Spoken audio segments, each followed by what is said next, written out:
stories which are brighter than yesterday. Hello to you all amazing souls. My name is Lalit Soda. I'd like to invite you to join me on a free global online session, Vegan and Vegetarian Kitchen. Now this event is taking place on this Sunday. There will be several chefs and food related experts that are sharing their expertise. There's going to be some cooking demonstration and mouth-watering dishes being prepared with all these fresh fruits and fresh vegetables that you can see here. Yeah, cooking is being done, demonstrations are being done. Join us. Check out the lineup of speakers on www.healingourearth.com. This session will be brought to you by the Healing Our Earth team and will be broadcasted live on Healing Our Earth website, Facebook, and YouTube. Various other channel partners are going to be showing this also.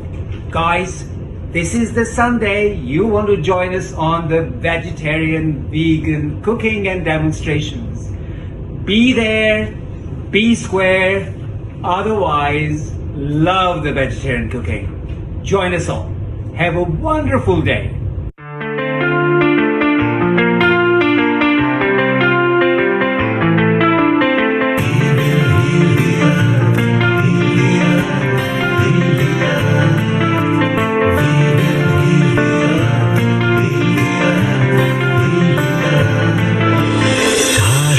Can tell you stories which are brighter than yesterday.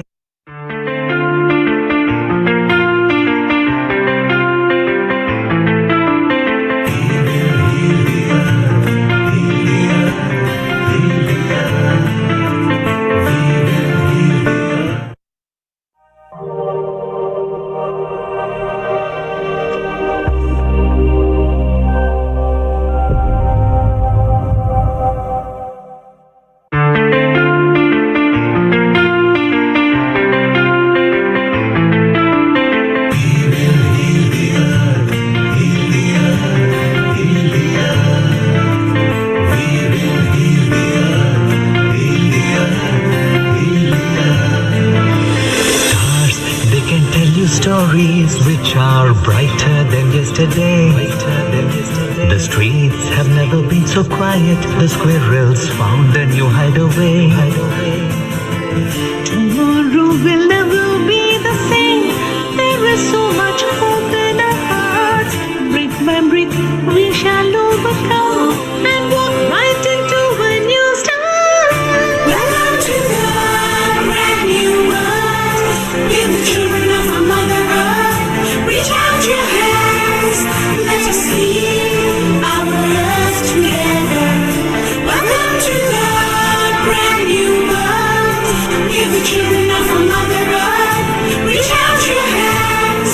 Let us heal our earth together. Heal the earth, heal the earth, heal the earth. We will heal the earth, heal the earth, heal the earth. And fearless, green is greener in shrubs and trees. The skies have never been so clear. Air is purer for us to breathe.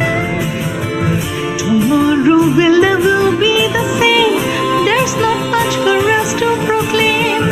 Now that we have learned so well, nature can renew itself and sustain. Welcome to the brand new world. We're the children of our Mother Earth. Reach out your hands. Let us heal our earth together. Welcome to the brand new world. We're the children of our Mother Earth. Reach out your hands.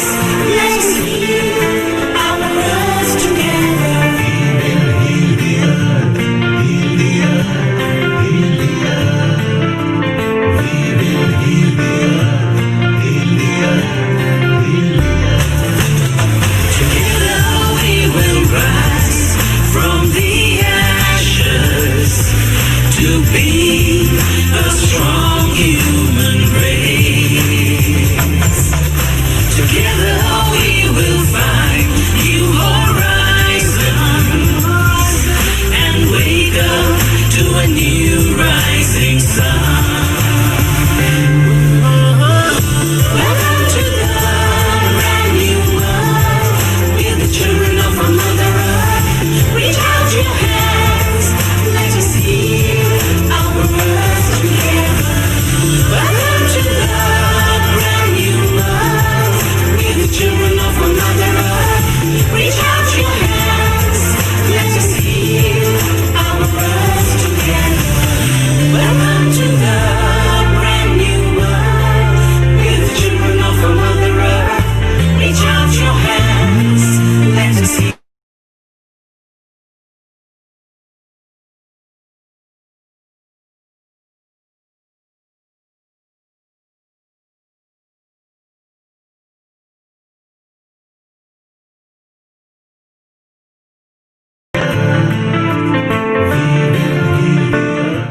stories which are brighter than yesterday.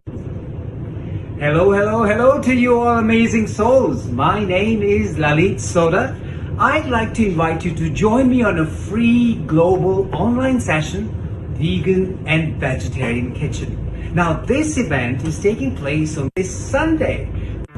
There will be several chefs and food-related experts that are sharing their expertise. There's going to be some cooking demonstration and mouth-watering dishes being prepared with all these fresh fruits and fresh vegetables that you can see here. Yeah, cooking is being done, demonstrations are being done. Join us. Check out the line of speakers on www.healingourearth.com. This session will be brought to you by the Healing Our Earth team and will be broadcasted live on Healing Our Earth website, Facebook and YouTube. Various other channel partners are going to be showing this also. Guys, this is the Sunday. You want to join us on the vegetarian, vegan cooking and demonstrations. Be there, be square, otherwise love the vegetarian cooking. Join us all. Have a wonderful day.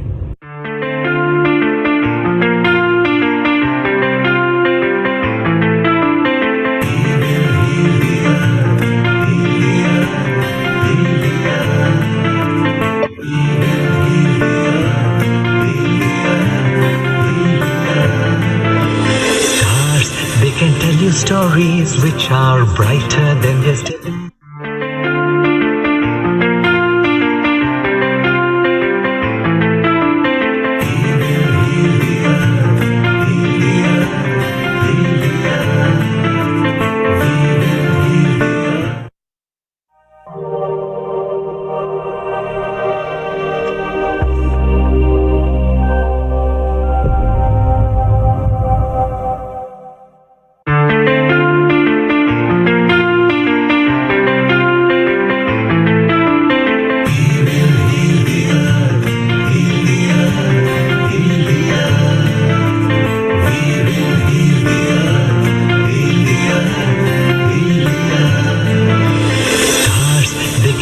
Stories which are brighter than yesterday.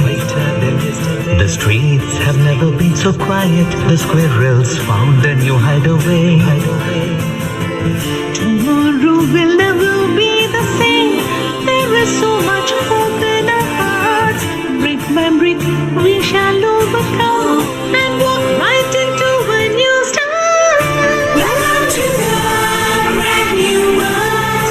We're the children of our Mother Earth. Reach out your hands. Let us heal our earth together. Welcome to the brand new world. We're the children of our Mother Earth. Reach out your hands. Let us heal our earth together.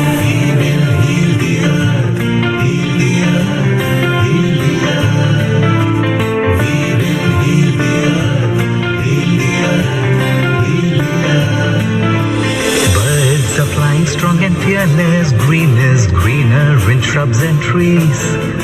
The skies have never been so clear. Air is purer for us to breathe. Tomorrow will never be the same. There's not much for us to proclaim. Now that we have learned so well, nature can renew itself and sustain. Welcome to the brand new world. We're the children of our Mother Earth. Reach out your hands. Let us heal our earth together. Welcome to the brand new world. We're the children of our Mother Earth. Reach out your hands. Let us heal our earth together.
yesterday. The streets have never been so quiet. The squirrels found a new hideaway. Tomorrow will never be the same. There is so much hope in our hearts. Brick by brick, we shall overcome and walk right into a new start. Welcome to the brand new world. We're the children of our Mother Earth. Reach out your hands, let us heal our earth together. Welcome to the brand new world. We're the children of our Mother Earth. Reach out your hands, let us heal our earth together.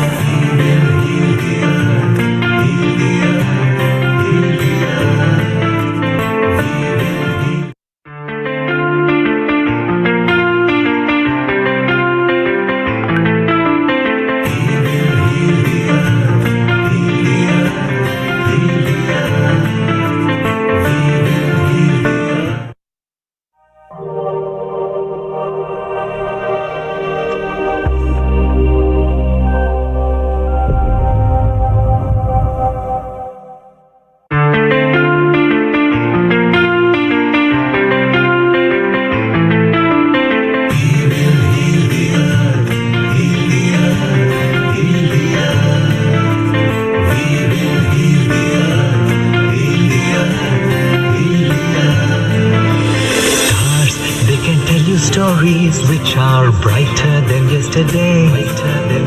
The streets have never been so quiet. The squirrels found a new hideaway. Tomorrow will never be the same. There is so much hope in our hearts. Brick by brick, we shall overcome and walk right into a new start. Welcome to the brand new world. We're the children of our Mother Earth. Reach out your hands, let us heal our earth together. Welcome to the brand new world. We're the children of our Mother Earth. Reach out your hands, let us heal our earth together.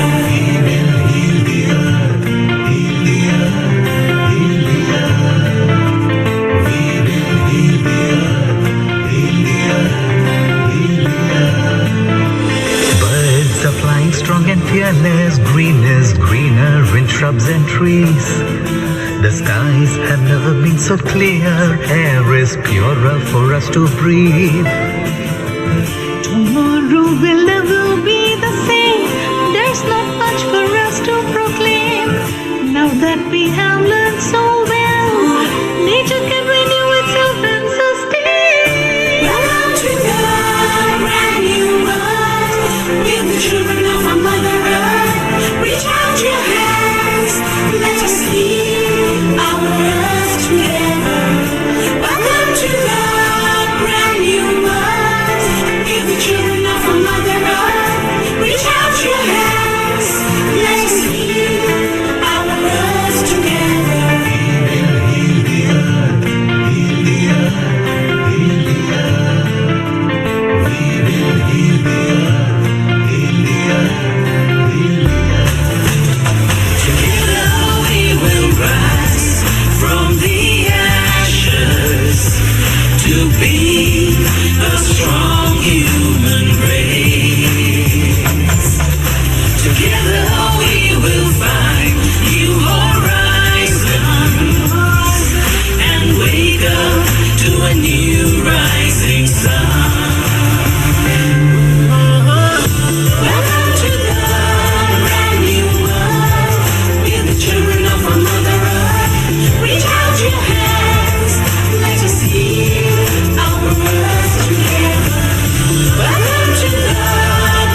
you stories which are brighter than yesterday. The streets have never been so quiet. The squirrels found a new hideaway. Tomorrow will never be the same. There is so much hope in our hearts. Brick by brick, we shall overcome and walk right into a new start. Welcome to the brand new world. We're the children of our Mother Earth. Reach out your hands, let us heal our earth together. Welcome to the brand new world. We're the children of our Mother Earth. Reach out your hands, let us heal our earth together.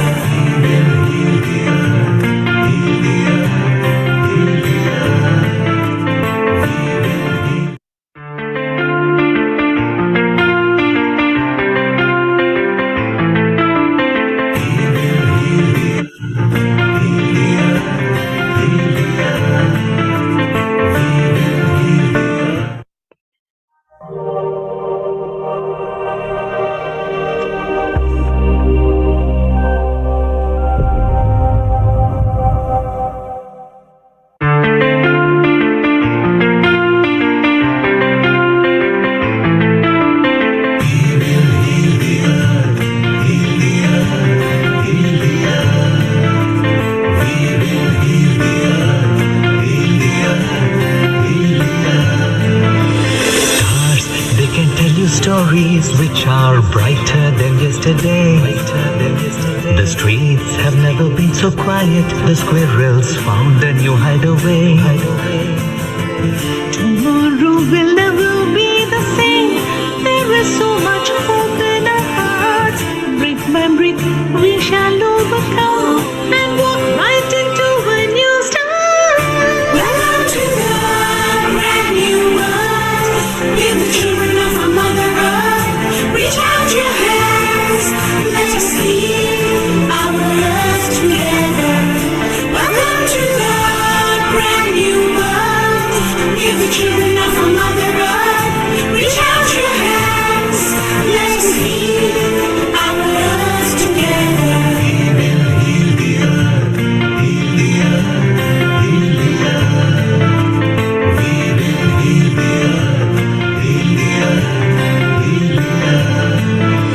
Birds are flying strong and fearless. Green is greener in shrubs and trees. The skies have never been so clear. Air is purer for us to breathe. Tomorrow will never be the same. There's not much for us to proclaim. Now that we have learned so well, nature can renew itself and sustain. Welcome to the brand new world. We're the children of our Mother Earth. Reach out your hands, let us heal our earth together. Welcome to the brand new world.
stories which are brighter than yesterday.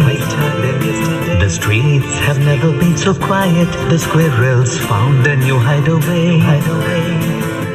Tomorrow will never be the same. There is so much hope in our hearts. Brick by brick, we shall overcome and walk right into a new start. Welcome to the brand new world.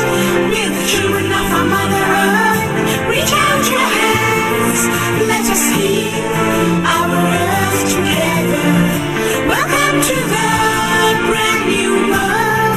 We're the children of our Mother Earth. Reach out your hands, let us heal our earth together.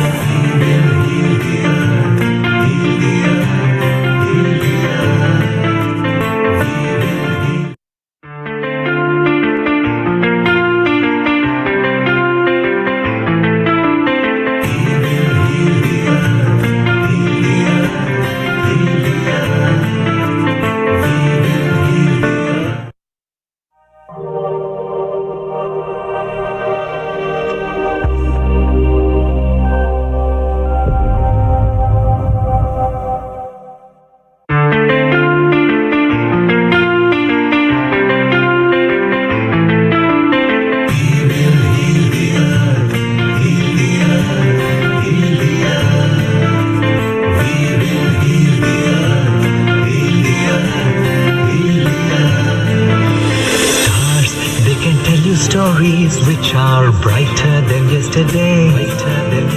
The streets have never been so quiet. The squirrels found a new hideaway. Tomorrow will never be the same. There is so much hope in our hearts. Brick by brick, we shall overcome and walk right into a new start. Welcome to the brand new world. We're the children of our Mother Earth. Reach out your hands, let us heal our earth together. Welcome to the brand new world. We're the children of our Mother Earth. Reach out your hands, let us heal our earth together.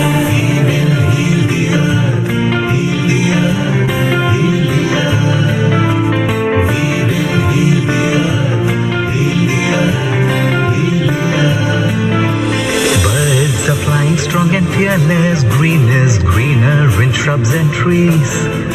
The skies have never been so clear. Air is purer for us to breathe. Tomorrow will never be the same. There's not much for us to proclaim. Now that we have learned so well, nature can renew itself and sustain. Welcome to the brand new world. We're the children of our Mother Earth. Reach out your hands, let us heal our earth together. Welcome to the brand new world. We're the children of our Mother Earth.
stories which are brighter than yesterday.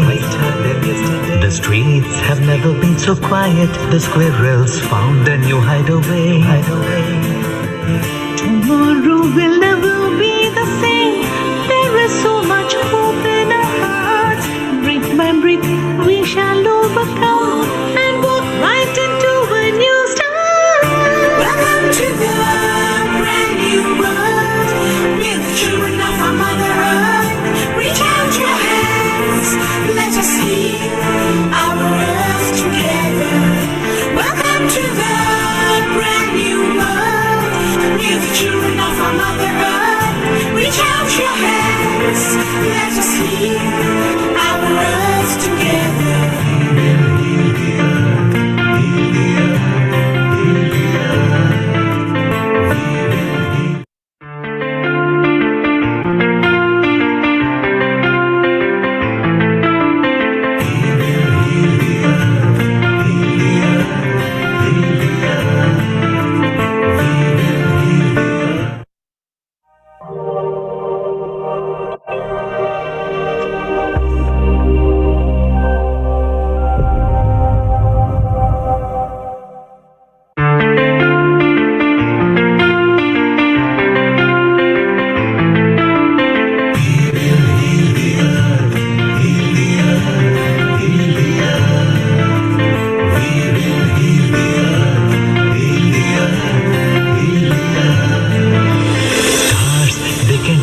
Stories which are brighter than yesterday. The streets have never been so quiet. The squirrels found a new hideaway. Tomorrow will never be the same. There is so much hope in our hearts. Brick by brick, we shall overcome and walk right into a new start. Welcome to the brand new world. We're the children of our Mother Earth. Reach out your hands, let us heal our earth together. Welcome to the brand new world. We're the children of our Mother Earth. Reach out your hands, let us heal our earth together.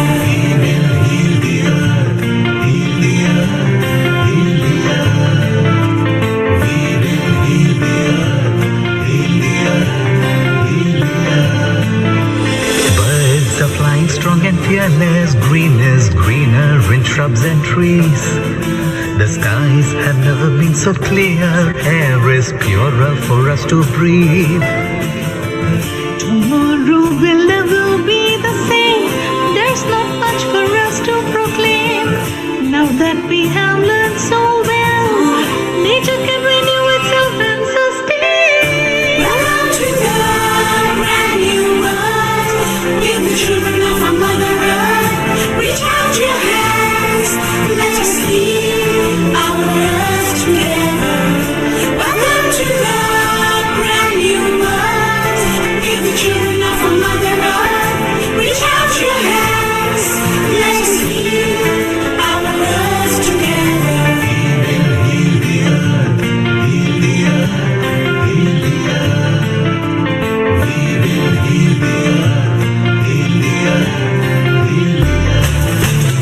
Together we will rise from the ashes to be a strong human race.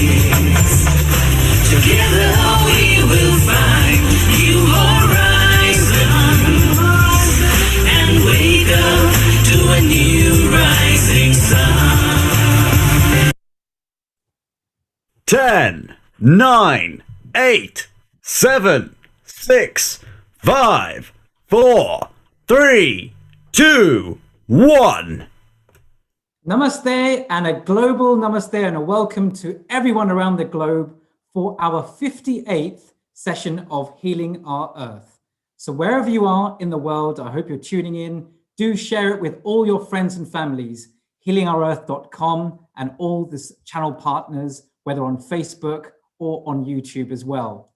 So our 58th session and our theme today, as you know, you'll be tuning in, is for our vegan and vegetarian cooking session. So Please do share. Everyone loves a bit of cooking and everyone loves to eat, as we'll be learning very soon with our first guest, Dina, who's going to be with us very soon. So warm welcome to you, Dina, and we'll be seeing you soon. We are traveling firstly to the Philippines.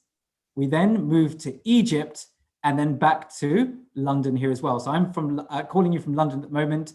Those of you in London may have enjoyed watching the snow. It's snowing here. Dina, I don't know what it's like in the Philippines at the moment, but I'll be asking you in a second. So a warm welcome to all of you. As always, we try and take some ancient invocation, a peace chant to wishing joy and peace and happiness to everyone. With that, when I always like to start with an ancient Sanskrit mantra of Om Sarve Bhavantu Sukhinaha. May all beings be happy. May all beings be healthy. May none suffer. Those of you, please join in, or at least tune into the Om as well. Om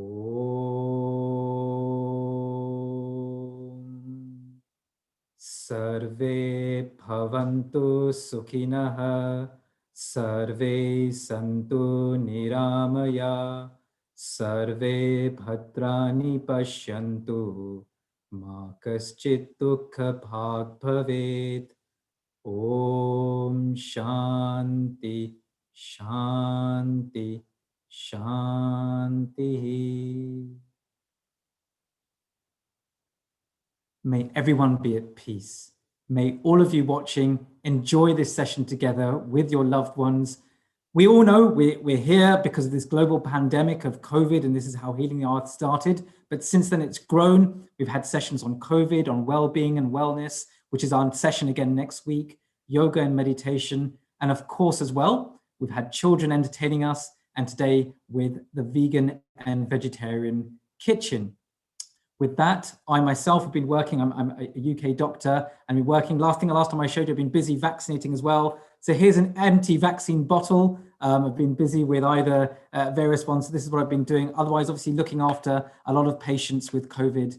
And do keep well, keep safe. You know, all of the guidance, which is keeping your social distancing, staying at home, washing your hands, and keeping your distance. So with that, we'd like to introduce our first guest. In a moment, I'm going to introduce a co-host with me as well at the moment, and I'm going to bring her in. So as we do that, we'd like to welcome Dina. Dina, I hope we can spotlight you now, and we can say a little bit about you. So hopefully we can see, I'm going to try and spotlight you there. Lovely, I think we can see you now, Dina. Dina, namaste and welcome to you. Namaste, Milan, and namaste, everyone. Good, Dina. So I understand it's around 10 o'clock at the moment in the Philippines. Yeah, it is. So we're like 8 hours ahead of you guys. So thank you so much for staying up late and giving us your presentation. So those of you, maybe some of you have already met Dina before in the previous sessions, or Dina, you've been before on this, or first time?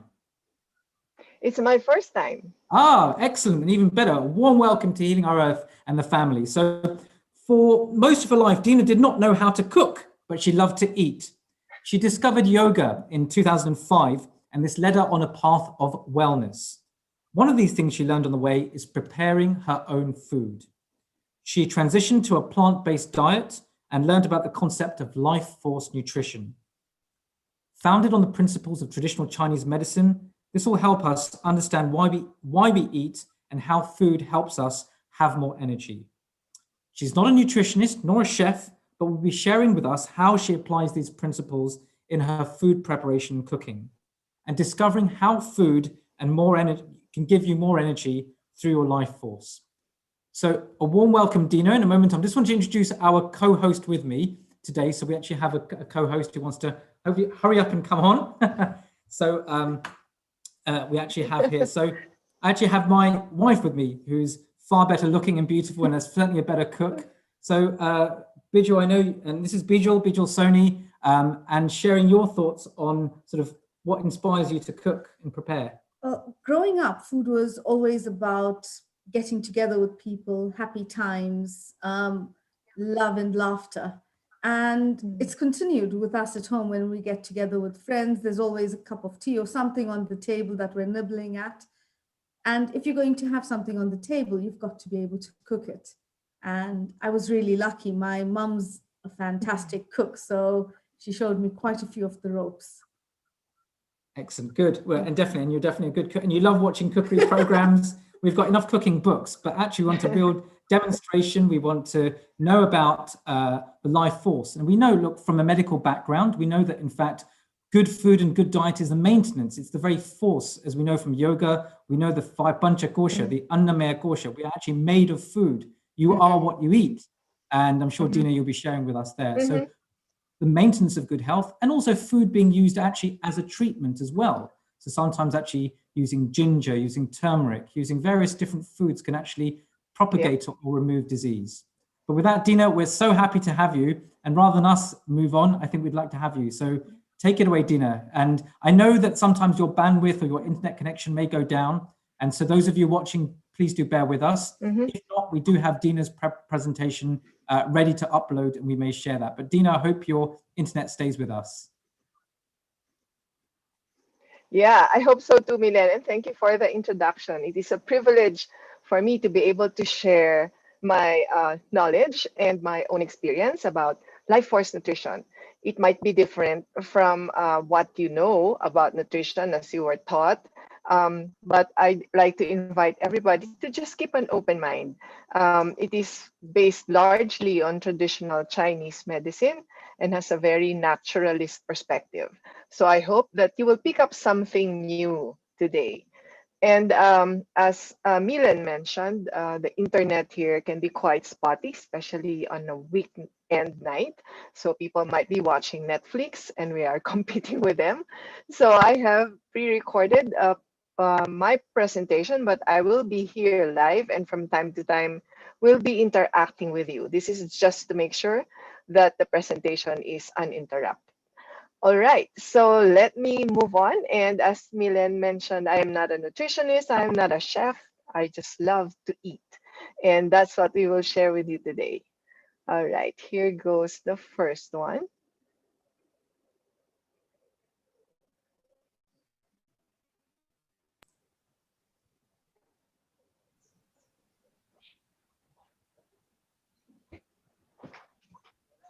Before I begin my presentation, I'd like to invite everybody to just do a quick check-in. So on the screen, you can see if you were a vegetable, what would you be and why? So I'd like to invite you all to type it on the chat box. I'll give you maybe a few seconds to do that, and I'll check in on what your replies are. So for me, I think at this time, I'd like to think of myself as cucumber, maybe. So maybe you want to say, why cucumber? Because I think what we're talking about is something that's refreshing. It's something new. It's also nourishing, something that will allow you to just bring a fresh perspective into the way you look at food and the way you prepare it. So what was your response to this question? Let me just set my timer so I'll make sure that I will not exceed the time that I have been allotted for this presentation. So I hope you have some interesting answers for me. Okay, I'd like to start off because I'm talking about food as an energy source to just maybe discuss for a few seconds what our current state is. A lot of us feel exhausted, both physically, energetically, and these are some of the things that actually drain our energy. Social media, we spend quite a few hours on it. Some people look at it before they sleep and the moment they wake up. Before you know it, you've probably spent an hour or two already just browsing your social media channels. With the pandemic, working at home has also made people stressed. And I hear people complain that there's no more boundary between work and home life. Whereas before, you could still spend, a bit of time away from home, and then you go home, and it's an entirely different environment. But now, you go straight from your bed to your workplace, and you hear the sounds of life outside your home office, and that is difficult for a lot of people, and that could be very draining. Deadlines or any situation where you feel you do not have enough resources just to do the task. And also relationships. The relationships can be draining, especially if they are challenging. So whether they are relationships at home, personal ones, or relationships at work. And dealing with people online instead of face to face of difficulty.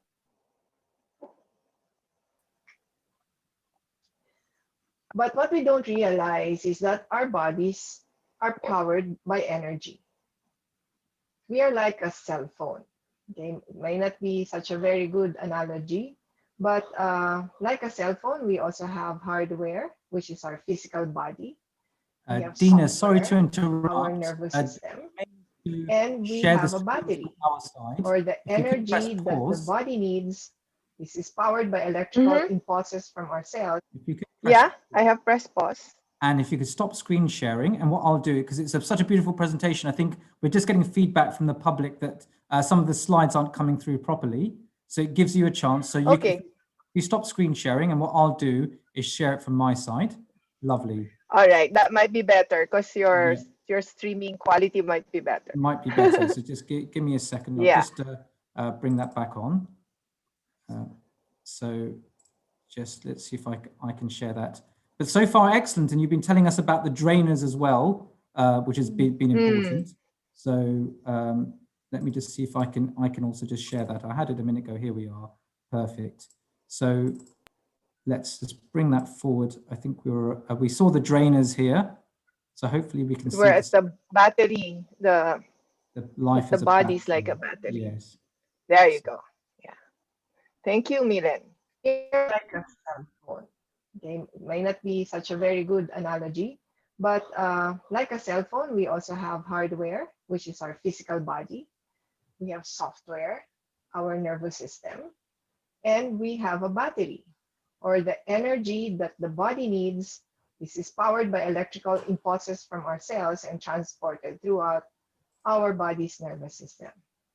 So just like your cell phone, when you don't charge your battery, then you don't have enough power to run, or to work, right? So you feel so drained, you feel so tired and exhausted, even if you just woke up.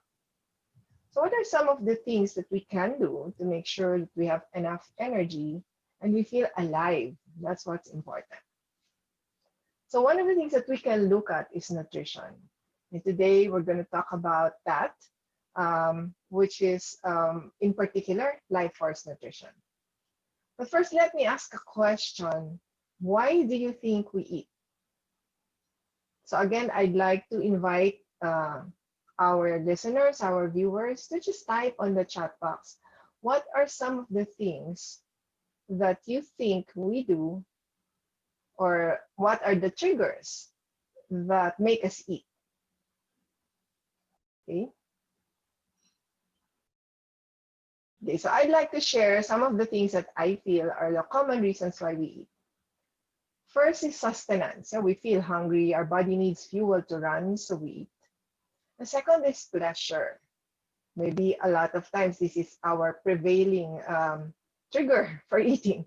We enjoy the taste, the smell, and the texture of food, right? So when we walk down a commercial area and we smell freshly baked bread or freshly brewed coffee, then it triggers a lot of warm, fuzzy feelings in our system, and it makes us, really imagine the taste of food. And before we know it, we're already inside buying pastries. Third is social interaction. I don't know about you, but as a Filipino, our culture centers around food. All our gatherings, all our activities, events, there is always food. So we would always tell each other, okay, let's meet for coffee, or let's have lunch, let's have merienda, which is like a tea break for us. So it is at the center of our social activities. It is unimaginable for a Filipino gathering not to have food. And the last one is habit or routine. We eat because it's time to eat. Or maybe we are doing an activity that we associate with food, like maybe watching a movie or watching something on TV. you grab your, bag of chips or nuts, and because, you enjoy that experience, even if you are not hungry. But why do we have to eat? Okay. Before we talk about that, let's first go to the chat box again and just type down on your chat box 2 or 3 of your favorite food. Whether you eat that alone or you eat with friends, just let me know what are some of your favorite foods.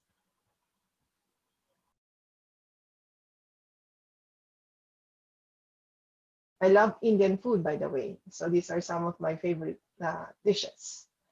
I wish I could cook really well so that I can make my favorite food. I love khichdi. I love dosa.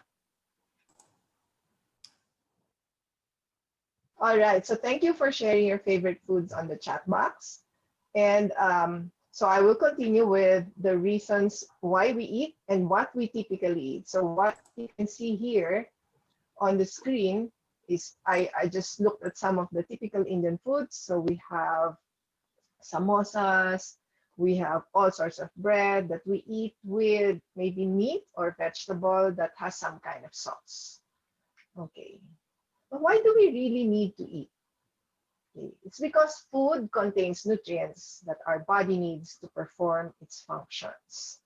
Okay, that is the main reason why we need to eat. Okay, because we need to live, and food provides us the nutrients that we need to perform the body's functions. So we have 2 types of nutrients: macronutrients, which are probably more familiar to us. These are carbohydrates, protein, and fats.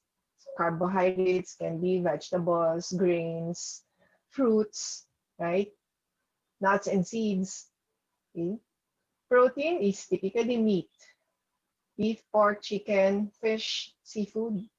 And fat is anything that is not carbohydrate nor protein. And then we have micronutrients, which are vitamins and minerals. And these are typically in the food that we eat, most of them anyway. So fruits, vegetables contain a lot of vitamins and minerals.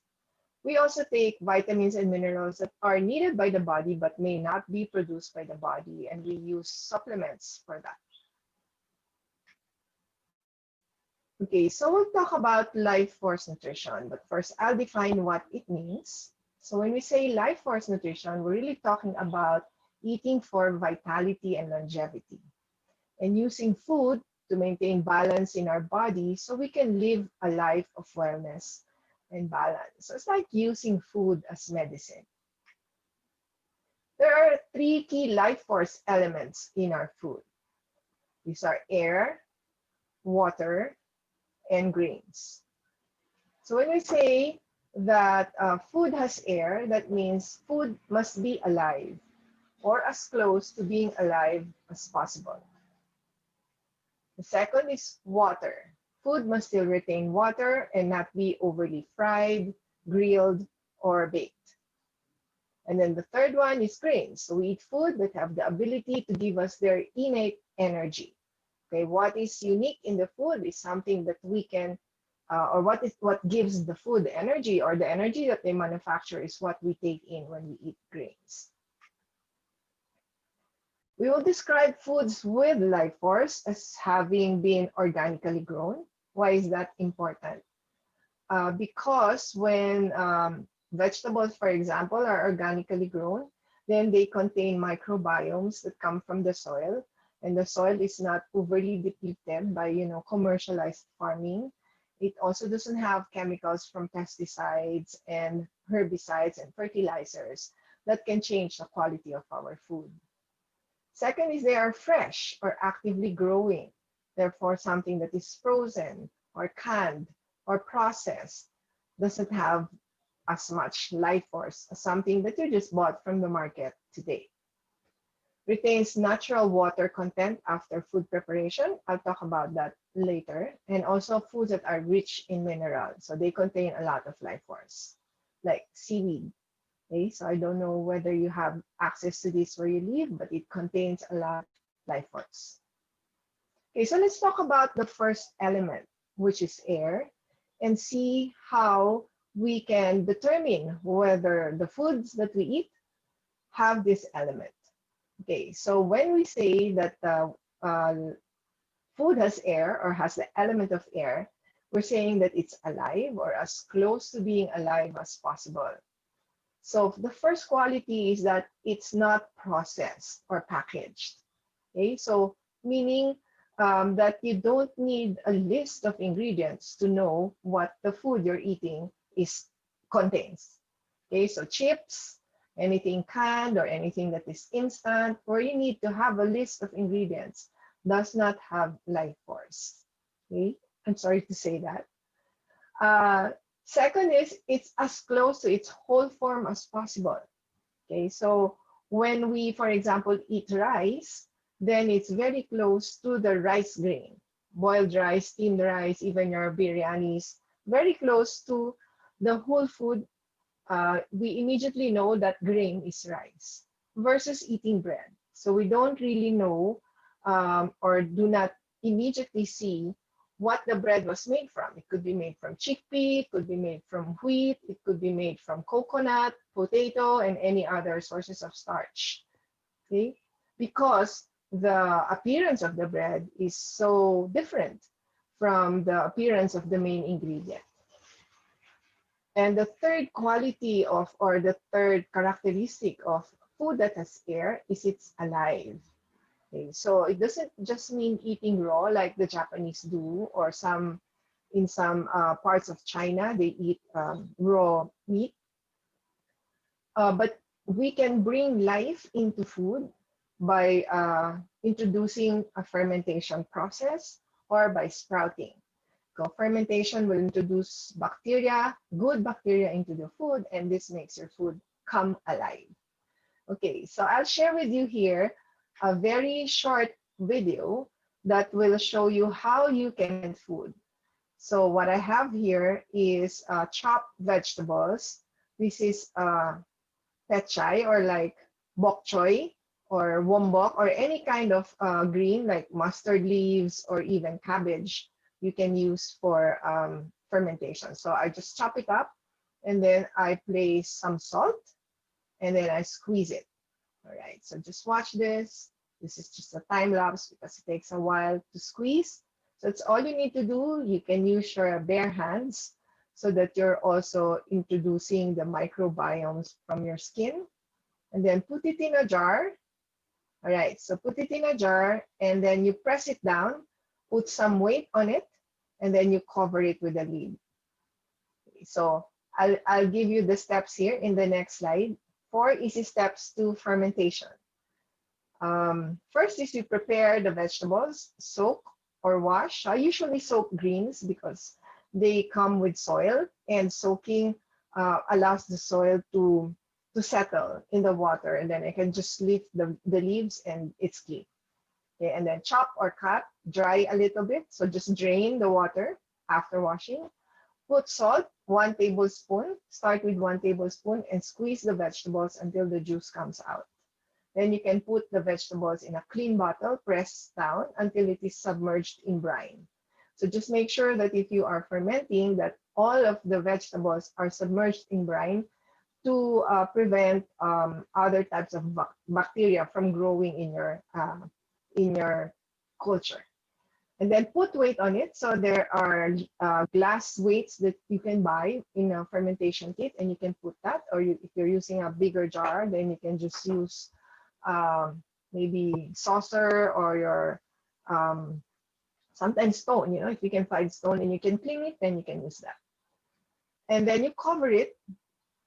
If you're using a fermentation lid, there's no need to open it daily. But if you're using a regular lid, you can allow the culture to breathe. So just open it slightly and allow the oxygen, the buildup of oxygen to just escape, and then you close it again. And then after 7 days, you taste a portion and you check for sourness and texture. So you want the vegetables to soften, but to still have a little bit of crunch. Okay? And you don't want to overly ferment it because it will be almost vinegary in taste. So you just have to stop at the point where it's about to turn super sour.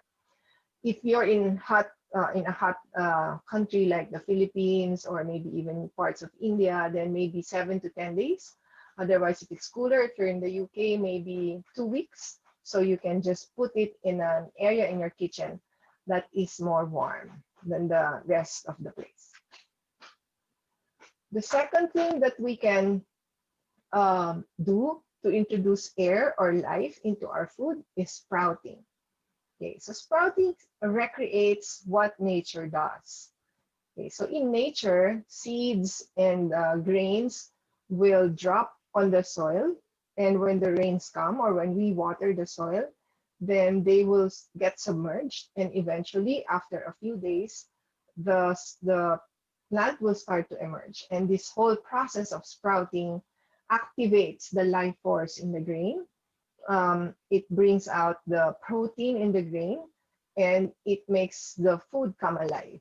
Okay, so and these are the steps that you need to do to sprout grains, nuts, and seeds. So all these food groups need to be sprouted. First of all, to remove the toxins, natural toxins that they contain, that can also be harmful to the body in large quantities, and also pre-digest. Okay, so when we sprout, we're actually starting the process of digestion already. So it makes rice or even legumes and beans much easier to digest, and it doesn't give us gas or that feeling that we are too full. So the first thing to do is rinse the food or the grain, the nut, or the seeds. So by the way, nuts and seeds need to be raw. Okay, everything needs to be raw for sprouting. Rinse it 3 times with filtered water. Every time you wash and rinse, drain the water, and then soak for 10 to 12 hours with filtered water. We just don't want chemicals in the water like chlorine and all these chemicals that are in our water system. And then after soaking, remove the soaking water and rinse again twice. And then you can drain and rinse every 4 hours to sprout until you can see the tails start to come out. You can eat the sprouts raw, or you can steam it, or do whatever you want to do with it, like make dal or whatever dish you want to make. If you cannot cook it, then store in the ref and rinse and drain daily to avoid the growth of bacteria. So I'll show you some pictures of mung bean that I have sprouted. So you can see that on the top of the water are some bubbles. Okay? Usually these are the toxins that are coming out or like rising up to the surface. And for mung bean, after about 10 to 12 hours, you will see the sprouts already wanting to come out. And after soaking for 12 hours, you can start sprouting. You can already start cooking this or make it into beet sprouts. Yeah. This is an example of almond milk that I also almond nuts that I sprouted to make into milk. Okay, so I posted this in my Instagram story. That's why it has some text. So I said, why buy nut milk when you can make your own? And it's so easy. Okay, so you just wash and rinse your raw nuts 3 times with filtered water, and then soak for 10 to 12 hours, just like what we did with the mung bean. And you will notice that after 10 to 12 hours, your water will look murky, just like in the photo. But the nuts will become really plump and will start to sprout. Then you just throw the soaking water and rinse the nuts 2 times with filtered water. And then you can put it in a blender, 1 cup of nuts, 2 cups of water, and then blend. Then you can put it in a sieve or cheesecloth so that you take out the meal, the almond meal, and then you have freshly made almond milk. No need to buy packaged almond milk. Right, I hope you can try this. And then you see here that the almonds have some kind of tips starting to come out. That's how you know that your almonds have started to sprout. All right, so the second element of life force is water. So with water, it is much easier, no? So the key thing for to retain the water in your food is to steam or boil as much as you can, because it retains nutrients in the soup. Yeah, so even if we're boiling for a long time, all the nutrients, minerals, vitamins are in the water. So we also eat that water and it's good. Also avoid cooking at high temperature. So anything over 120 degrees centigrade will kill a lot of the nutrients and also remove the water in the food. So this means no frying, no grilling, or no baking. Yeah, so sorry. I know we eat a lot of those. I'm guilty of that myself. But if you want to really get more life force from your food, then avoid foods that are prepared in this way. So we can just steam or boil our food or water saute. So instead of sauteing in oil, you can saute in water and just put the oil at the end. So I have done some water sauteing with some of the Indian food that I have prepared, and it works. Also, we need to hydrate properly. Take 2 to 3 liters of water intermittently throughout the day. This is the foundation of life force. And then the last one is grains, last element of life force. So we say grains to include also roots. So the principle is that 40% of your food intake should consist of grains. I know we already consume a lot of grains in our diet. So majority of Asian diets contain grains and roots because these contain very high life force. Just make sure that you soak and sprout your grains so that you can remove the toxins and awaken the life in the grain and also improve their digestibility. Eat a variety of grains and roots. While we are used to maybe eating rice, we can also eat sweet potato, cassava, taro, yam, adlay, whatever is locally available. That's also another principle of life force is we eat local, what's readily available so it gets to us really quickly and the food is still fresh. All right, so we'll take a break here so that I can respond to some of the questions and maybe read what's on the chat. And then we will resume in a bit. Excellent. Thank you, Dina. I'm just going to try and spotlight myself as well, if someone can help with that. There we go. So we're together. Dina, that was excellent. We had a really good first session. I know you've got a follow-up video as well, but we learned, I really enjoyed your initial bit of what drains our energy and then actually all the different elements, particularly these food, these energy food components of sort of air, water and grains. I'm going to hand over to Biju, I think, who was busy writing some notes and had some questions as well. It was really, yes, it was really interesting listening to your talk about fermentation, because one of the very big myths you see around food is that fermented food is not necessarily healthy. Oh, Yeah. really? Why is that so? So why do they say it's not healthy? It seems to be a lot of, well, this is just from my knowledge with cookbooks and programs, that they seem to think a lot of the energy and enzymes released in the fermentation process take vegetables and grains past their best use, almost taking out nutrients rather than adding it. Okay. And it's really been interesting because Indian diets do rely on fermented foods in a very strong way, like the Filipino one does. Yeah. Yeah. I know you have this kind of like made with fermented rice or something that Yes, you eat with curry. I forgot yes. what the name was. Dosa? Yeah. Yeah, dosa Dosa and relies also on a this like fermented process. yeah. Yeah. Gujarati food, you would have something called dokra, where grains are fermented with yogurt and left almost overnight before they're actually steamed.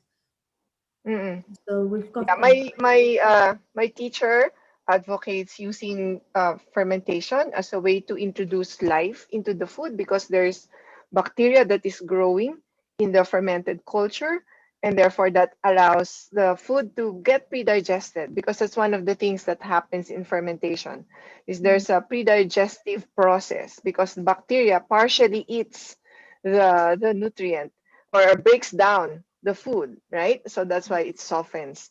So it helps you with the digestion and it helps bring more good bacteria into your gut.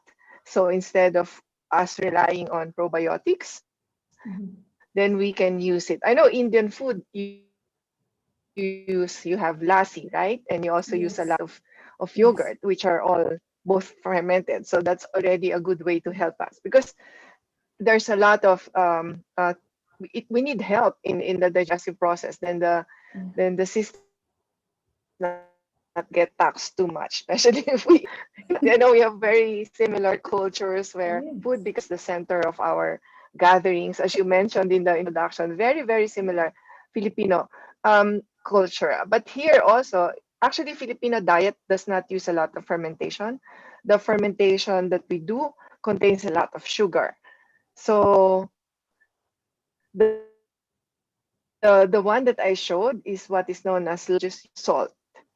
So Okay. that's all you put, and then it just creates a briny kind of liquid to culture the food. Yeah. So and when there's plentiful produce, it's one way to preserve food as well. So if, Exactly. like whatever is cheap and available, seasonal at the moment, and we have a lot of that, then we can ferment it. So when they are expensive, then we just use the fermented version. It's actually very practical. Yes. And can you tell us about miso? Because I understand that is also fermented soybeans, isn't it? Miso. Yes, yes. Actually, you can use different kinds of beans. You can use chickpeas, you can use black beans, you can also ferment rice and make rice miso. There's a lot of, I think, bad press against miso because of the GMO soybeans, right? So we can never be sure if we buy commercial miso because they might be using GMO soybeans. So if you are more like if you can have good source of miso, like Japanese and Koreans make a lot of miso. So if you have friends who are Japanese and Koreans, they usually make their own. It takes time though, so that's something that I still have yet to try, but I'm already prepared to try it because it takes at least 2 months to culture miso. But yeah, it's also a very, very good source of life force. And again, if you use beans that have been soaked, that you already sprouted, then it makes the food even better, better for you in terms of nutrients and digestibility. Excellent. So should we go on to the second one? Because I know we're soon running out of time. I want to certainly show your second video, which will Sure. be another 15 minutes. And then hopefully we've Yeah. got some time at the end. And also if some of our viewers have got questions as well, they'll be sending them in electronically. But certainly I'll have one All question right. towards the end, sort of some very practical tips. Because I know people will be watching maybe with a very busy everyday life and just saying, 2 or 3 key tips, like something on the go at breakfast or lunch or dinner. So I'll keep that in mind. Or those who are All right. working in an office, what sort of quick snacks they may have in an office or at home, or as you say, working from home. So we'll keep that in Mm. mind. What I'll do now is show your second video, and we'll go from there, because I think that's another about 15 minutes or so. So I'll just bring Mhm. that one up, and let's see if we can get that one going. Bear with me, and as we get it ready. So hopefully I'm going to share screen now and show the next one along. Let's try again. Oh, it's strange. It's not coming up. Bear with me. Always technical glitches, but we'll get there. By the way, you can also put spices in the fermentation. So I have tried using some Indian spices like cumin, Yes. mustard seeds. You can also put it in the vegetables and it will taste really nice. And a quick thing to eat, if you don't have time, put it on top of rice. It tastes so good. It's Excellent. only if you don't have time to cook. That's one tip already while we're waiting for your video to show up. Yeah, definitely. If for some reason it's not letting me show the video, but don't worry, I'm going to try again. It's always good to keep trying.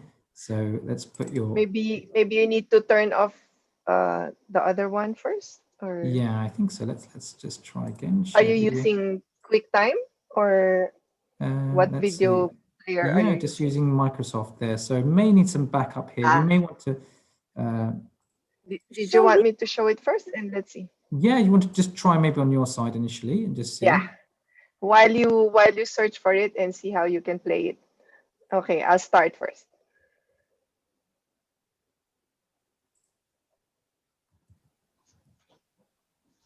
Okay, welcome back to our presentation, and we'll start off by talking about food pyramids. So what you see on the screen is a typical food pyramid that we know of it has changed also over the years. You know, in the 70s, they asked us to eat a lot of carbohydrates and then milk and sweets on top. And now, you know, if you're depending on whether you're keto, you're paleo, or whatever kind of diet you're following or food portioning, then your food pyramid can change. Now, I'm going to talk about the food pyramid from the life force nutrition perspective. Okay, so I think my remote control turned off, and anyway, I'll use my hands. All right, so the life force food pyramid, at the base of the pyramid is water. So water is very, very important in life force nutrition, and it's part and parcel. It's the foundation of everything. So we just consume water in whatever form all throughout the day. And then 40% of the food consists of grains, which could include rice and seeds and other kinds of grains like adlai, quinoa, amaranth, millet, and also root crops. So root crops include sweet potato, radishes, beet, carrots, anything that grows below the ground. Uh, all right, so that's 40% of your food intake. So if you're taking in about a kilo of food daily, that means 400 grams will be grains. And then the next biggest part will be vegetables. Vegetables, 30%. Okay. And then fruits, 15%. So my teacher says that often we overeat fruits and we are not aware, but it's actually doing us more harm than good because we need fruits for their enzymes to help us process and digest our food and also for the minerals. But if we consume too much, then it offsets or upsets the balance of our system, and it gives us gas, it gives us stomach pain, especially if we eat a lot of it after a heavy meal. So just make sure you just eat 15%. And he said one way to test out is like, for example, eat one, I don't know what you call that. That's one piece of orange, and then eat another one, and then eat another one until you feel that, oh, my stomach is acting funny. And then you know that you have reached your limit. Um, my gauge is what they serve in Japanese and Korean restaurants. So they usually give you maybe 3 small slices of pineapple and 2 small slices of watermelon.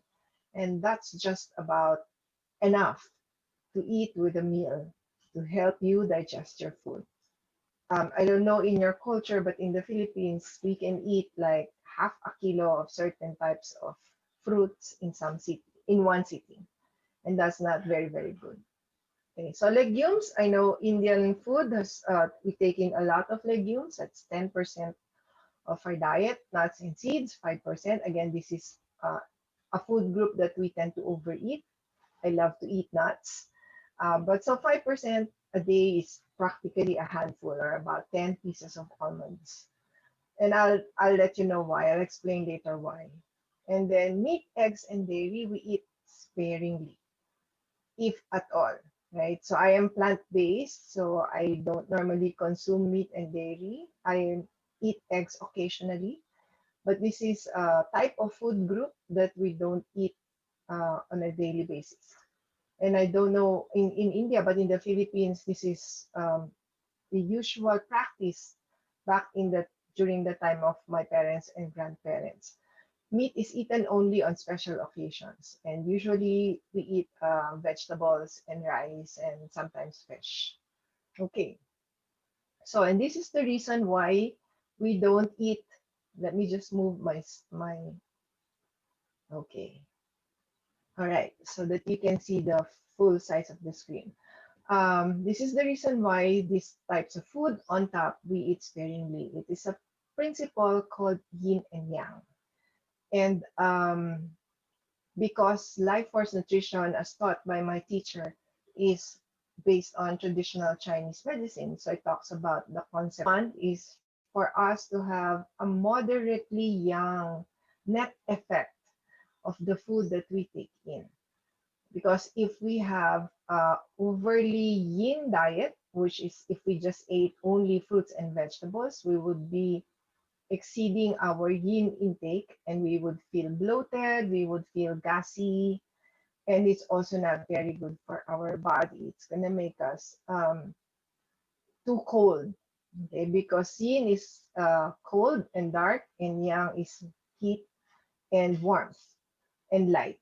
Okay, so grains is um, slightly yang, legumes is moderately yang, nuts and seeds, meat, eggs, and dairy are highly yang. And this is the reason why we don't consume a lot of this food. So if you look at your screen, the grains and the vegetables will more or less balance. So 70% of your food will be balanced because one is one plus sign and the other is one minus sign. And fruits is highly yin, and it is offset by the two plus signs of the legumes. So you are left with a lot of plus signs for nuts and seeds, meat, eggs, and grains, or meat, eggs, and dairy, but you don't really consume a lot of it. So the net effect of your diet will be slightly young or moderately young. If you tend to eat a lot of meat, eggs, and dairy, and very little of the yin food, then your body will tend to be overly young and it could be highly acidic and also toxic. So, and we feel that, right? You know, the body is very, very intelligent and we feel bloated, we feel stuffed, and our digestion is very, very slow. But if we eat with this principle in mind and find balance in our diet, then food will be easily digested and it could be distributed properly and it will create more energy for us in our body. All right.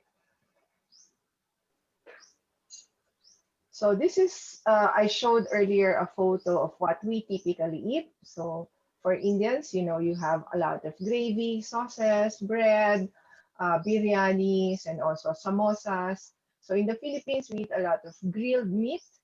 All right, we call barbecue. We eat a lot of fried food, spring rolls, and we also eat a lot of meat with sauces, and we eat it with rice.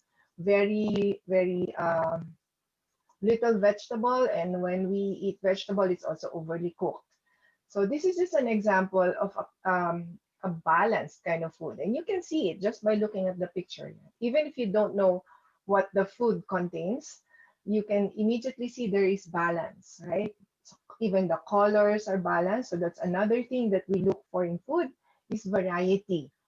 Okay, so we cook in different ways. We steam, we eat fermented food, which has good bacteria. We saute, we put coconut milk, roast or lightly roast, and then we eat a small portion of fruit to add that enzyme. Okay, so this was taken in a yoga teacher's retreat that I attended a few years back, and it consists of brown rice. It has, I think, some tempeh, which you see on the other plate, broccoli. It has rice noodles, peanuts, some sambal to add some spice, right? And it's very nourishing feeling, but yet you don't feel stuffed. Okay, the next thing we're going to talk about, we're actually nearing the end of our presentation or session, is a concept of timing. Okay, so in traditional Chinese medicine, they have this concept of the 24-hour day as being divided into 2-hour windows, and each 2-hour window is related to a particular organ. So again, the principle in Chinese medicine is, of course, very naturalist. So we conform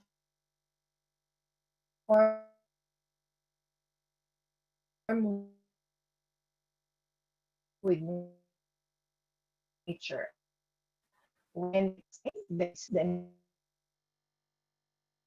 means that 6 a.m. to 6 p.m. is also our window to eat. Okay, so just by that fact alone, it means that we should not be eating after 6 p.m. Okay? And I know that in our modern lifestyle, this is something that is difficult to do because often in our homes, dinner is probably the only meal that we share with each other, right? Because that's the time that the families are together and everyone is back at home, right? But it is not really very healthy for us because by the time your systems are already preparing for sleep and detoxification. Okay. So we see here on this diagram the perspective of yin and yang. And maybe you have seen this symbol already. This is the Tai Chi symbol. So on your left side, you see yang, the reddish part with fire, which is yang. It starts from 12 a.m. and it peaks at 12 p.m. And then on the other side, which is the blue part, is the yin. So it starts at 12 p.m. and it ends at or peaks at 12 a.m. So just by looking at this diagram alone, we see that when there is a lot of fire, then there's a lot of heat also in the body, and that's when we can eat foods that are hard to digest or which have a lot of energy, so burn it.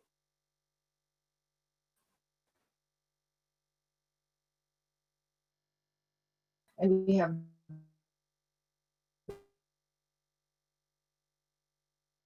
the whole day to digest with the nutrients in our day. And also to digest pure yin foods like fruits and vegetables so that we can help the body to prepare for sleep. And sometimes this is also one of the reasons why we don't enjoy rest or restful sleep is because our bodies are too busy digesting food that we consume right before bedtime. So what is the recommendation from a life force perspective? Okay, so the recommendation is that we wake up early, yeah, before the sun rises ideally, and we already have eaten our first meal by 9 a.m. Okay, so you can start your day with some meditation, maybe light exercise, yoga, walking, etc. And then eat your breakfast, ideally between 7 to 9 a.m. And the breakfast will consist of grains, vegetables, nuts, seeds, legumes, and warm spices, including ginger, to help us with our digestion.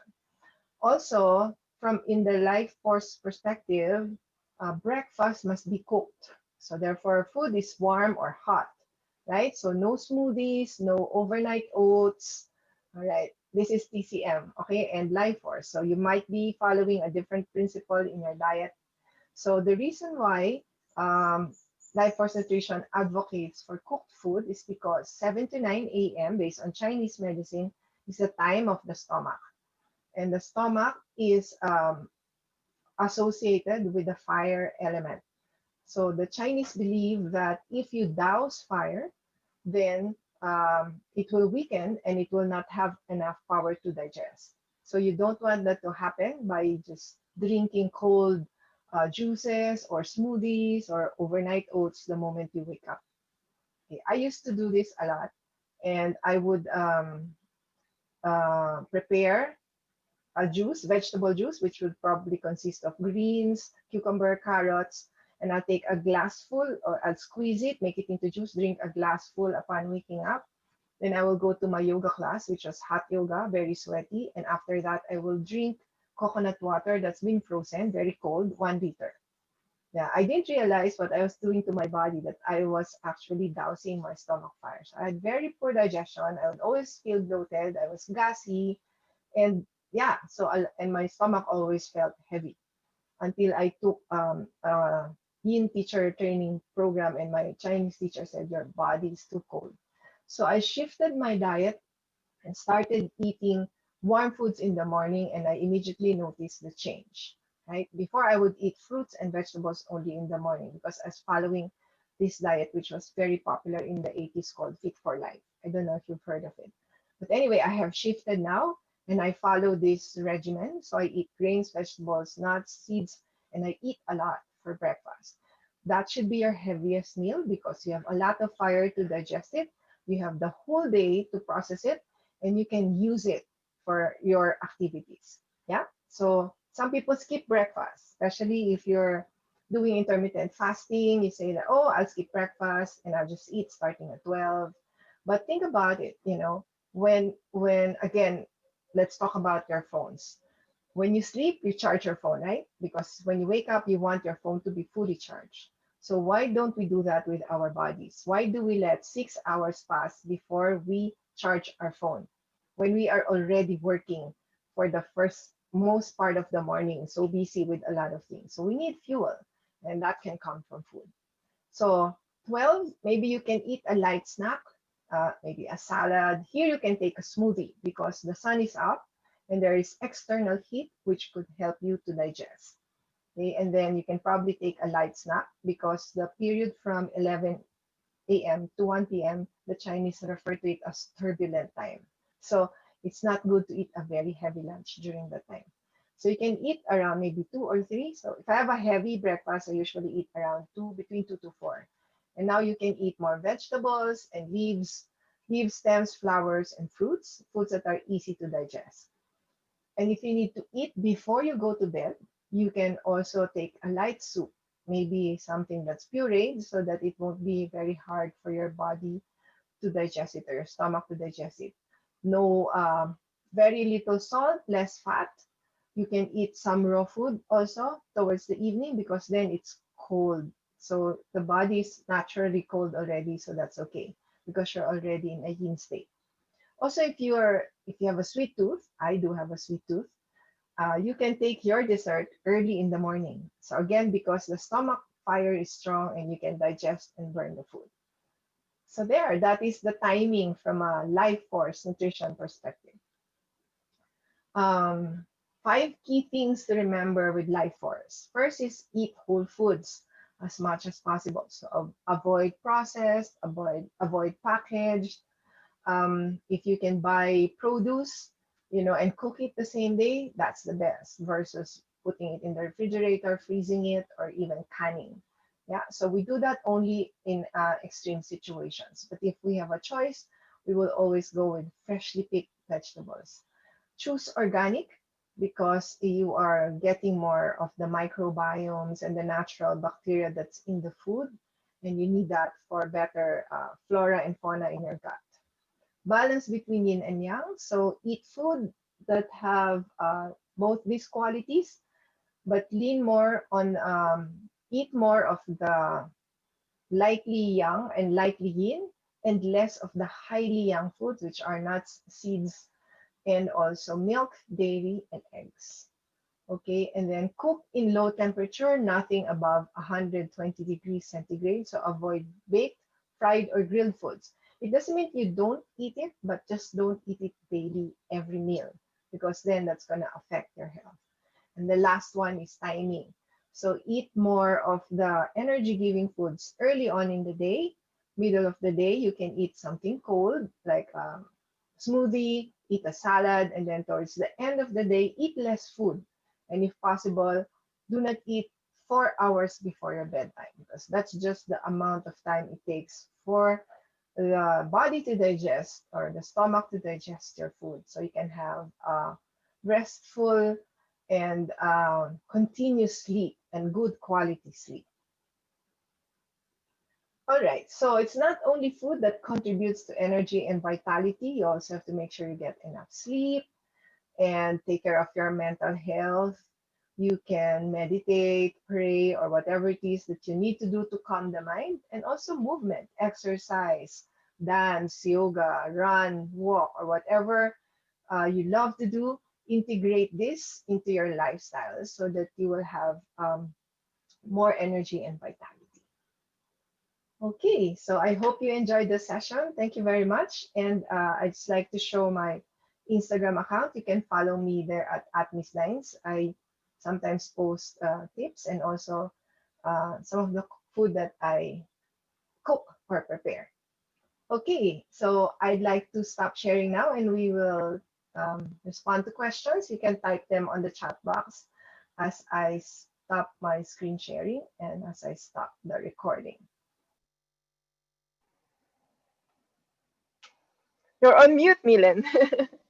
There you go. I'm on mute. I was going to say excellent. So really enjoyed that second session as well, with the timing of the day and when to eat as well. So thank you so much for being with us. I think, you know, we're coming to our end before we move to Egypt, but it'd be nice just to have a brief interaction together. So in terms of your final tips, because for some people it'd be a profound change, you know, to change their time of eating or not eating for 4 hours before.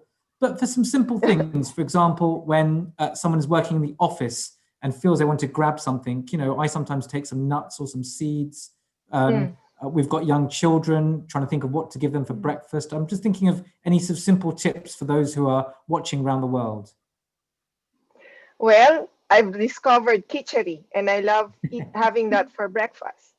You can put ginger, which is a good warming spice in the morning, and then you can put vegetables, right? So for me, it's a very simple dish, but very nourishing. And then it has complete protein because it has mung dal and also rice. So very good and filling start to start your day. I love incorporating that in my daily. I take that maybe once or twice a week. Fantastic. And nuts is good, but if you would go more for raw that's already sprouted versus roasted with honey or salted. So buy raw nuts. I know you have that in Indian stores, raw almonds. Just soak it the way I explained it, and then you can eat it just as is. It's going to be very crunchy and juicy. And if you cannot finish it, just freeze it, and then you can eat it at another time, or make your own almond milk.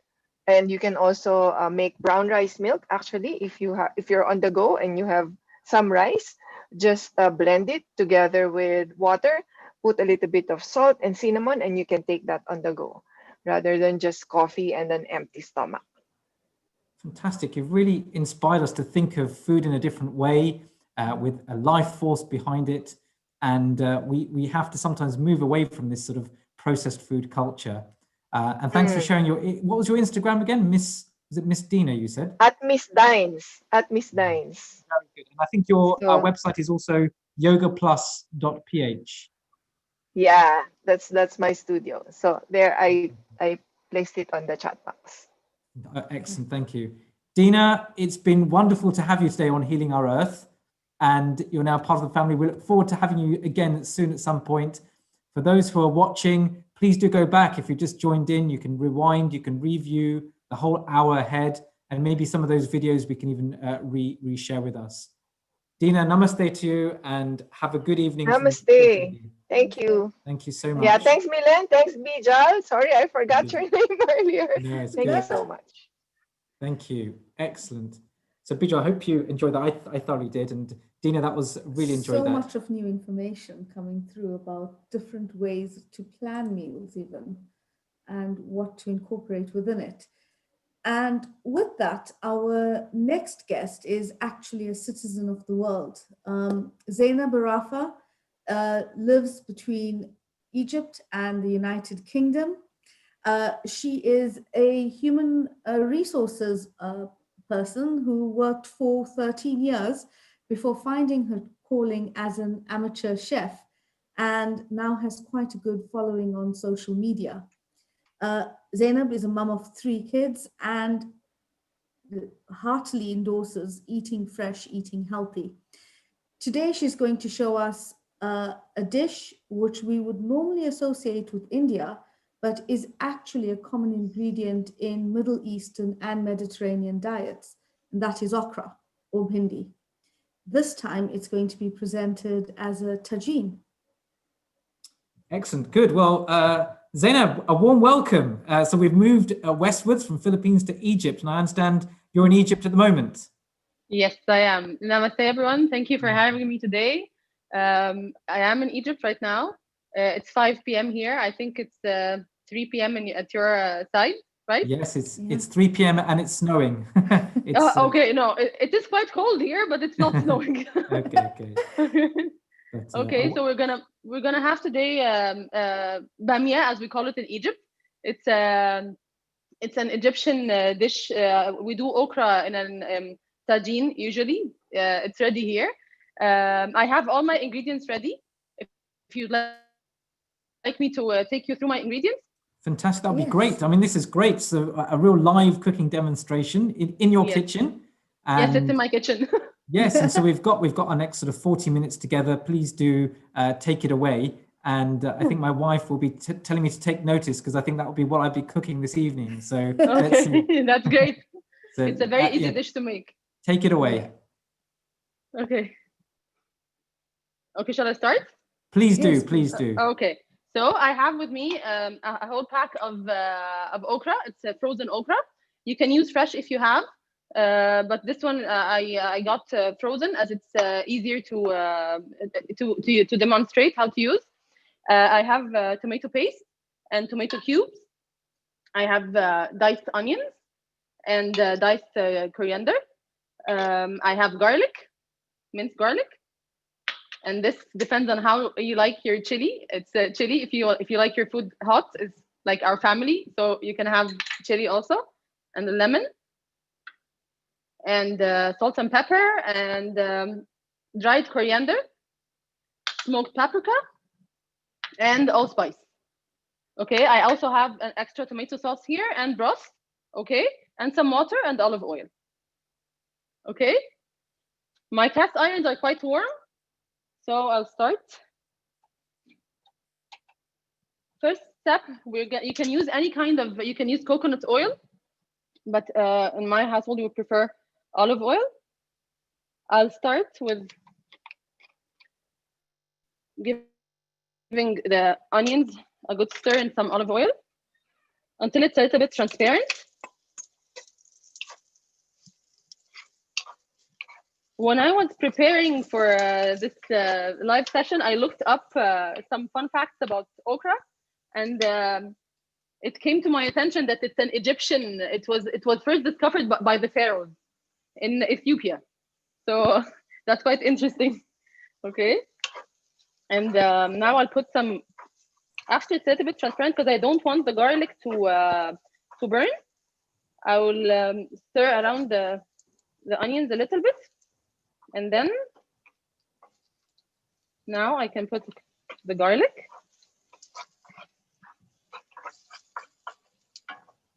Excellent. So okra from the pharaohs. Interesting. So yes.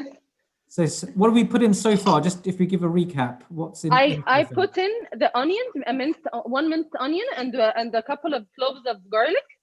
Excellent. You can't have enough garlic. You can put in as much garlic as you like. Okay. I will put in some pepper now, because I like to give it just some oil as well. Was there some oil? Olive oil. Olive oil, yes, olive oil, yes. And you can use the coconut oil if you prefer the taste. Okay, but with this dish, I usually like olive oil. Okay, I'll put some pepper. Is this the powdered black pepper or the powdered black pepper? Yes.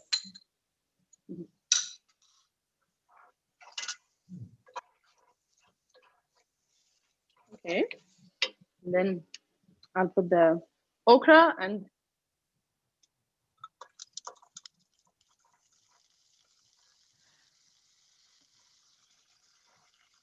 your okra, are they cut in rounds or are they slit lengthwise? I am actually using today this small okra. Okay. You can use the one cut in rounds. Yes. Okay, you can use any kind of okra. The big ones cut in rounds, or the small ones. They're available also in the frozen section. Okay, they're all okay.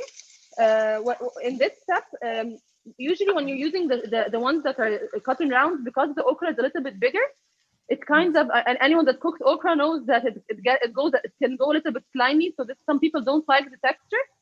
So to prevent this, we will put lemon in this step right now. I give it a quick stir, and then I'll put anything acidic, but you need to go with the taste.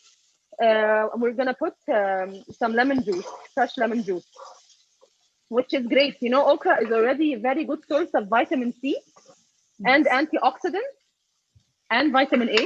Okay. So putting some more vitamin C is not bad. Okay.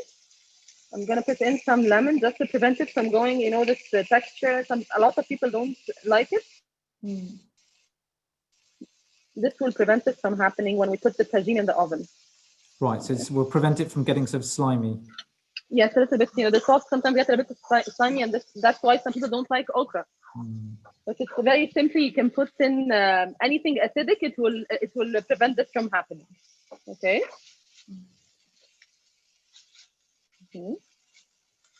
I will put here in the other one. I'm gonna prepare I need the broth and the tomato paste to be boiling a little bit. So I'll get it ready now. It's warm. You can tell that my cast iron is a little bit warm. Okay.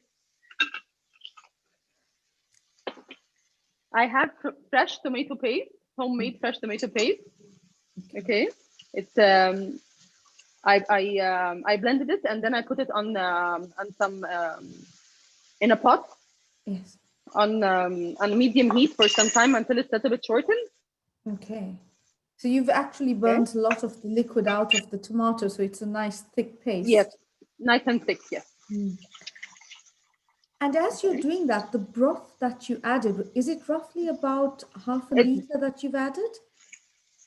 I've added a mason jar, so it's actually not a full mason jar. So yes, it is about half a liter, and another half a liter of tomato juice.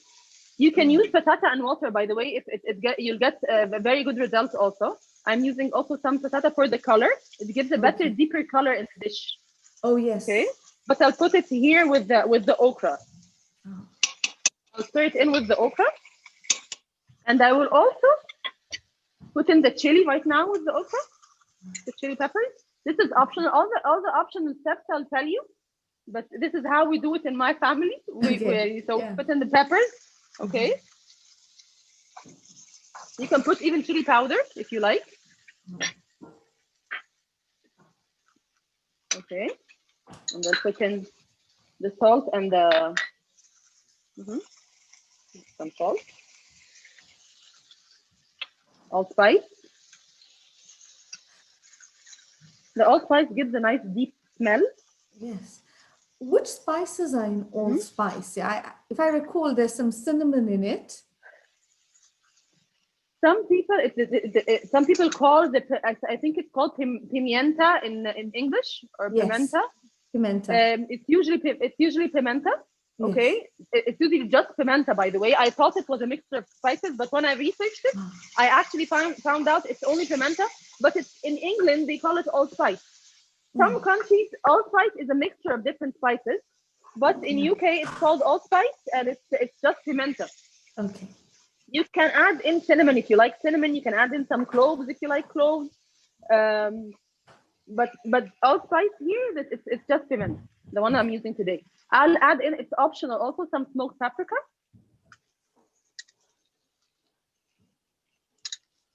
It also gives a very good taste with the pepper, the chili peppers I added.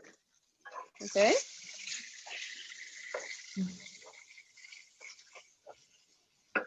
I will now add the mixture here, the tomato and broth mixture. I'll add it to this other one here, the other skillet.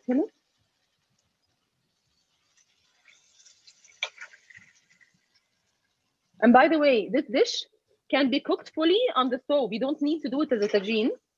And you can do it in a Pyrex, you can do it in Corningware, in anything that is oven proof, and you can do it totally on the stove in a pot. We just prefer, I believe the clay gives a very nice smell to the food, so this is how we prefer it. But it can be easily done on the stove fully, and I can simply leave it like this until it's cooked for like 45 minutes. I have a ready one, don't worry. It's like this will take around 45 minutes to cook. Okay. You can just make sure that it doesn't get dry, and every now and then we can add some more extra sauce from this skillet to this one. So it can be easily done fully on the stove. It does not need to be done in an oven.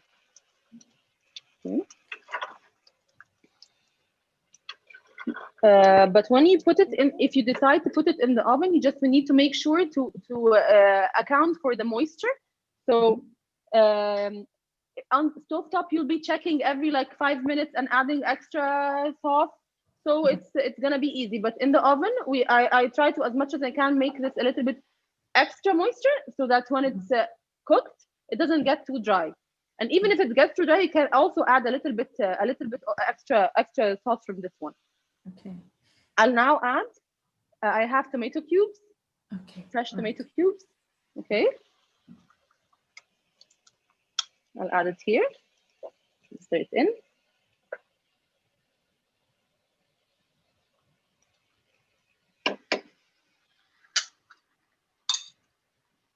Have coriander, green coriander.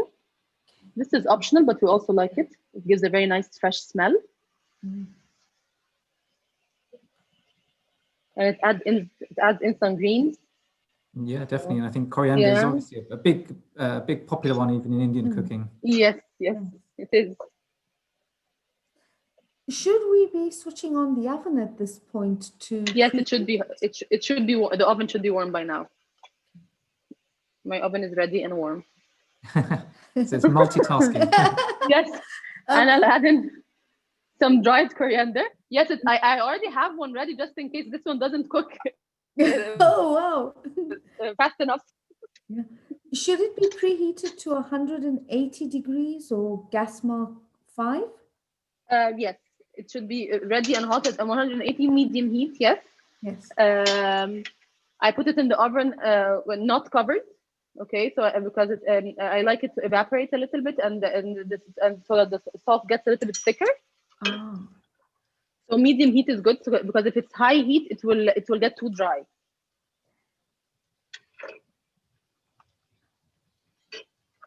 Okay, my okra mixture is ready to go into the tagine now. I want to show it to you. I don't know how. Can I'll come closer to the camera. Please, yeah, no problem.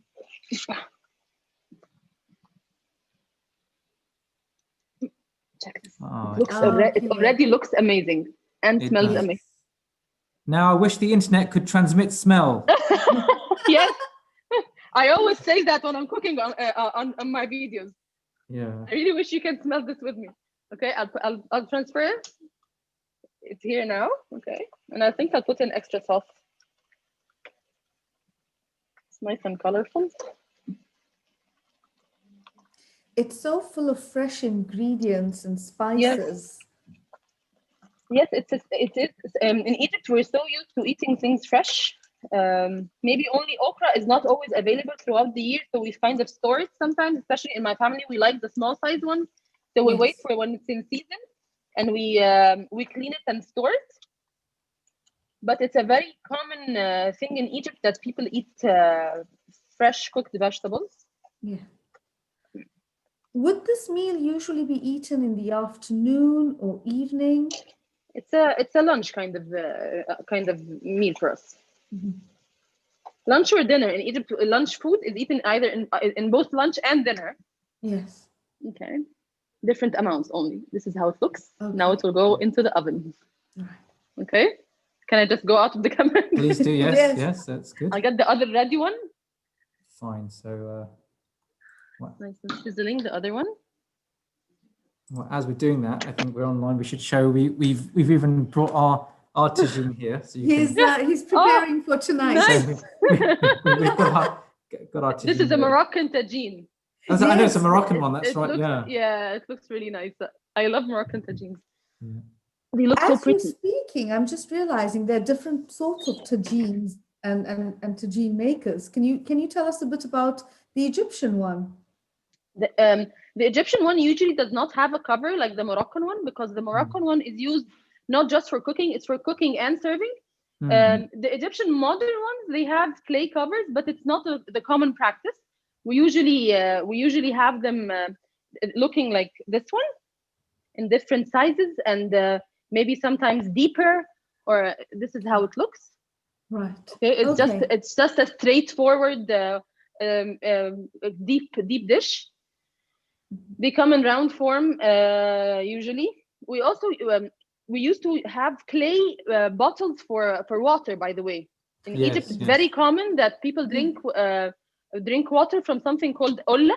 Olla is a clay water bottle, and it keeps water cool because it evaporates from the outside. The water keeps on, it's porous, the clay is porous, and this process of the water evaporation keeps it cool naturally.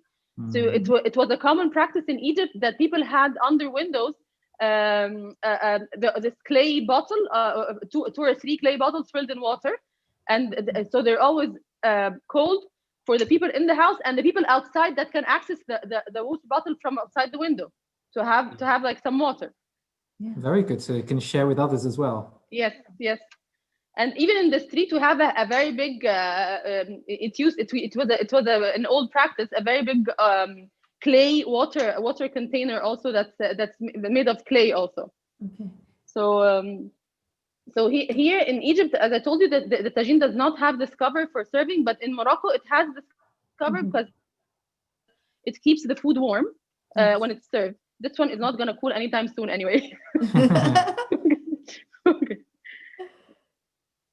Okay. Usually okra is served with in Egypt it's served with rice or bread. So it's really nice to serve it with some white steamed rice. If you like to eat it with your hand, it's a very nice. It has a nice sauce to dip in the bread in. Okay.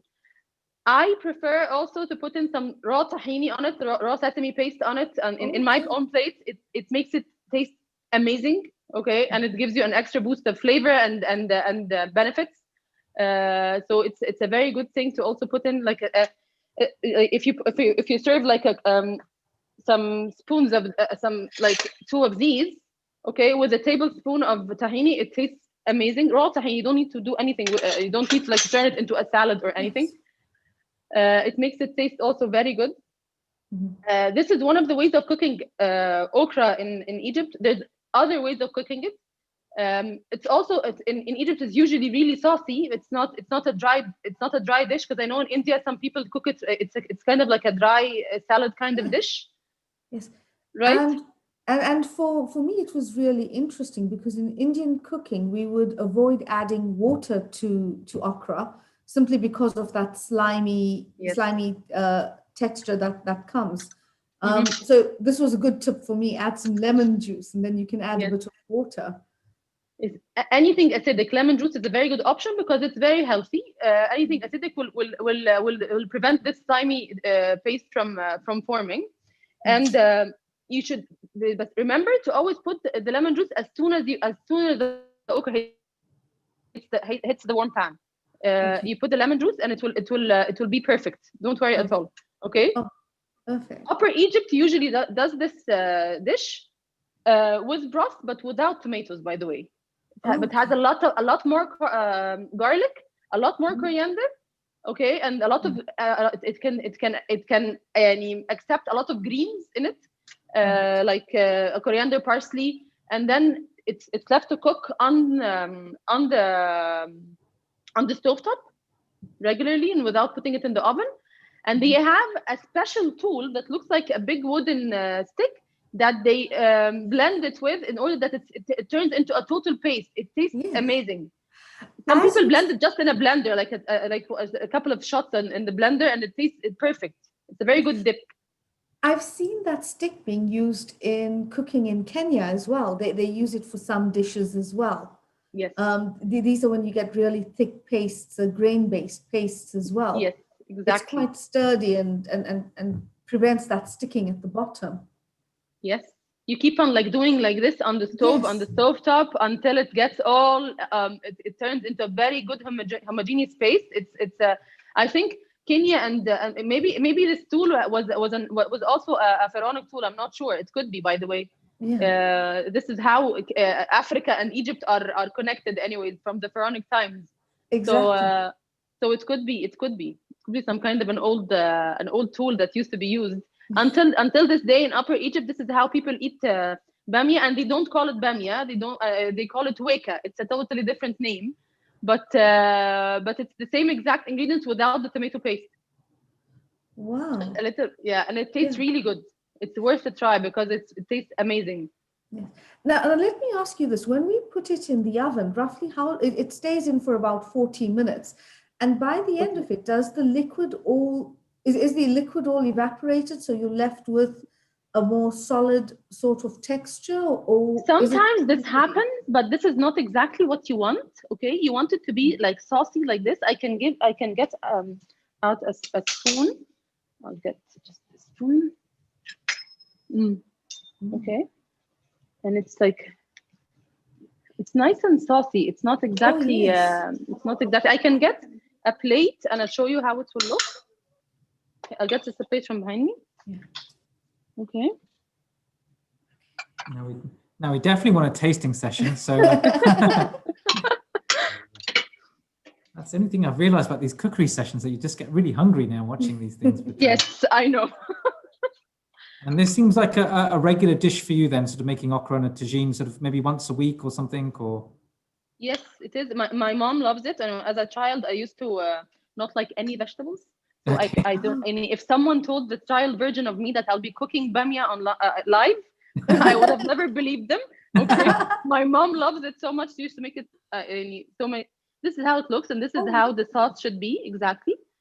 Yes. It's not too much sauce. It's nice and saucy, and you could like eat it with bread. But it's not like a soup kind of sauce.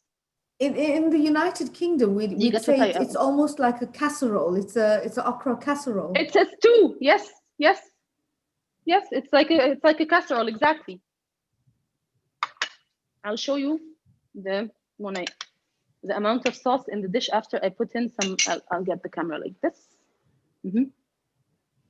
This is like, you need to like It looks like a really lovely tomatoey texture. Yes, exactly. And you began by adding that broth before the tomato. What was the broth made out of? Is it just vegetables? Right. Vegetables boiled in water. It's mainly carrots and onions, and if you have celery, whatever's in season, and it boils for some time. So this is the broth I have kept aside. I have it. I usually have a lot ready also in the freezer, because it makes cooking a quick meal very. It's faster and easier. Yes. Because sorry. How long does the broth last in the freezer? Because I know in the United Kingdom, again, we use a lot of the stock pots or the stock cubes and add water. Not in my freezer. I know. Usually, and I like this idea because it's I was just gonna tell you, we usually eat very fresh every day. We cook like at least once a day. We have to be cooking once or twice a day. We cook fresh meals. So these things don't last a lot long. And in the UK, you have broth available on the shelf, so you don't need to have it in the freezer anyway. But here it is not. In Egypt, it's not available to have broth because people cook every day. You really do not need to have ready-made broth in the supermarket, because you usually have something boiling and something cooking, so it's always available. Yes. And if okra is not available, can we substitute any other vegetable or any recommendations? I would say yes, you can, because this is the way of cooking most vegetables in Egypt. You can definitely have in zucchini in there, but it will take much less cooking time, and it will not take as much lemon, but everything else will be the same. Also, you can have green beans, broccoli. You can add to the zucchini. You can add the carrots also. It will taste really good with it. Peas and carrots. All these things can be a substitute, and they all could be done also on the stovetop or in the oven. You know, they are the same, almost the same cooking technique. Maybe just this has only the lemon trick difference. I'm just thinking with the kids, sometimes you have to do hidden vegetables, and I might just try and sneak some broccoli in with the okra. Yes, you can do that. Certainly. Excellent. So look, we've still got some time left. We've got another sort of 10, 15 minutes to go. So I'm not sure if you still had some more things to show us. Otherwise, it would be really good to also talk and hear about your journey, really, because a lot of people watching around the world are obviously interested in cooking and seeing how you got into cooking, reading, from your interests of going from, recipes and health to then cooking as well. I started cooking before I even remember when. My mom cooks, as I told you, our family cooks fresh food every day. So it started with me wanting to help my mom in the kitchen and giving her some rest time. So when I was like 12, I started helping her in the kitchen. I used to only prepare her ingredients. She would still do the cooking, not me. But but I always loved the idea of cooking. It wasn't a common thing to be a professional cook in my part of the world here. So it wasn't something that I even thought of or considered. But hitting the 35 years old age and some kind of weight issues, so that I did not accept. So I started taking the whole idea of cooking all my food for myself, and this is where it all started. That I want to do it. I want to do it professionally. I don't want to work as in corporates anymore, and I want to start to pursue it professionally because I simply love it, and I believe I do it well. Yes, no, you're definitely doing it. And so, what are you doing now? Do you do sort of cooking lessons online, or what are you doing? I'm doing mainly social media, and I'm doing videos online with a channel that does that has many kind of all kinds of cooking videos production. They have different times, and I'm with them as a co-chef in the health page. So I'm doing mainly videos, recipe videos online with them right now. Are you developing the recipes as well as you go along, specific to? Yes, I do. My recipe videos on that I shoot online are all developed by any. If some things are like very inspired by any very old traditional ways of cooking, so it's not 100% me, but there's always tricks and certain things that I add. But generally speaking, yes, I do create the recipes. Sure. A recipe like today is a traditional recipe from the pharaonic times, so I'm not the one that did it 100%, but I researched it good enough. I can't claim that it's my recipe. This okra casserole, it's a pharaonic dish, so no, it's not me. But generally speaking, my videos are mostly recipes that I do create. Yes. And something that I find really interesting is that you're also going to go back to qualify in food health, or I'm still researching, yes, but I am looking for a school that would qualify.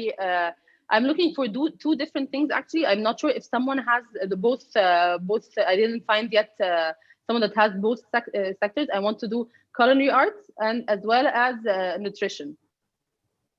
Mm. So now you've mentioned, obviously, you're a mother as well of children. Because these are the two things I'm interested in. Yes. So you're saying a mother of children. We're also got children, and sometimes encouraging them to eat healthy, or even getting them into the kitchen as well to help with cooking. What have been your tips of being a mother, and particularly in trying to get the kids to eat healthy? Often they'll sneak off and want a chocolate bar or have a very quick cereal or something. I have a special experience because I have two stepkids that I started cooking with them when they were actually quite in their teens. Brilliant. So it's not and my baby is like 18 months old, so she's still not helping. I do have a towel for her to help me in the kitchen, to like act like she's helping me in the kitchen. I just bought a towel for her to help me, but she's still not really helping. But out of courtesy, my stepkids always eat what I cook. so I really don't know, because I try to always tell them how a great cook I am. So maybe they believed it. So they eat what I cook, but I don't have really tips about how to make them eat. Okay, my stepdaughter isn't. She loves my food. Yeah, she's nodding, so she's a good camera woman. Yeah. Can you tell us a bit about? She's a very good camera woman. Yes. Oh, sorry. Could you tell us a bit about Egyptian food? You've given us a very interesting dish over here, which almost carries across the Mediterranean, the Middle East, India, Asia. Can you tell us a bit about the influences and the flavors of Egypt?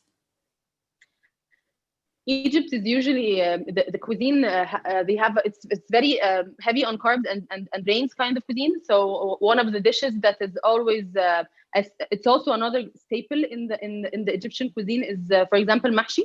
And this is, by the way, the picture you have for me on the flyer. It's with a mahshi dish. Mahshi translates directly to stuffed. Okay, it's stuffed vegetables. The one I had in the picture is a low carb version of the stuffed vegetables, Egyptian style. But the Egyptian style stuffed vegetables is usually it has a lot of different kinds of mixed. You can use the zucchini, peppers. Peppers is the easiest one to have it emptied.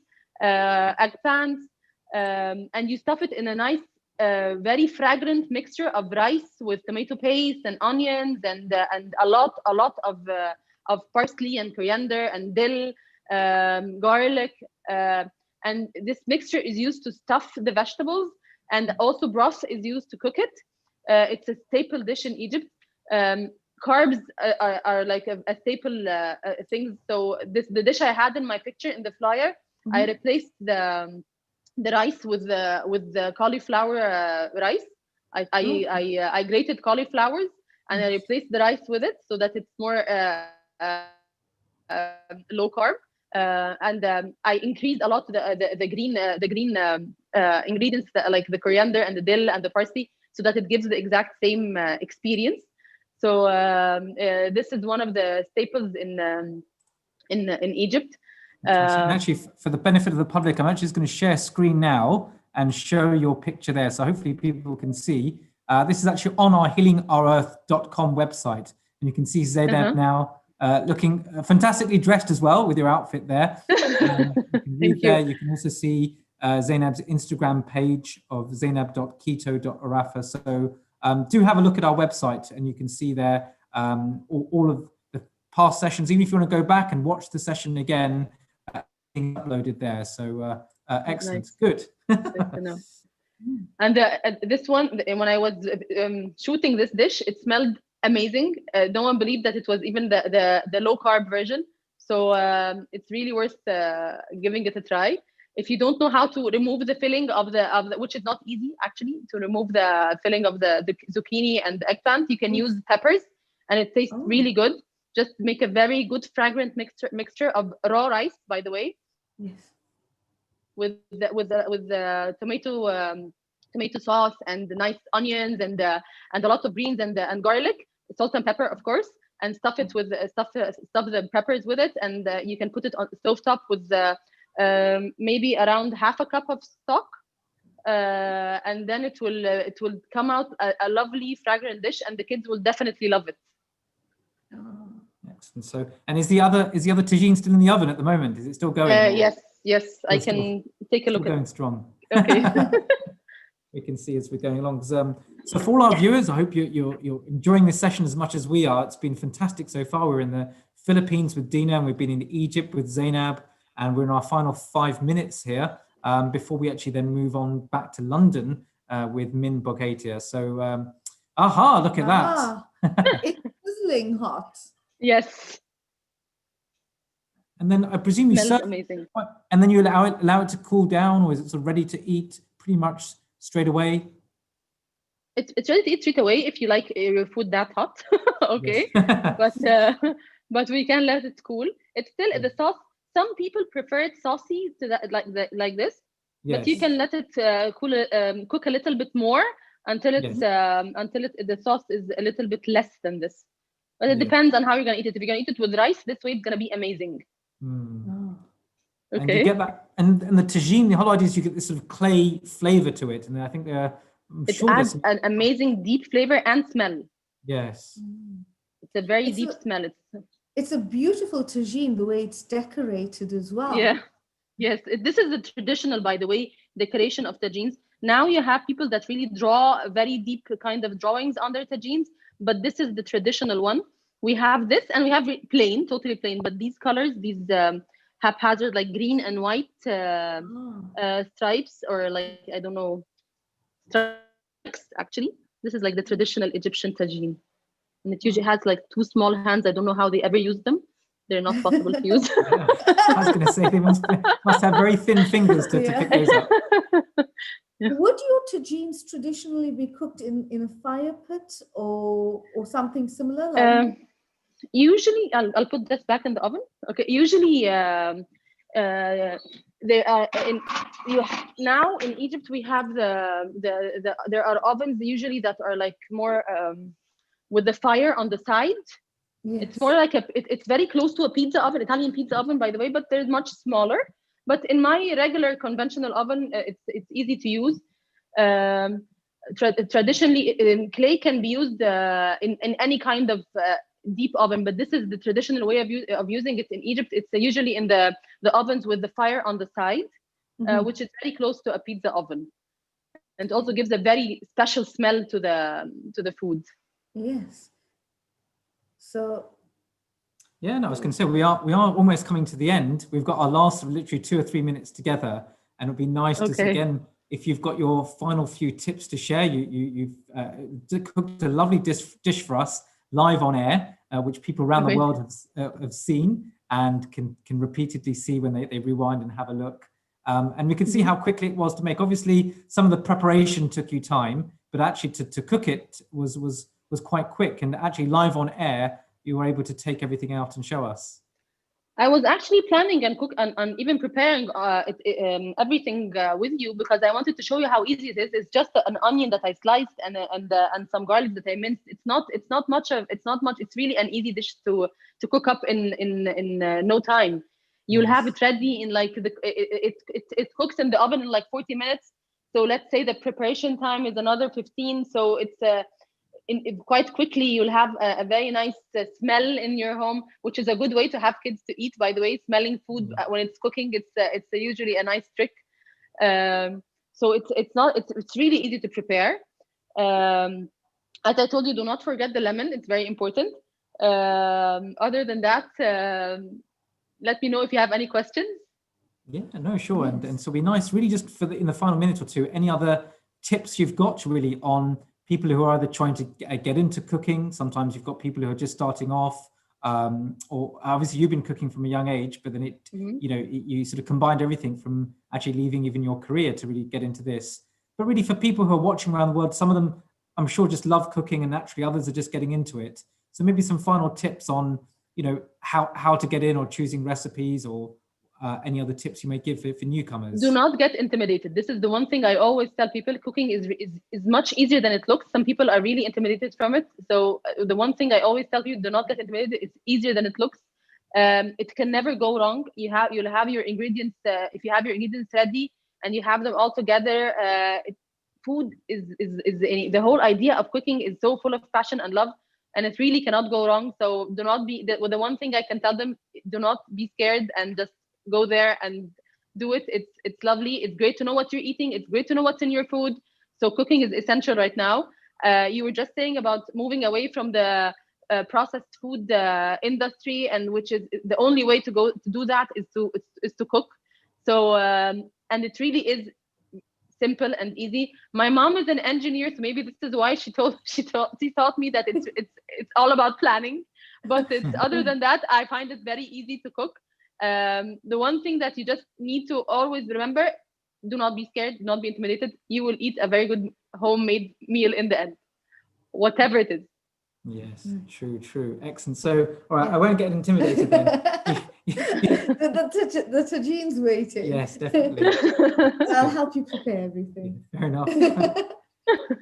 Zainab, it's been great to have you, and I'm sure it's my pleasure. We'll see you again. So those who are watching, do have a look at Zainab's introduction in healingourearth.com on the website, and good luck, and we'll see you again. I'm sure next time you'll be coming on, you'll have a degree or a master's in nutrition and health. I hope so.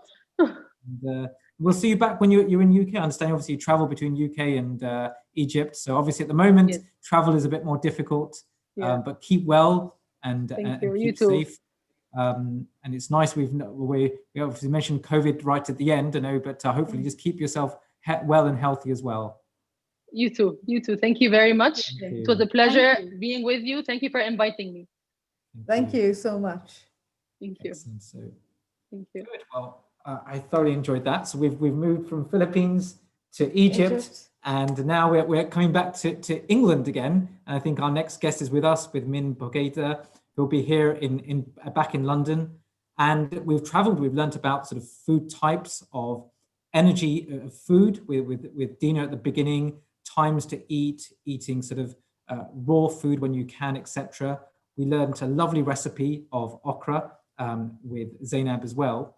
So Min is with us. Hopefully we can spotlight Min so we can see him. And a warm welcome to Healing Our Earth. Good, welcome. Thank you very much, Millen. Okay, so we're going to just introduce you in a moment, but I believe you're in London as well at the moment? Yes, that's right, in Harrow. Okay, excellent. So we're not far off, and I hope you are enjoying the snow. For sure. I built a couple of snowmen earlier this morning. Yeah. Is there a warm cup of chai next to you? For sure. Oh, yes. Good, excellent. Okay. So I'll ask Bijal maybe to say a few words about Min, and then Min, you've got a good sort of maybe 40 minutes with us, but Bijal, tell us about Min. So Min spent a lot of his working career in the city of London, probably taking the tube in, working long hours, and a few years back decided to stop this lifestyle, and with the help of a few friends, set up a sustainable unit for growing high quality herbs and vegetables, with the aim of promoting healthy eating, environmentally friendly products, and also a more inclusive way of selling Michelin star quality ingredients. Min has spent the last 12 months growing this business, and well, today we're hoping he's going to talk to us and share a lot of this knowledge that he's gained, not only about the vegetables and herbs that he grows, but also about the quality and its impact on cooking. Excellent. And now I've got a pun there. Growing this business. I quite like that. So Brilliant. Good. Write that down. Quite enjoyed that one. So good. Well, let's over to you, Min. So do share with us your thoughts. UK time, it's just gone sort of 10 to 4. So you've got the next sort of 40 minutes with us, and you can speak. I don't know if you want to share. You're going to share a screen. Oh, here we are. I am indeed. Yes. Good, excellent. And just as you're getting ready as well, for those who are watching, I do want to mention that Healing Our Earth comes every week, every Sunday. We've been broadcasting. This is actually our 58th session, and next week the theme will be on well-being and wellness. Excellent. So Min, we can see you there, and we can see your screen beautifully. Awesome. Thank you. Again, thank you very much to Healing Our Earth for giving me this opportunity to tell everybody about my little story and why we're doing what we're doing around growing vegetables in a much more sustainable way. So what I'll be doing over the next 20-25 minutes, and then leave plenty of time for your questions, is tell you a little bit about my story, because everyone, especially my own family, is really surprised with what I've started to do. I've sort of grown up in a very traditional sort of household, only son, 3 sisters, and my sort of claim to fame, it's not a very good claim to fame actually, is up until about 12 months ago, I'd never cooked in my whole life. It was all a mystery. Just sort of came into the kitchen being the golden child, and I can see some smiles there. And yeah, miraculously, like the food was always on the table. And I thought, actually, now's the time to think about, that's not a very good example. I need to better understand where our food's coming from. And as you kindly said in the introduction, I spent 25 years in the city. And during sort of lunchtime walks with some of my friends, we used to talk about the quality or lack of quality of, the food, particularly, they had young children. My daughter's sort of grown up now at university, but they used to talk about, for their kids, the quality of the food wasn't particularly great. And, there's something we should do about it. And as always, everyone thinks, oh, that's someone else's problem. It's the government's problem. And, we talked about this more and more, and we said, actually, what can we do personally to try and change things and make an impact around, the whole topic of, children and ourselves understanding more about where our food comes from, growing in a more sustainable way. So we started to do some research, and we found that there were some really interesting ways of growing that had been pioneered in the US, in Japan, and in India around using different methods. So rather than the traditional, we'll grow it in the soil and we'll grow all the crops that way, there were these new techniques coming out, something known as vertical farming. So we thought, actually, my background is analytics and technology. So we saw that these techniques were involving completely new ways of controlled environments, because now obviously with the environment as it is, you're not getting your regular seasons as you previously had. It can be super hot, it can be cold, it can rain, and it's obviously having a sort of devastating impact on the crops that are being grown around the world. So what I'm going to do is I'm going to sort of take you through sort of the story as to how we actually sort of built up the herbs business, and I thought it might be of interest, rather than just jumping straight in and talking about the microgreens and the benefits. I'll talk a little bit about why we did it. So one of the things that I put together just to try and explain to everyone why we started this journey, I created this little video. So I'm just going to play this sort of 1.5 minute clip to start with. I hope this plays okay across Zoom. Here we go.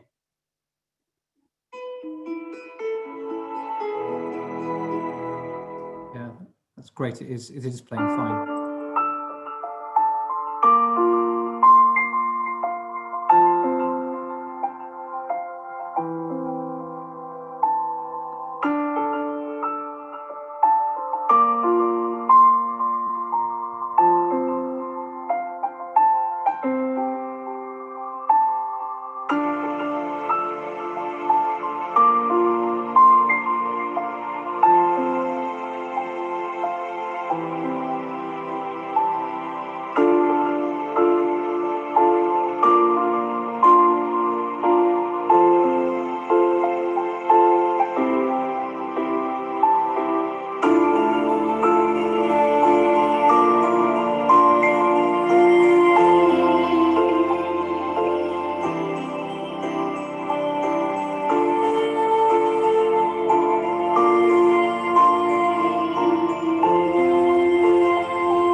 Hope you like that. So yeah, we did it. We started off with an experiment with just looking at these technologies and starting to put a couple of them together in our shed just to see how it actually works. And then we were looking around for a space to start growing this at a larger scale.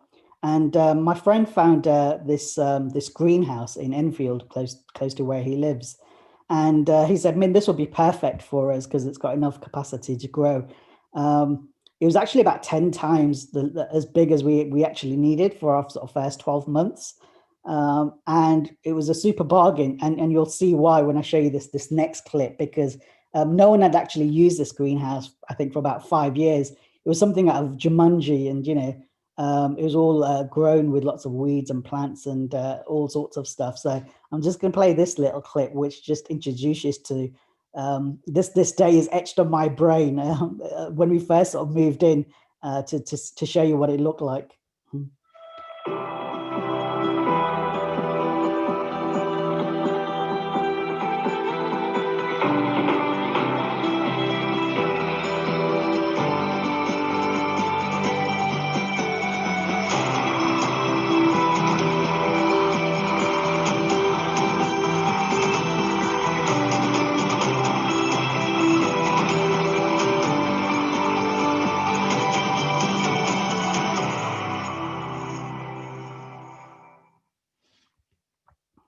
And if we do a bit of a zoom into that, this was as we walk through. Now you can see why we got it for next to nothing, right? It hadn't been used for a long time, so it was overgrown.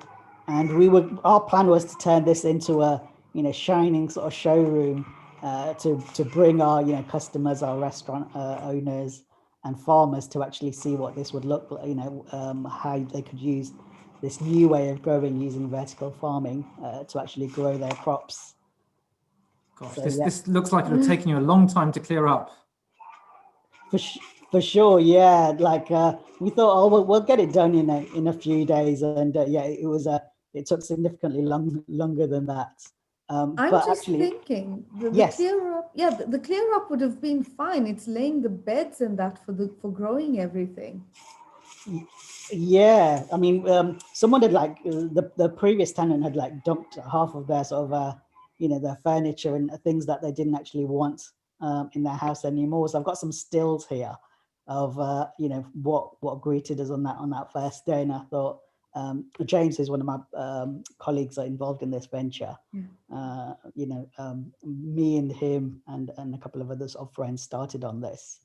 And yeah, so this is some pictures of how it looked, and after a few days, we started to sort of clear it down, and every day was a success because it was like, oh my God, now we can see the floor. That's what it looks like. So piece by piece, I mean, we started to clear it. So this was probably about about 2-3 weeks.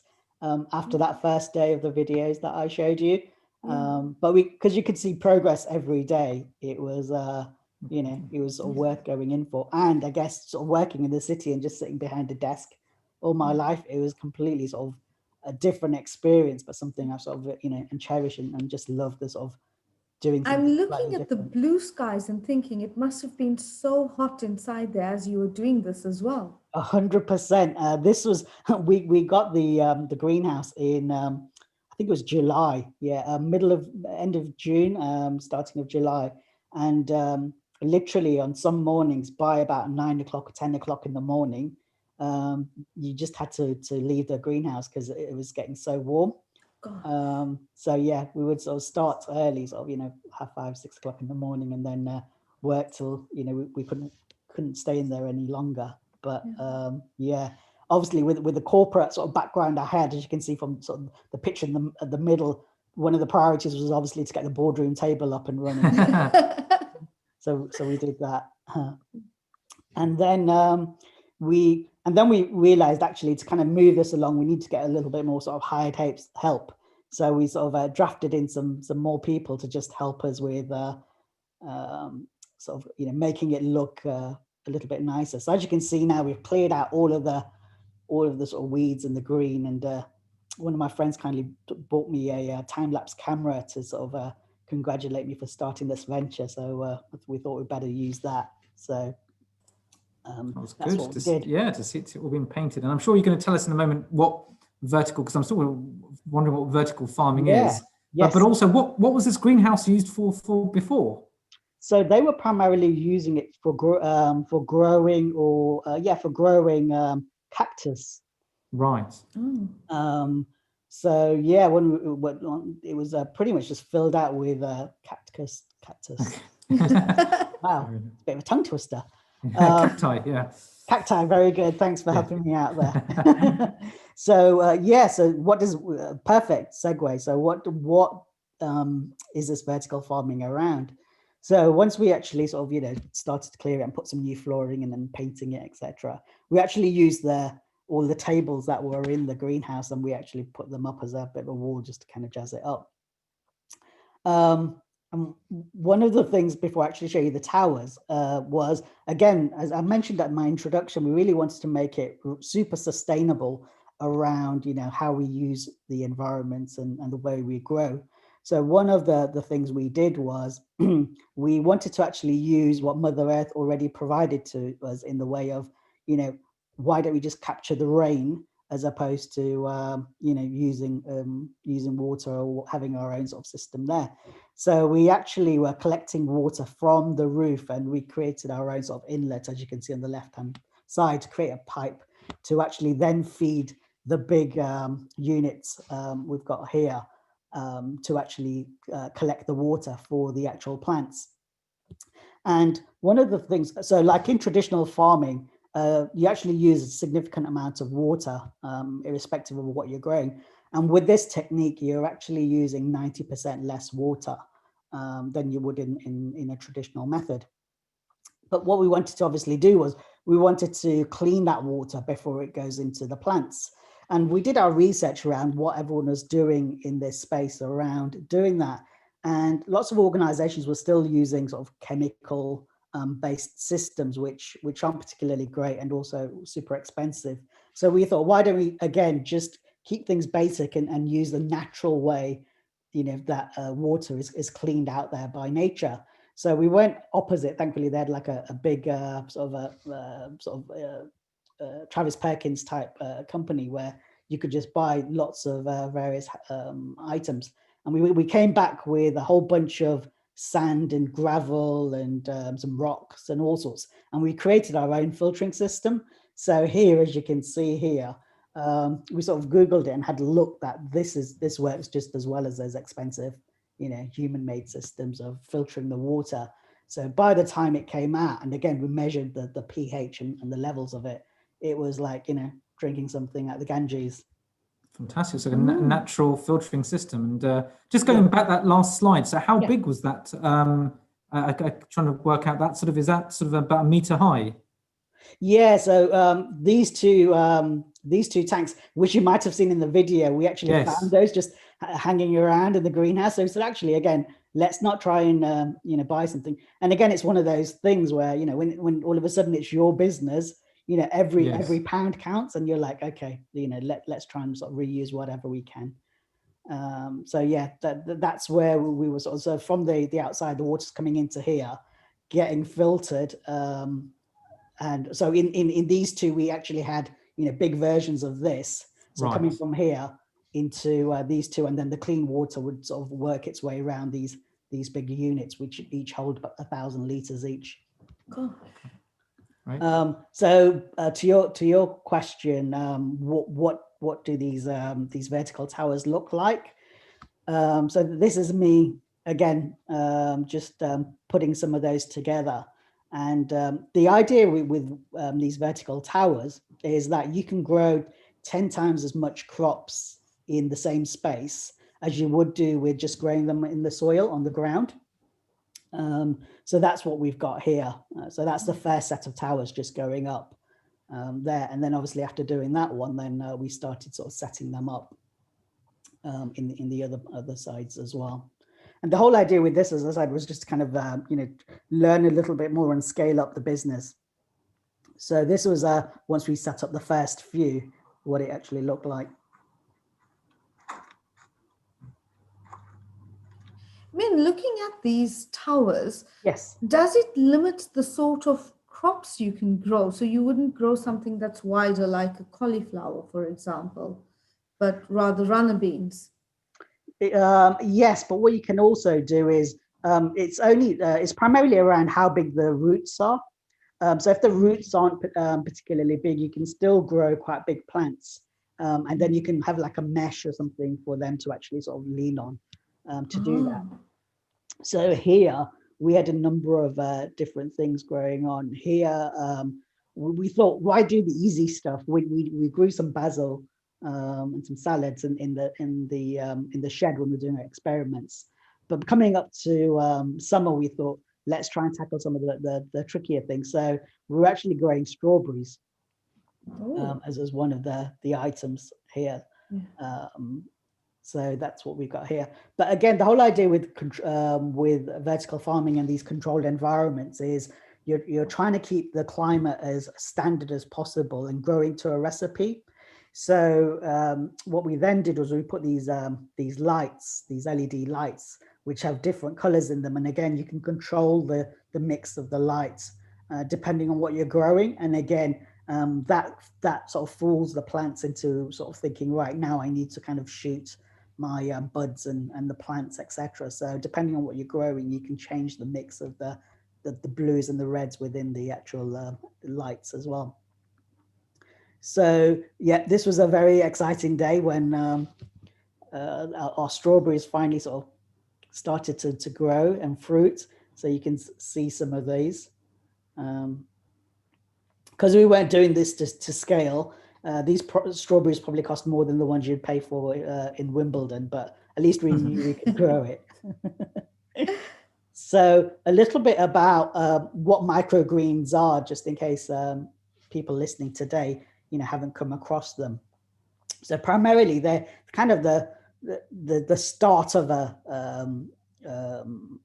vegetable or a baby plant. So typically, as it says there, they're quite small, about 1 inch to 3 inches. They typically take about two weeks to grow, again, depending on what it is that you're growing.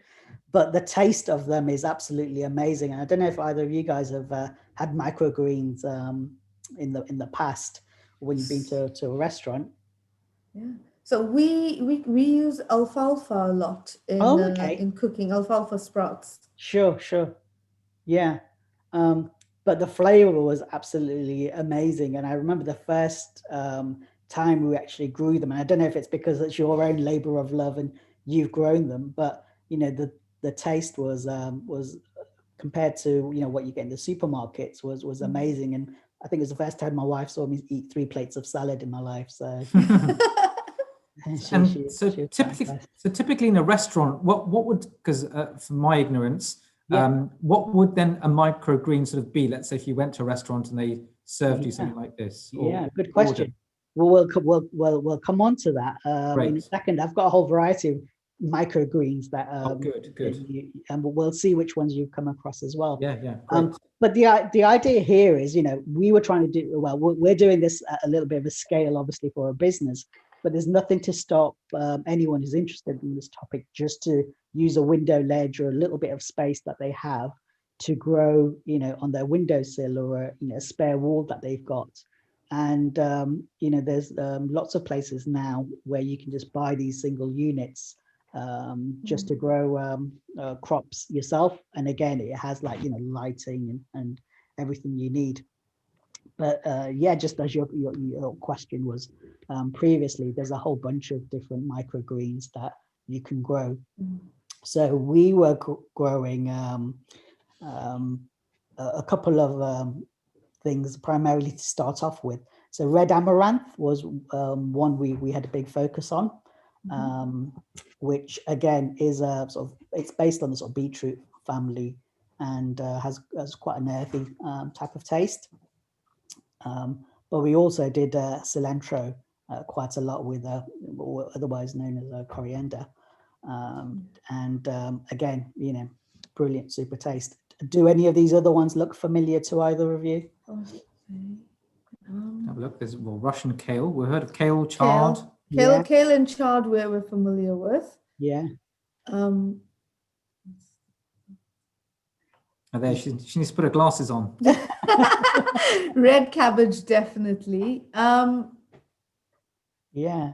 So there's tons of different ones we could do. And again, we said rather than doing like 10 different types, we said let's do a focus and be the best producers of a couple of sort of crops and master that, because again it was quite new to us because we spent most of our lives just tapping away at keyboards and stuff. So we focused primarily, apart from the strawberries, we did basil, amaranth, and cilantro. So why is this something you should consider? As I said, it's super quick to grow. Rather than a traditional sort of plant you might grow in your garden, you can get get from your seed to something that you can harvest within 2 to 3 weeks. And you only need a tiny space because we're growing these things vertically. You can grow a significant amount of crops in a small space, and the seeds are cost next to nothing, so it doesn't really cost much compared to how much you would have to pay for these things if you went to the supermarkets. Particularly for if you don't even have a garden and you living in an apartment, again, it's something, as I said, you can grow on a windowsill and enjoy, seeing the crops grow. So as long as you've got some good light, or you're using like a artificial light in the form of like an LED, then away you go. And as we found out with our greenhouse, even when it was like getting warm or super cold, I mean, nature finds a way of growing. So we found that all the crops were quite hardy and would continue to grow.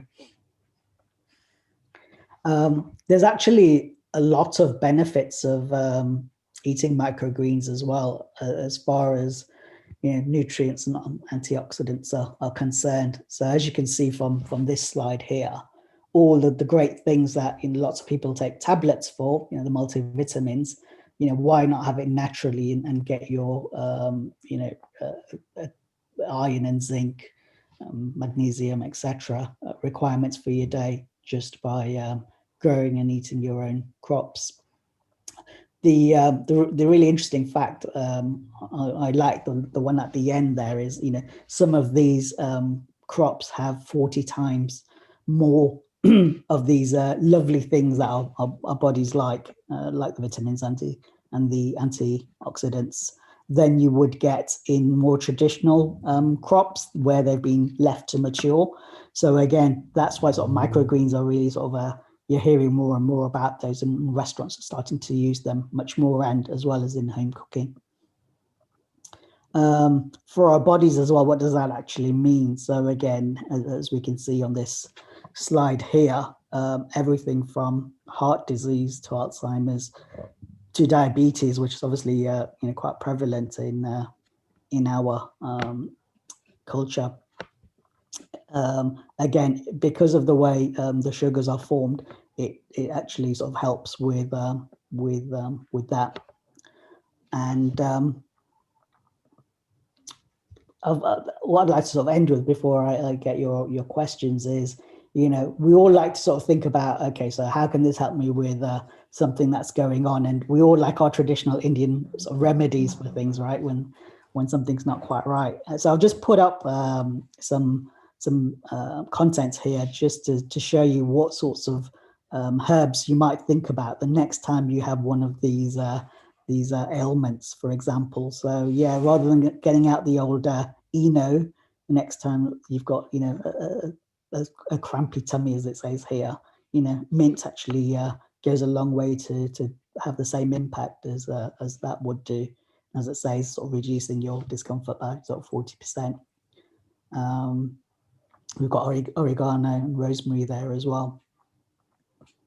There's a whole bunch of other ones as well. So again, in this sort of whilst we're locked away in our houses for however long it's going to be still, a bit of basil can actually help with your mood and actually sort of make you feel a little bit sort of happier as well, and the way it sort of boosts your brain's production of all the good things to do that. So again, these crops aren't just about, okay, they look quite nice as a bit of a garnish on top of your dinner. They actually have really positive benefits for your sort of mental and physical well-being as well.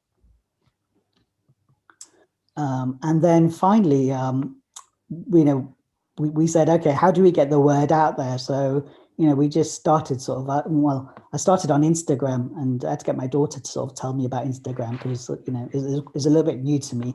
She's like, Dad, you stick to Facebook, but I'll show you how to do it. And the amount of interest we actually got, literally within a couple of weeks, we've got over 2,000 followers who were just interested more in, what we were doing, and also the practical aspects of how we could use micro herbs and growing in this vertical farming way, you know, those sorts of recipes that you've got. And through some links and friends that I had, managed to get some celebrity chefs and the like as well. There's one person who's, I think, made it all the way to the semi-finals of MasterChef, who kindly took some of our herbs and used it in some of their cooking as well.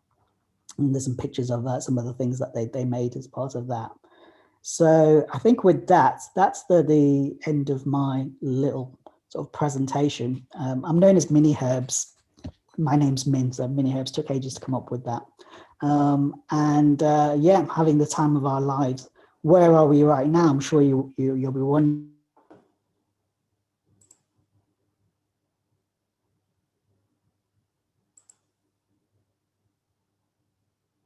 Sorry, I think we've got, Min, we may have lost you, just frozen a bit while we're seeing the screen of those micro herbs, but we've certainly enjoyed it so far. So Min, as soon as you're with us again,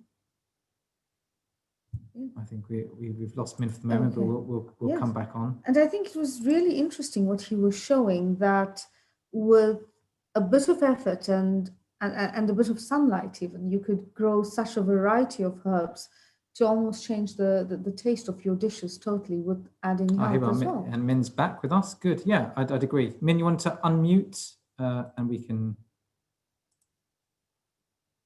There you go. So Min, if you want to unmute, if you can, will it let you unmute? There we go. Here we are. Fantastic. Sorry about Good. that. I'm not sure what happened there, but yeah. No, we saw those great Instagram pictures and of the herbs as well. And we've got some time just to, you've told us about your journey and what you're doing. And as you say, Mini Herbs, I like it. It's got Min, it's got Mini, it's got everything in it. So it's good. So what I mean, let's talk a bit about Mini Herbs and what are you doing on that? Are you actually providing people with herbs or with seeds, or what's that about? Yeah, so we've sort of pivoted the business probably about 3 times already in the last sort of 12, 18 months already. Primarily our focus is to sell to restaurants. So we're going to start primarily, well, we started with a number of sort of big fine dining, 5-star, Michelin-starred restaurants, because primarily for them, it's all about quality as opposed to just price. So the idea is we grow them on the day and they serve them to customers in the evening. But ultimately, and you might have seen on the video that I showed right at the beginning, one of the key things we want to do is to make it a social enterprise and actually start growing in quantities where we can get corporates to sponsor our towers, and the food we grow on those, we want to sort of, give those away to charity. So, it might be to schools or to the homeless or, to prisons or whatever, and actually start bringing people into the space as well. So we can teach people how to grow as well and provide some jobs that way. So yeah, that's what we want to ultimately do. Now we've got the hang of what we're doing as far as growing is concerned. It'd be lovely to sort of give back to the community and even for for school children to get to connect with nature, appreciate it's different. And you showed, because in the middle, particularly in urban London, the growing spaces are maybe few and far between. You showed a picture of high-rise housing, and often our children have lost connection with nature. So this is another way maybe they can just connect with it. Yeah. And in terms of, I should say ladies first. Well, look, the only thing I want to say is I don't have green fingers. I managed to kill mint once when I tried to grow it. Congrats. So how do we start this, and how long will a cycle take to grow these microgreens? Yeah. So what we've been doing, as I said, is we're all quite geeky in analytics, our little team. So again, we just watch lots of YouTube videos, and we primarily go into a recipe. So the whole idea is, we know, right, we can measure lots of these things. Obviously, it's a little bit harder if you're growing it at home. But what we've got in our setup is we've got lots of sensors which will measure things like the pH levels and the water and the humidity and the temperature, and again, automatically adjust that. As I said, things, most crops are quite hardy anyway. And, these units that you can buy from, the likes of IKEA, and if you just Google sort of, something around vertical farming or growing your own mini crops, you'll see lots of things that are out there where you can just, buy these units, and it'll allow you to, and it comes with seeds as well, and it'll just allow you to start growing. Excellent. And then, and in terms of now actually making it palatable in eating and serving. So obviously we've said, you may go to a high-end restaurant and serve the herbs. And for us every day, I love those slides actually you said about, ginger, oregano, basil. Those some really great slides. So obviously these are usually as an addition, but can you just eat them as they are, or what, from your experience now, how do actually people sort of have these microgreens? So primarily they're used on top of a dish. I mean, you can obviously do like a mixed salad with a variety of things on there. So you can mix some basil leaves with some salad leaves and some cabbage and all sorts of things like that. But traditionally, and the way they tend to get served in the restaurants that we look after, they're used a lot as on top of a main meal, for example, or as a salad on the side. And just complement because of the taste, and what I mentioned about how stronger the taste is, it just really makes the dish come alive. And definitely, as you said, they seem to be packed full of some very good minerals, but things like zinc, etc. Things that we always taking supplements for, and so this way you can sort of get it more naturally anyway. Yeah. Have you guys had microgreens yourself? I know you talked about a couple, but when you've been to a restaurant, where primarily is where you're seeing them at the moment? When we went for the dinner one evening, remember they had some really interesting starters. There you go, husband and wife have to remember. This was pre-lockdown, more than a year ago. We've been out for a really nice evening with friends. Yeah. And we had a private dining room. This was in Soho, and the starters were these salads. And you normally expect your mozzarella and tomato sort of Italian type salad just to come with that, and there were loads of microgreens all around it. It changed the flavor of the mozzarella totally. Yeah. One of the things we didn't want to do was to, as a business, sort of go to the sort of supermarket style, let's just do it that way, because that tends to be sort of a race to the bottom, and it's all about quantity, not really quality. Whereas what we actually want to show people, and through the sort of education just as much as the business, to show people that you can actually grow this stuff at home yourself. You don't need to just wait until you go to like a nice restaurant in the city or whatever to have this food. And just out of curiosity, if like me, you're not going to be able to grow something, can we contact you to get some of this? Because it looks like it's actually organic, naturally grown. That's right. Yeah. So we don't use any herbicides or pesticides or anything like that. And no soil as well. I think I mentioned that. So yeah, super natural. The Instagram page is probably the best page, best way to contact me, and you can just send me a message on there if you're interested in any of the crops. And of course, restaurants have been operating as takeaways, and they've been shut for quite some time. Yes, sorry, you just cut out a little bit there. You're talking about the restaurants being shut? Yes, the impact on for these microgreens, because you were looking to supply a lot of restaurant chains, that's right. Specialist chefs. We've had to sort of pause the business for the pretty much for the last sort of 6 months, because every time the sort of restaurants start getting going, and then there's another lockdown.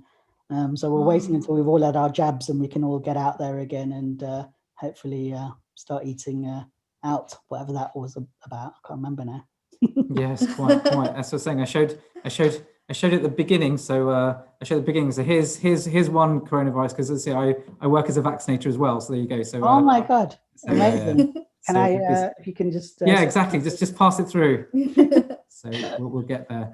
But Min, it's been great having you. And actually, one final, but you mentioned about I think you've got a daughter at university or even at school, and mentioning school meals. I mean, in due course, it'd be great, as you said, in the more popular culture, you go to just a general restaurant, which will just give you usually quite stodgy food. Yeah. That there is something more nutritious. There's something more with some live energy in it. And who knows, in due course, you could set it up that you could provide these to a wider audience. That's certainly the plan. Yeah, yeah. Would love to. Fantastic. Well, wish you all the best, Min. It's challenging times, but stay safe, stay well. Thank you. Excellent. Good. So, well, thanks for coming on, and we'll see you again, I'm sure, coming on again at some point, telling us how the business has grown, particularly even the social enterprise side of it as well. Yes. And who knows? Next time I see a microgreen, I'll be thinking of you. And Varsha, you're there. I can see you. Yeah. So namaste to you. Namaste, Dr. Milanji. And Milanji, it's lovely to have you both here. I know, we're both on. Well, and in the green as well. Very impressive. Fine. So Varsha, I think you probably know Min. So Min, I don't know if your camera's still on, and we can have you on, because I think you maybe know Varsha as well.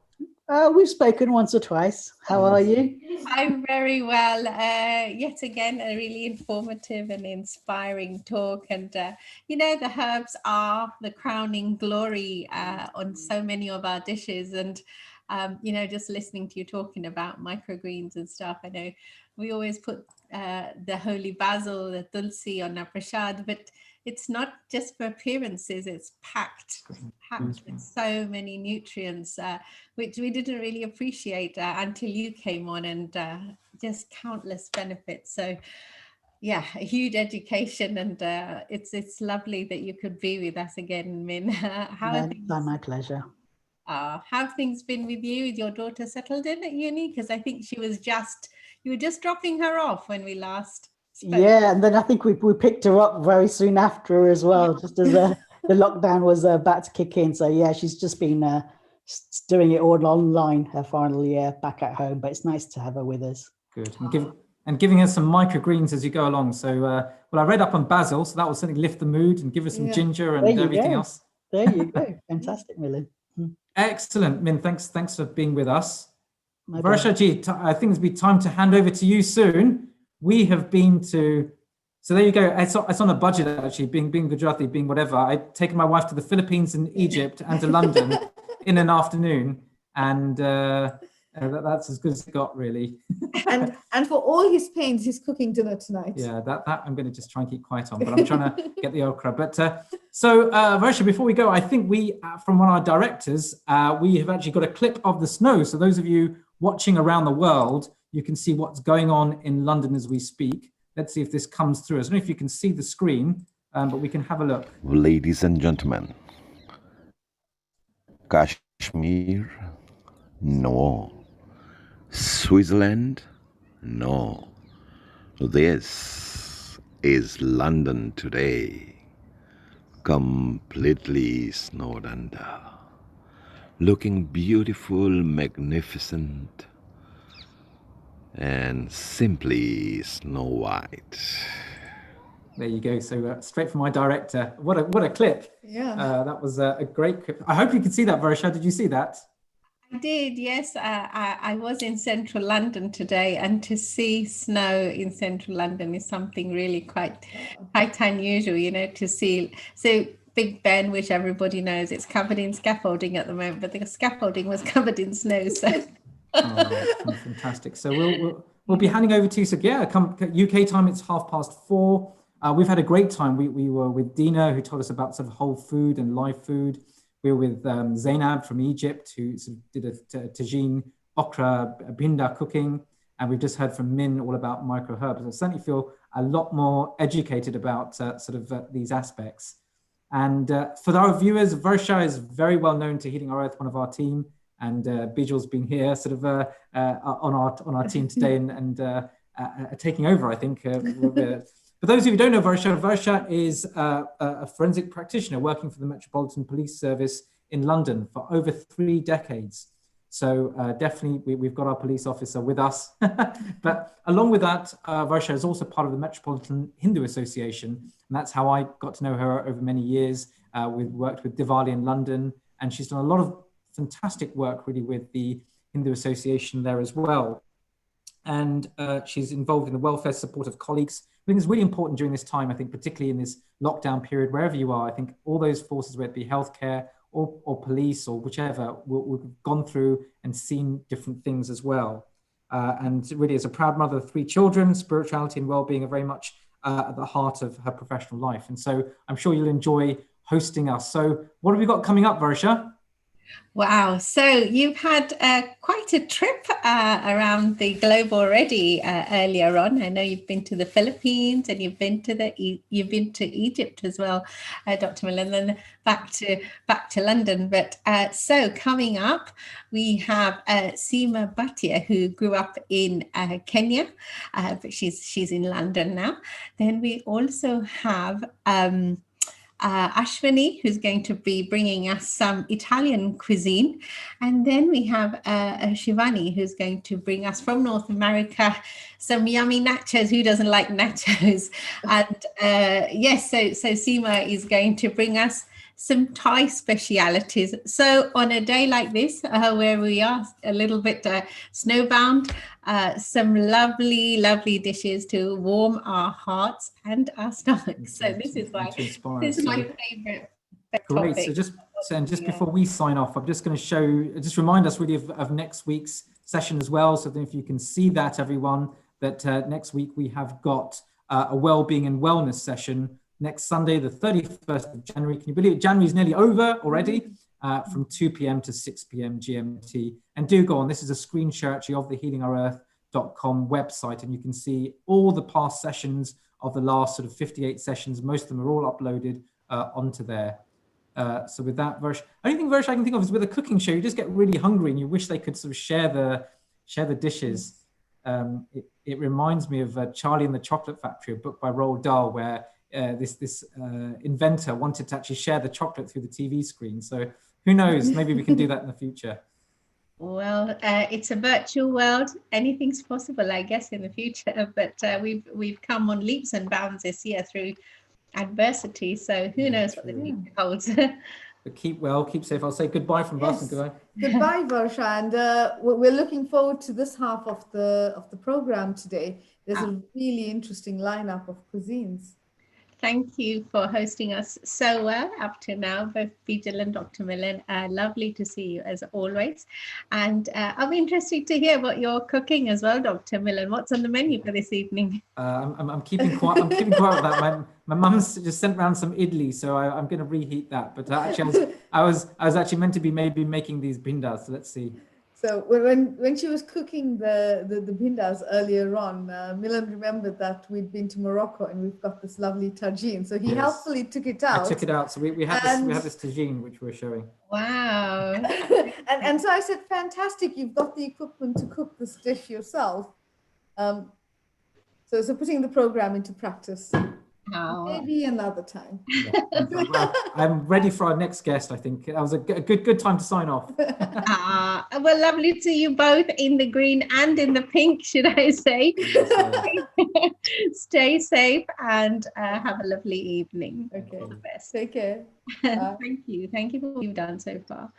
Right, okay, so wasn't that an interesting session? And we've got loads more coming, so please stay with us. We're with you until 7 o'clock and probably beyond, if we go by our previous experiences. So today it's all about healing our earth gastronomically. Yes, we're going to tantalize your taste buds and heal you in the process. So we've got some wonderful inspirational presentations coming up from different continents. We're going to be going to Thailand, Asia. We're going to be going to Italian experience, and we're also going to be having a North American experience with some nachos to conclude. So please stay with us. I think you will definitely learn something to become that crowd pleaser once we are out of these lockdown situations. So we're going to begin with a wonderful lady called Seema Bhatia, and she's going to bring us a Thai experience. I mean, just saying Thai, I can already smell those wonderful lemongrass aromas. So let me tell you a little bit before we bring Seema on, a little bit about her. So she was born and raised in Nairobi, Kenya, much like myself and so many other people who are part of the Healing Our Earth team.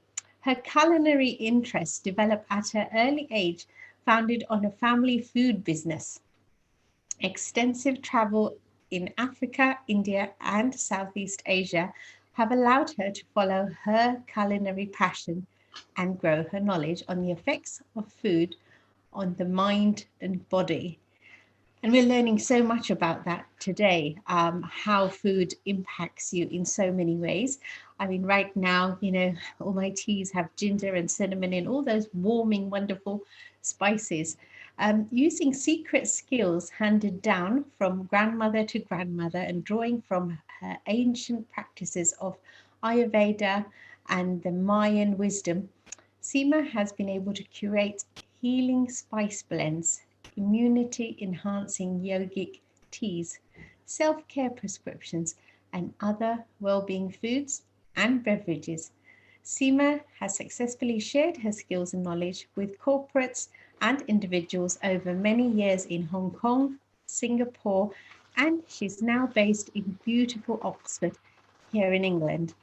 This Sunday, Seema will prepare live the following Thai inspired sesame lime chopped salad, nutty and filled with flavors. That sounds amazing already, doesn't it? Thai yellow curry paste, which is a bit mild. It's versatile and boasts the anti-inflammatory elements of turmeric and black pepper. Everybody's having turmeric and black pepper at the moment. Well, what a wonderful way to incorporate it into your meal. Vegan Thai curry, super easy and quick to make once your curry paste is done. So we're going to get an insight into how you make a vegan Thai curry paste. Garlic, lemongrass, fried rice, fragrant and aromatic. So Seema can be reached on www.facebook.com/pranayam. We will repeat this at the end. But without further ado, I'd like to invite you all to meet Seema Bhatia. Seema, are you with us? Yes, I am. Global Namaste, Varsha and Jambo to you. I'm from Kenya, just like you are. And I'd like to thank the whole Healing Our Earth team for having me on this platform. And for everyone who's watching from Nairobi or East Africa, Hamjambo. And for those of you watching from Hong Kong, Ni Hao Ma. Thank you for having me.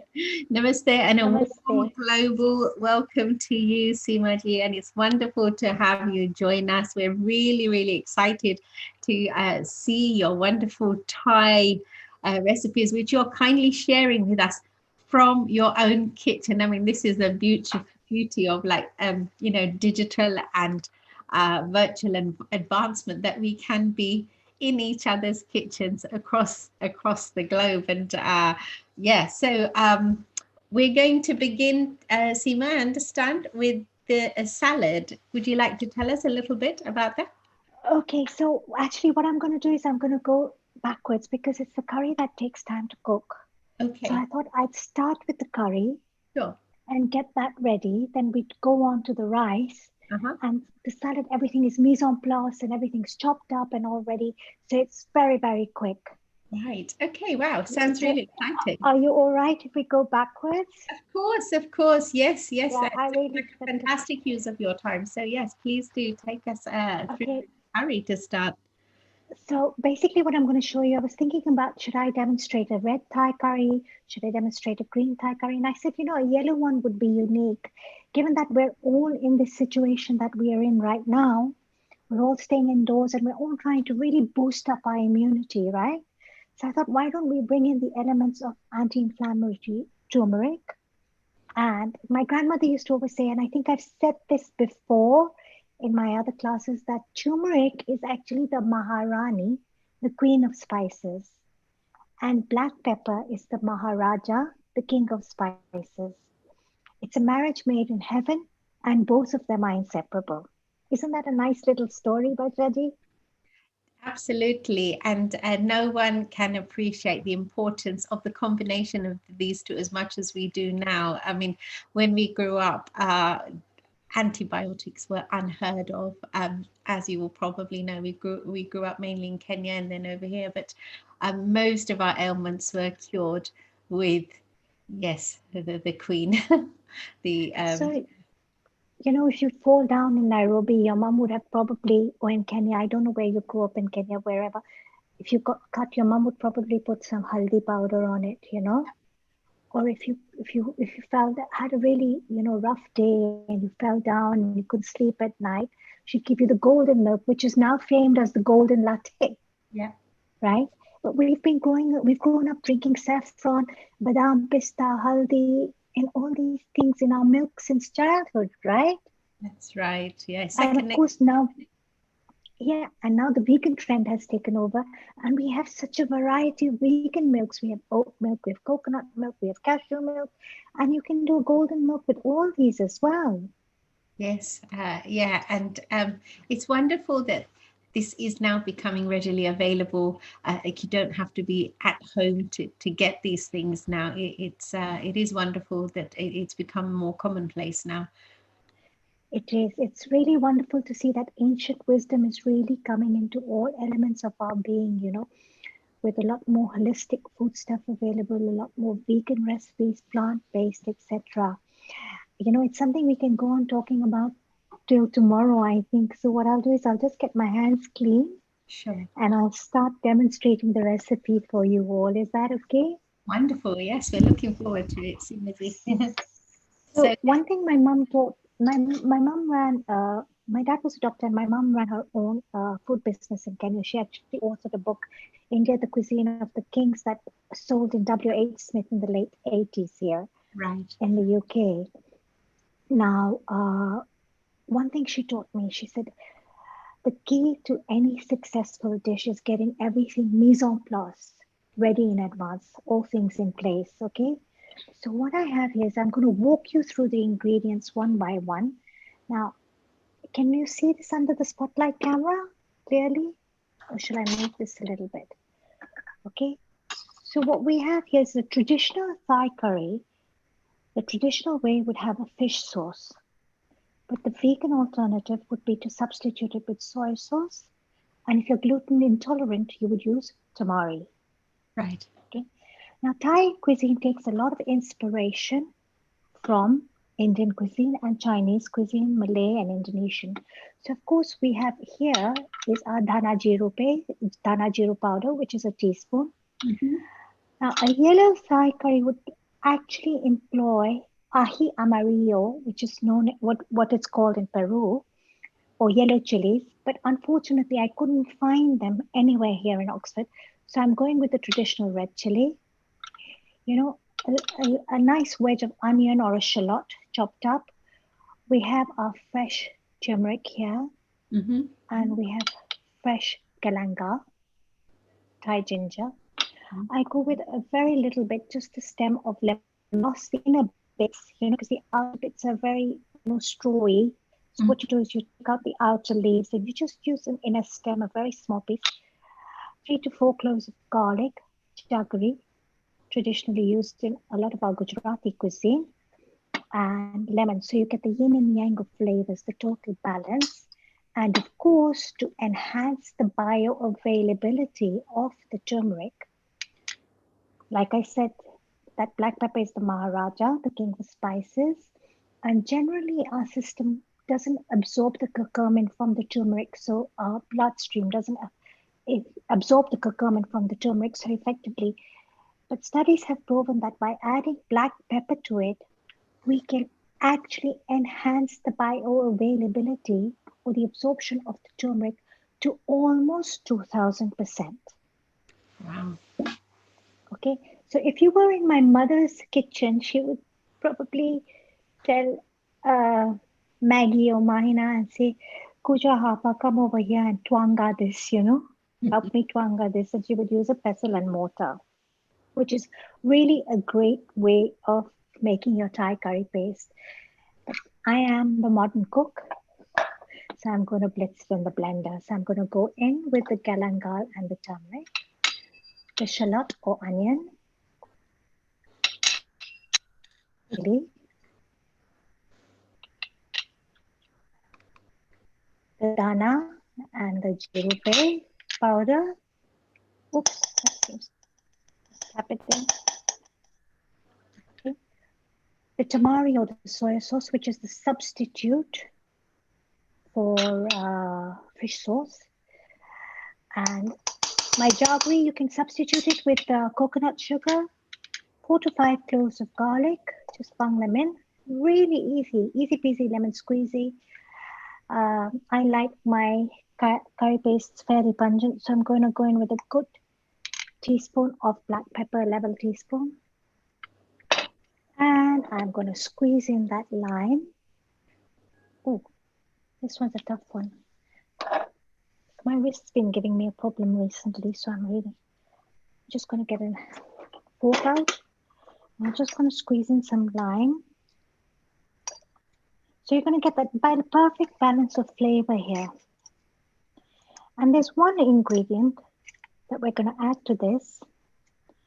Now, Thai cuisine generally uses the roots of the coriander, but in the UK, I can't seem to find coriander with roots, especially in marks, you know. So what I'm going to do is I'm just going to add in a few stems of coriander, just the lower bits. I'm just going to show them to you on the camera. Just going to pluck them off now. Just 3 or 4, just for flavor. No leaves, just the stems. It's wonderful that you can use the entire part of the coriander herb. I mean, you're the first person I've come across who actually even uses the roots. So that's something we've learned here today. And what would you say is the difference in terms of flavor for the roots as opposed to the rest? Actually, the roots have a more intense flavor, surprisingly so. Wow. Okay. Now, what I'm going to do is I'm going to blitz this with a little bit of olive oil, okay? Just a wee bit. And bring it all together.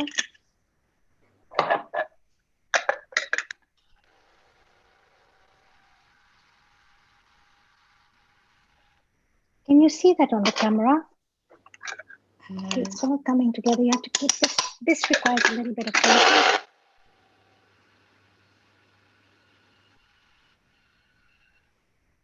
Now, if it's still clumpy, just go in with 1 or 2 tablespoons of water, just to bring it all together. You know what I mean? Yeah. It's looking like a lovely color. I can see it's such a vibrant color. Wonderful.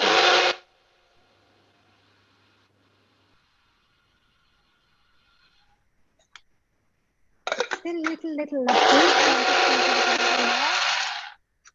I don't have my lovely Maggie here to do my tuangaing for me. It's surprisingly quiet, your blender. Mine is terribly noisy. Is it quiet? I'm sorry. I was told that it's too loud. So you're going to get this lovely creamy like texture. Can you see that? Just a second. Let's share that. Yes, we can see that. Wow. What a beautiful. It's still a little lumpy. So what you're doing is the oil is emulsifying and it's bringing this curry paste together.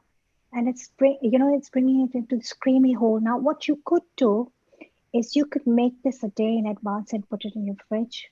Okay, I know people in England are short on time. I run pranayam, so prana is high chi, energy, and yum is yummy. Pranayam is a yogic foods business, so I like to do things fresh and on the spot.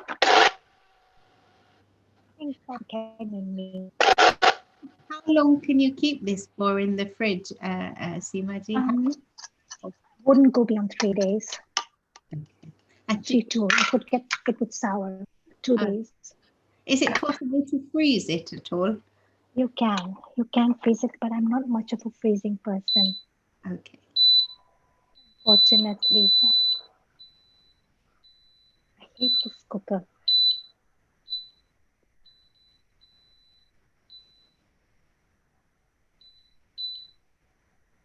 So, sorry, I might have missed. You mentioned earlier tamari. What is tamari made of? Tamari is Japanese soy sauce. Actually, I don't know, but I know it's gluten free. Oh, that's good. That's good to know. And it's, why isn't it re? Okay, there we are. It wasn't on. Now what I'm going to do is I'm going to work on a medium to low flame because you don't want this to burn up, right? Sure. And you're going to add in all your curry paste. Some lovely texture, it's smooth, it's creamy. You know, you're not going to waste it. You're going to add some water in later on. Right. And really, you know, like Safisha, wash this little jar really well and get all these ingredients in. Okay. I'm going to scrape up what I have from the lid, everything.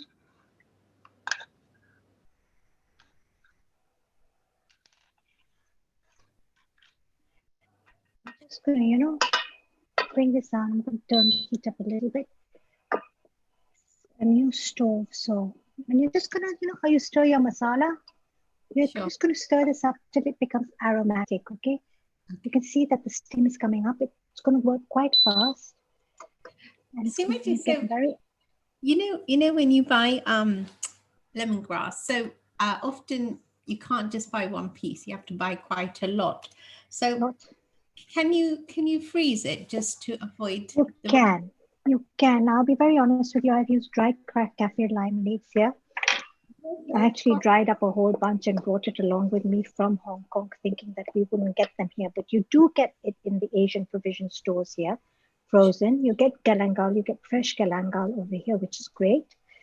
So you can freeze your lemongrass, and I do freeze it, I must confess, because it's a hard find sometimes, and you can't use the whole bunch. I do put it into my masala chai and everything, but it's quite a lot, you know, because it's a strong herb. Yes, and it does have quite a strong flavor. Okay, can you see this is bubbling up? Yes, that's steaming nicely, isn't it? Gosh, nicely. So you can give it just. The aromas from that must be amazing. It is. You can really smell that turmeric coming through and the galangal. I used a very small.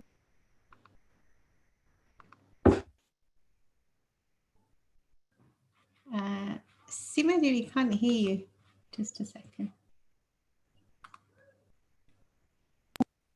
Is that okay? Can you hear me now? Yeah. Okay. It tends to get like that. Okay. So as you can see, this is bubbling up really well.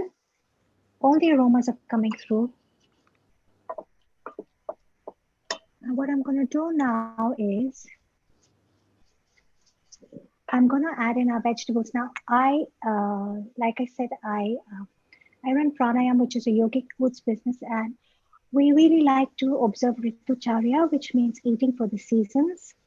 So what I've done is I've gone with a lot of the seasonal produce, not all, but I've got parsnips in here. I've got lal gajar or red carrots. I've got potatoes, and I've got yellow carrots as well, and a little bit of cauliflower. So all the grounding elements of the root vegetables are going to come into this curry.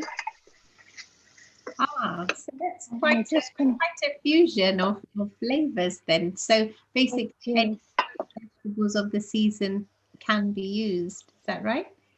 That's right. You can bring, you can add eggplant into this. What I like to do is I like to stir fry my eggplant lightly in a little bit of oil and then toss it in at the end, because eggplant tends to get very limp if you put it in raw. Right. Yes. And it gets soggy.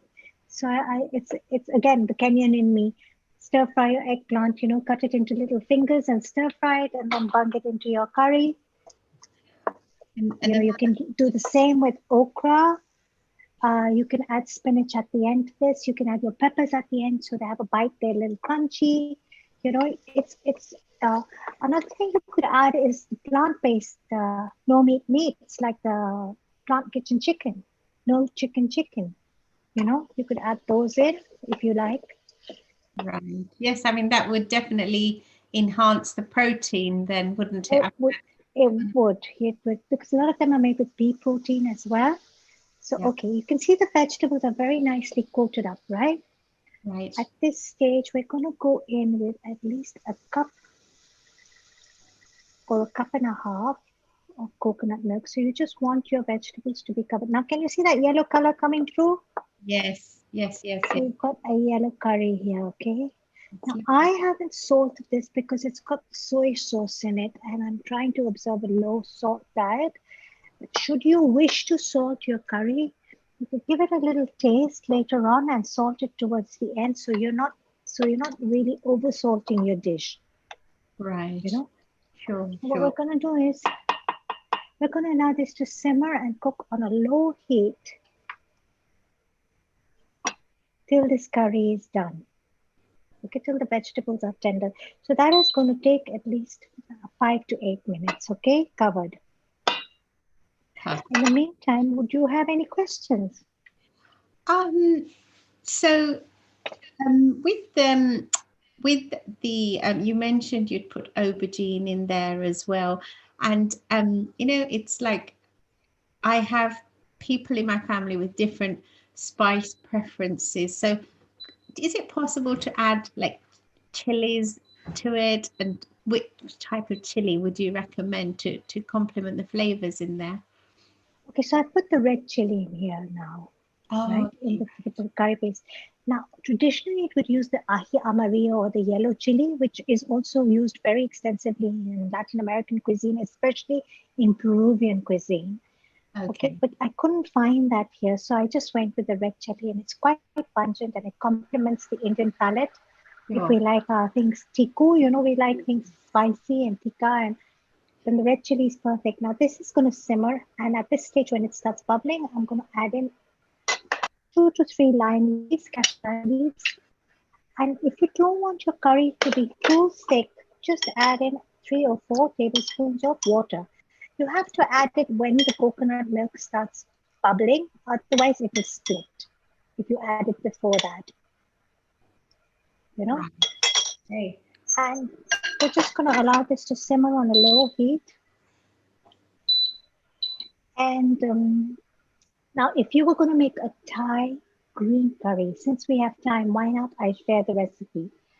Okay, you would go with 2 to 3 instead of the red chilies. You would go with 2 to 3 green chilies. Okay, you'd use a bunch of basil, a handful of basil, a nice 2-inch piece of lemongrass, 1 or 2 kaffir lime leaves, stems removed, just the outer leaves because the stems get very strawy again. Again, the same amount of soy sauce, 2 to 3 tablespoons, garlic, at least 4 to 5 cloves, jaggery, lemon, and you bring this all together into a paste, and you'd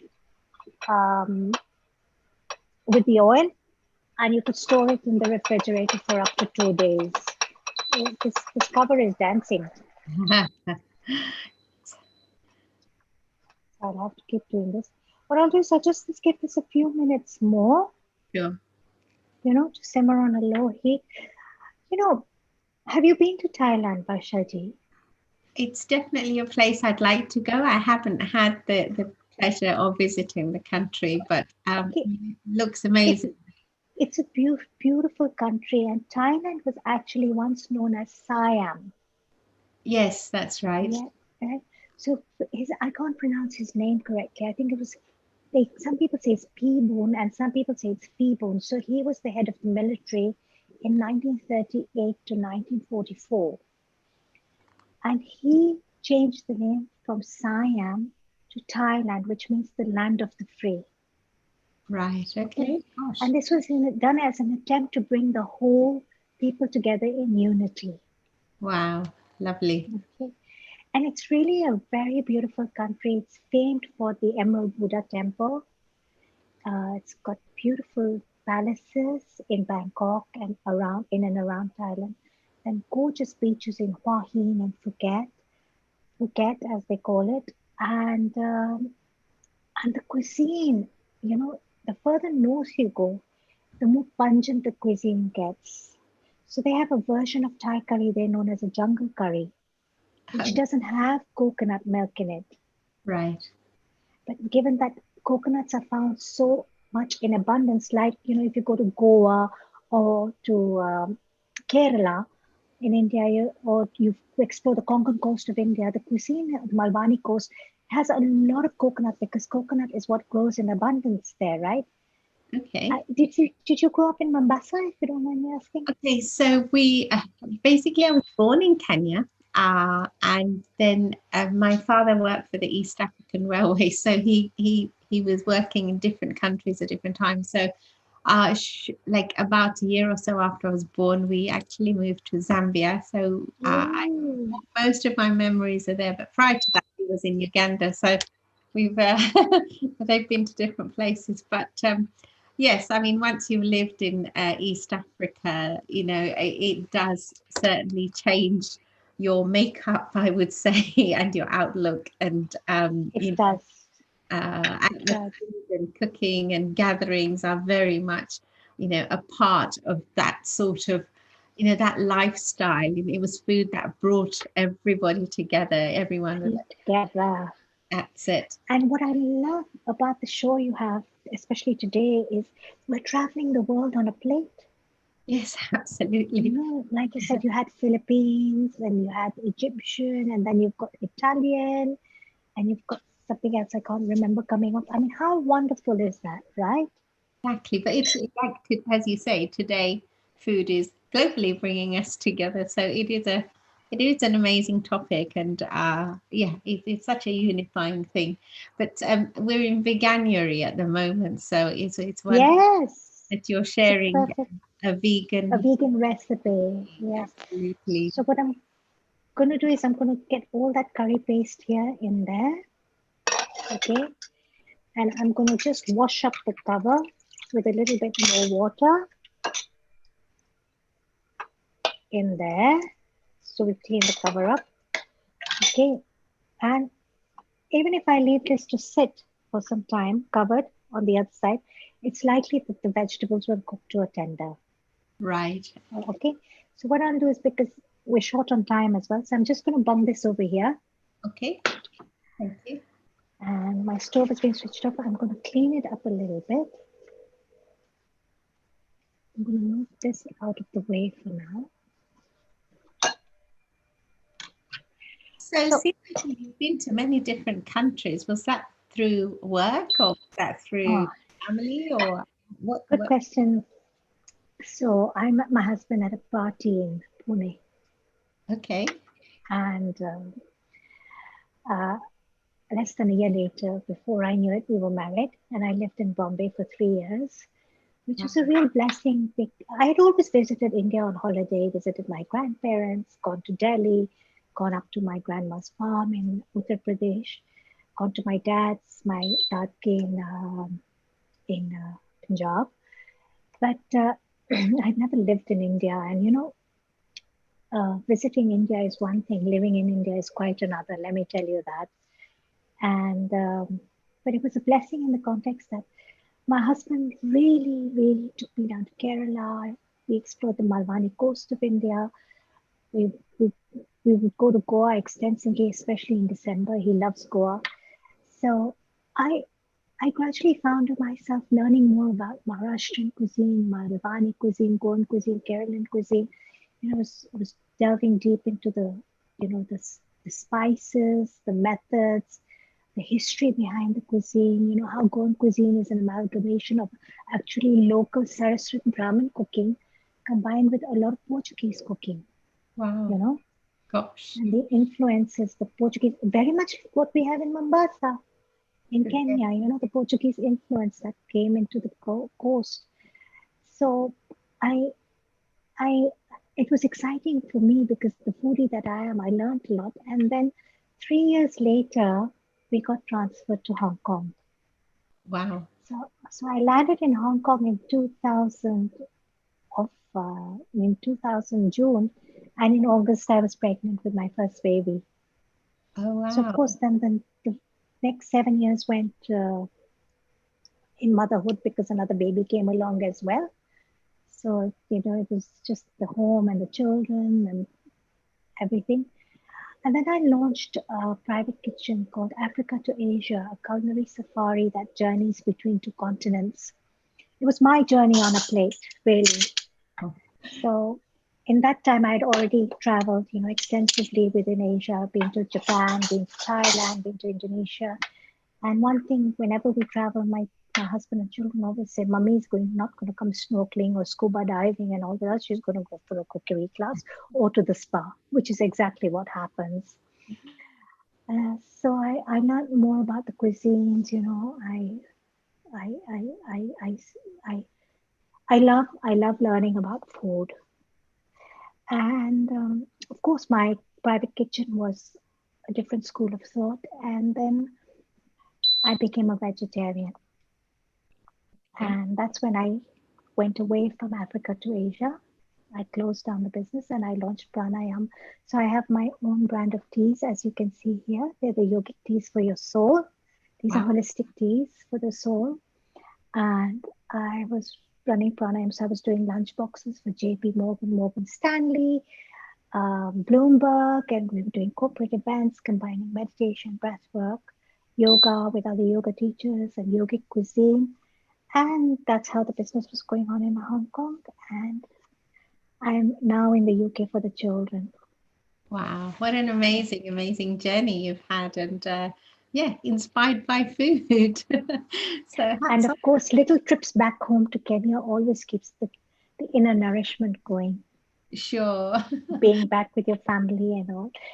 So yeah, but I'm loving Oxford, Vaishadi. It's beautiful. It's quiet. The silence reminds me of Africa. It is a very peaceful and very picturesque place. The architecture there is stunning as well. Extremely, extremely. Now, let's go on to the rice. While our vegetables are still, cooking in, my mom would say cooking bhap, just leave it on bhap as it goes. So it's let me say bhapufa in there. Now what we have here is we have a sesame, chili, garlic, lime, fried rice that is going to complement the Thai curry. So again, can we see these ingredients properly? Sure. So we have 2 tablespoons of sesame oil, 1 kaffir lime leaf, the juice about 3/4 lemon, 2 cloves of garlic, and just a stick of lemongrass. Again, the inner tender bits, and some red chili flakes. And what I have done is I have actually, so I traditionally go with brown rice, and the rice I'm using today is basmati brown rice, okay, because it's higher in fiber. You can go with white rice, jasmine white rice if you like. That's what the traditional Thai people would eat. But since brown rice has more fiber and it's better for your health, I'm going with about a heap cup and a half of brown rice. So let's begin. Again, I'm going to work with olive oil, about a tablespoon. And of course, fiber is very good for your gut health as well. Absolutely. And they say your gut, your brain is in your gut, right? That's what they say. They say if your gut is healthy, your brain is also very healthy. Or your gut is in your brain rather. So it's very important to eat high fiber foods, have a lot of flax seeds, probiotics, prebiotics, they both go hand in hand. Absolutely, yes. And especially like when you're vegan, it's so wise to capture your protein and the fiber wherever you can. Just give yourself that little boost. So yeah, nuts and seeds is usually the thing that I turn to. Oh yeah, pumpkin seeds and sunflower seeds, my favorite. Chia, yes. Flax. Okay, so what I've done is I mixed my garlic in advance. Right. So you can see I'm not using anything from a bottle. I'm trying not to rather. Sure. It makes such a huge difference to the taste, And this is going to brown very fast. So you're going to get this golden brown. Okay. And you're going to bung in your rice. It's very quick recipe. Rice, you've fully cooked beforehand, Seemaji? Fully cooked and drained it and left it out for some time. So all the excess water goes in with your lemon leaf, in with your lemongrass. You can add more if you like, but I feel that the curry already has all these flavors. I don't want to overpower the rice. You know, you just want it to be very soft. Right. Yeah, I'm going to get the heat up here. So this is yeah, this is quite a good dish to prepare in advance. If you've had a busy day at work, you could perhaps, you know, do this the night before. Make rice the You night. could make the rice before, or you could use leftover brown rice. Yeah, I mean, what a good idea. There's always rice left over, isn't there? So Now what a there are variants, variation. absolutely, there are variants you can do this. You know, you could add in a little bit of finely chopped carrots, your green peas, your green beans. Now I'm adding in the lemon. Right. I love lemon. I think the flavors of lime and lemon, well, it's a lime actually. I'm going with the lime because Thai people normally use a cafe lime. Right. I'm using a 3/4 lime here. Sure. Going in with that.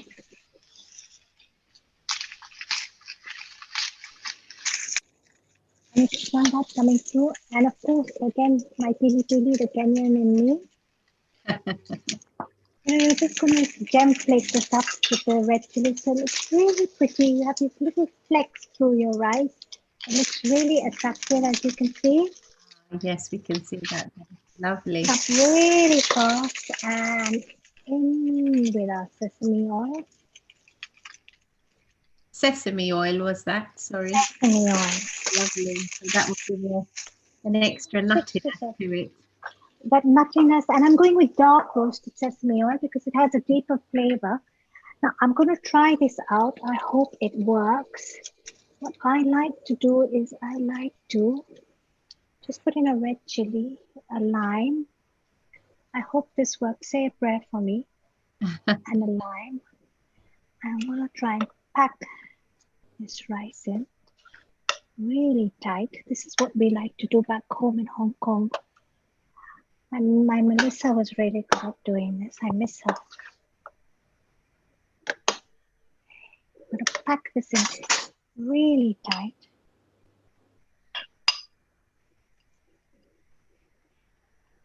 It's like inverting a jello or a jelly.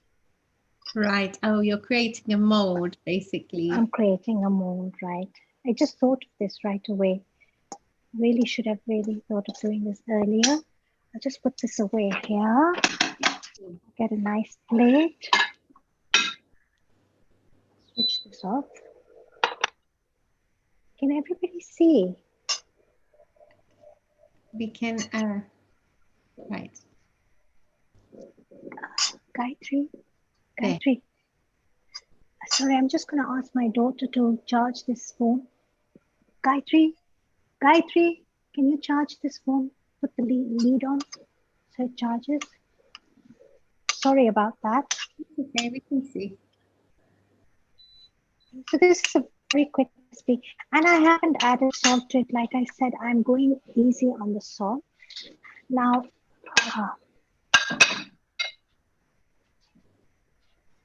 we're just going to invert this.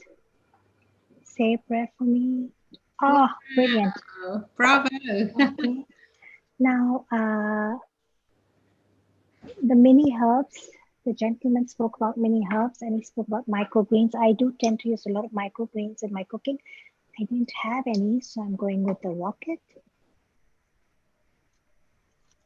And a few spring onion curls. Yeah, but microgreens would be fantastic. And just a few. I pre-roast my sesame seeds. I buy the bottle and I just pre-roast them because I use so much roasted sesame seeds. And there you are. What you have here is your Beautiful, beautiful. sesame chili fried rice. And it tastes really nice. I'm just going to get a few of these dishes out of the way. Please forgive me. My kitchen is a little bit small. But you're creating wonderful things from there. It's that looks so you can see that. Okay, let the Thai curry keep cooking on a little bit of bhap while we do our salad. Okay. So Any questions about the rice? Okay, I gave you a couple of ideas. I told you could add green beans to it. You could add finely chopped carrots. You could add green peas. We love our mutton bath, so you can bring your mutton bath into the Thai flavors here. You could add spring onion. Finely chopped spring onion goes beautifully in this rice. We've already added the caramelized garlic. I don't add any other flavors to this. I think less is more with this rice because you are going to have it with the curry. Sure. Could we do a quick recap of what you put in there for this recipe? Perfect. Okay, so what we do is we get our wok and we heat about a tablespoon of oil, and we're going to caramelize 1 to 2 cloves of grated garlic, depending how how garlicky you like your rice. Sure. You're going to bung in your rice and you're just going to give it a quick toss, and you're going to add in your lemongrass and your lime leaf. So you're going to go in with a full stalk of lemongrass, like 1 to 2 inches or more, if you like a stronger lemongrass flavor. I go with 1 lime leaf. I think that's enough. And you're going to toss it up and allow all those flavors to infuse into the rice. You're going to squeeze in some lemon or lime rather, kaffir lime, preferably if you can find that, or just go with the green limes you get here at Marks. Your desired amount of chili flakes, just to give it those flecks and that lovely, redness, and give it that contrast of color. Wonderful. And it's a very quick recipe. You can add salt to it if you want to, but like I said, it's better to go low sodium. And you don't want to add soy sauce into this because you've already got the soy sauce in your curry, which is quite salty. So you don't want one obedient flavor going through everything. You want this dance of flavor on your tongue. You want to experience all these different textures, these different bursts of flavor, the sweet and the sour, the salty. The beauty of Thai cuisine is it has all these textures and flavors, and it brings in the nutty, it brings in the smooth with the coconut milk. It brings in the sweet and the sour and the salty. So you get that really umami feel, you know what I mean? Sure. No, it's a amazing blend of aromas I'm imagining over here.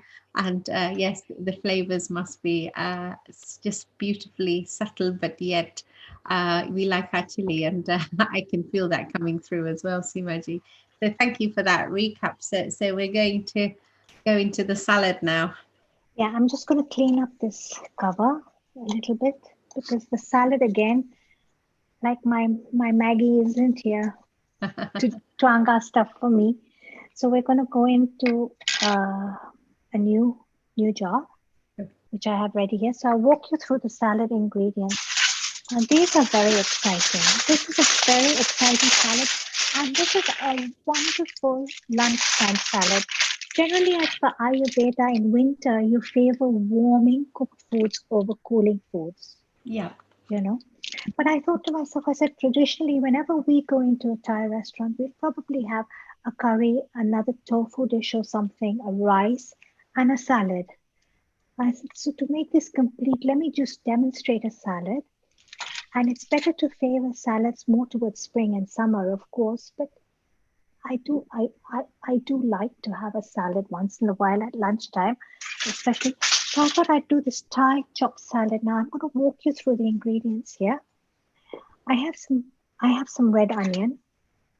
Okay, as you can see, just a quarter red onion. I have 1 carrot, which I've used my papaya peeler, which is in the dishwasher. Now, this is something I insist everyone must invest in, is a papaya peeler, because that is, and you get them in Amazon here, because that's what's going to give you these very thin juliennes of carrots. Okay, you could use raw papaya, you could use raw mango in this recipe. We always want to eat our rainbow. So we have some purple cabbage, as you can see. A handful of rocket. I can email these recipes in if you wish to anybody who wants them. Just some rocket. And I used my mandolin to bring in some kale. Now, kale is so important for vegans, isn't it? Because It you're is getting your calcium in there, you've got iron in there, and iron it's and the such a power food, superfood, should I say? superfoods. Yeah, Exactly. wonderful. Oh, before I jump into this recipe, I do want to jump back to the brown rice. You can use quinoa in this recipe. Wow. Okay. Same method, you cook your quinoa in advance, you let it sit for some time, let it drain. Use the same method with the rice. Works beautifully. And tri-colored quinoa looks beautiful. It really does. So if you're someone who's not much of a rice eater and you're having a lot of quinoa, you can use quinoa. There's this new rave about foxtail millet and millets. If you go to South India, they have millet restaurants everywhere now. You can use millet. It's gluten-free. It's highly nutritious, very high in magnesium. You could use millets if you like and cook them up. So, am I going too fast? No, not at all. No, I mean it's lovely that you are giving us so many variations of one dish, and each of them giving you that additional protein punch, which we vegetarians So and vegans important. absolutely need. And So important. you have to capture it wherever you can. So I no, was watching this very popular Indian nutritionist the other day. Her name is Pramila Olson. I think right. she's Bombay based and she has 2 children on Instagram. She gave me a really lovely idea the other day. She says, if you're making your brown or your red rice and you want to add more protein into your rice, add some chana into the rice. It's a good way of being a deceptive mom and having your children have more protein. And I am a deceptive mother, always trying to hide things, put spinach in my teplas. You know how it is when you're a mother, right, my Shaji? Okay, so what I'm going to do is just to give you a feel of the colors of the salad.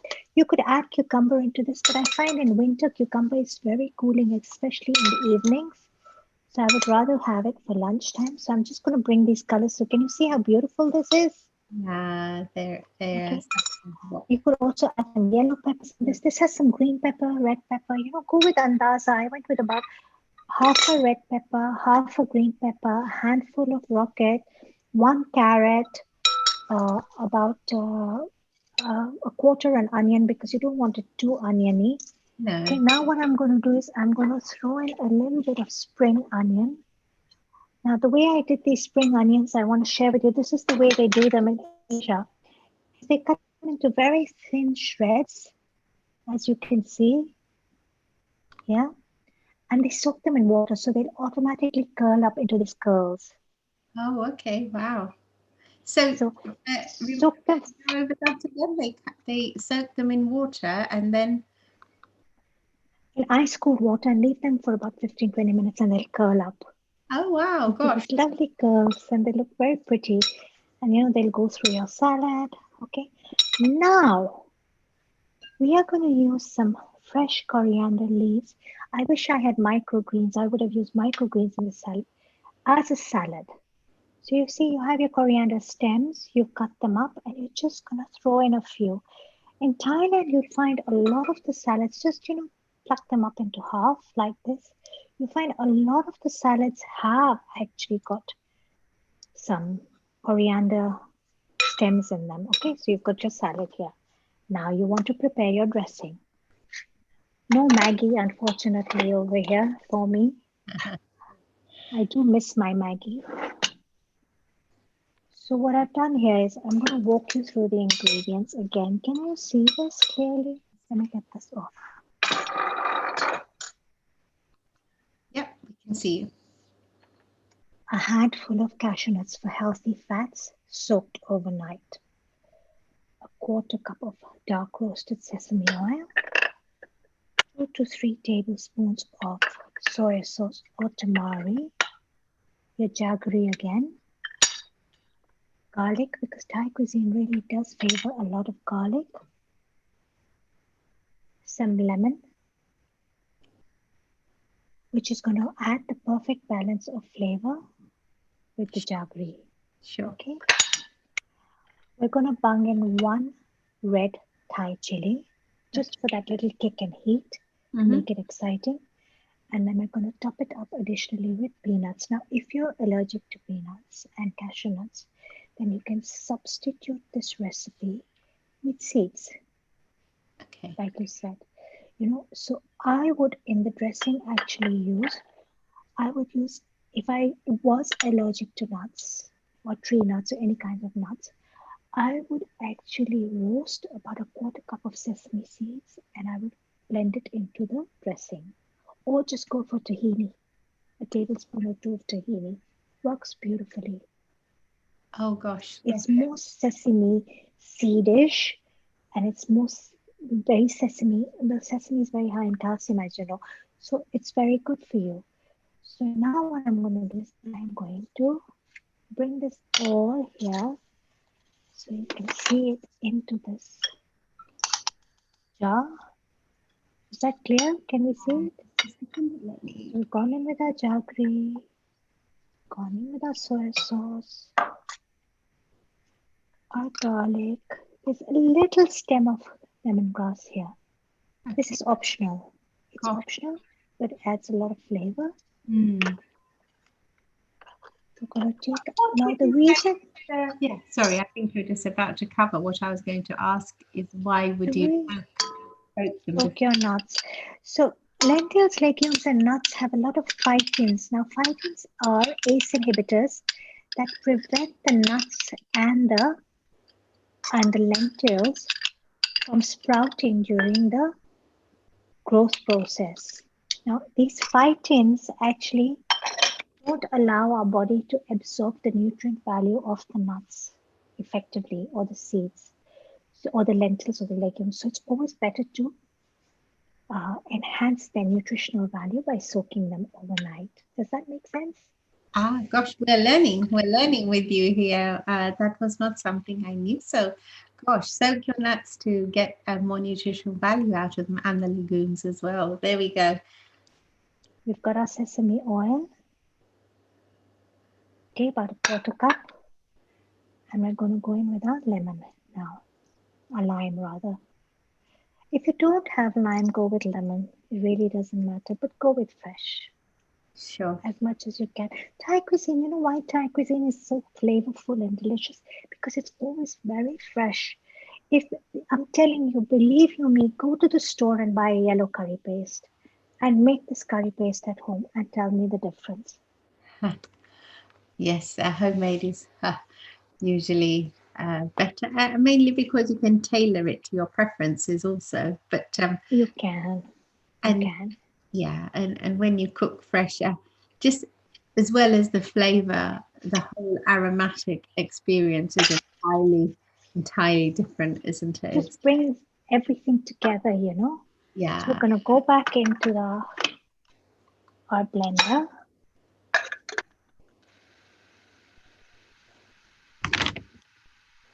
Now, a lot of people ask me, Seema, do I have to add the sesame seeds or the cashew nuts into this dressing?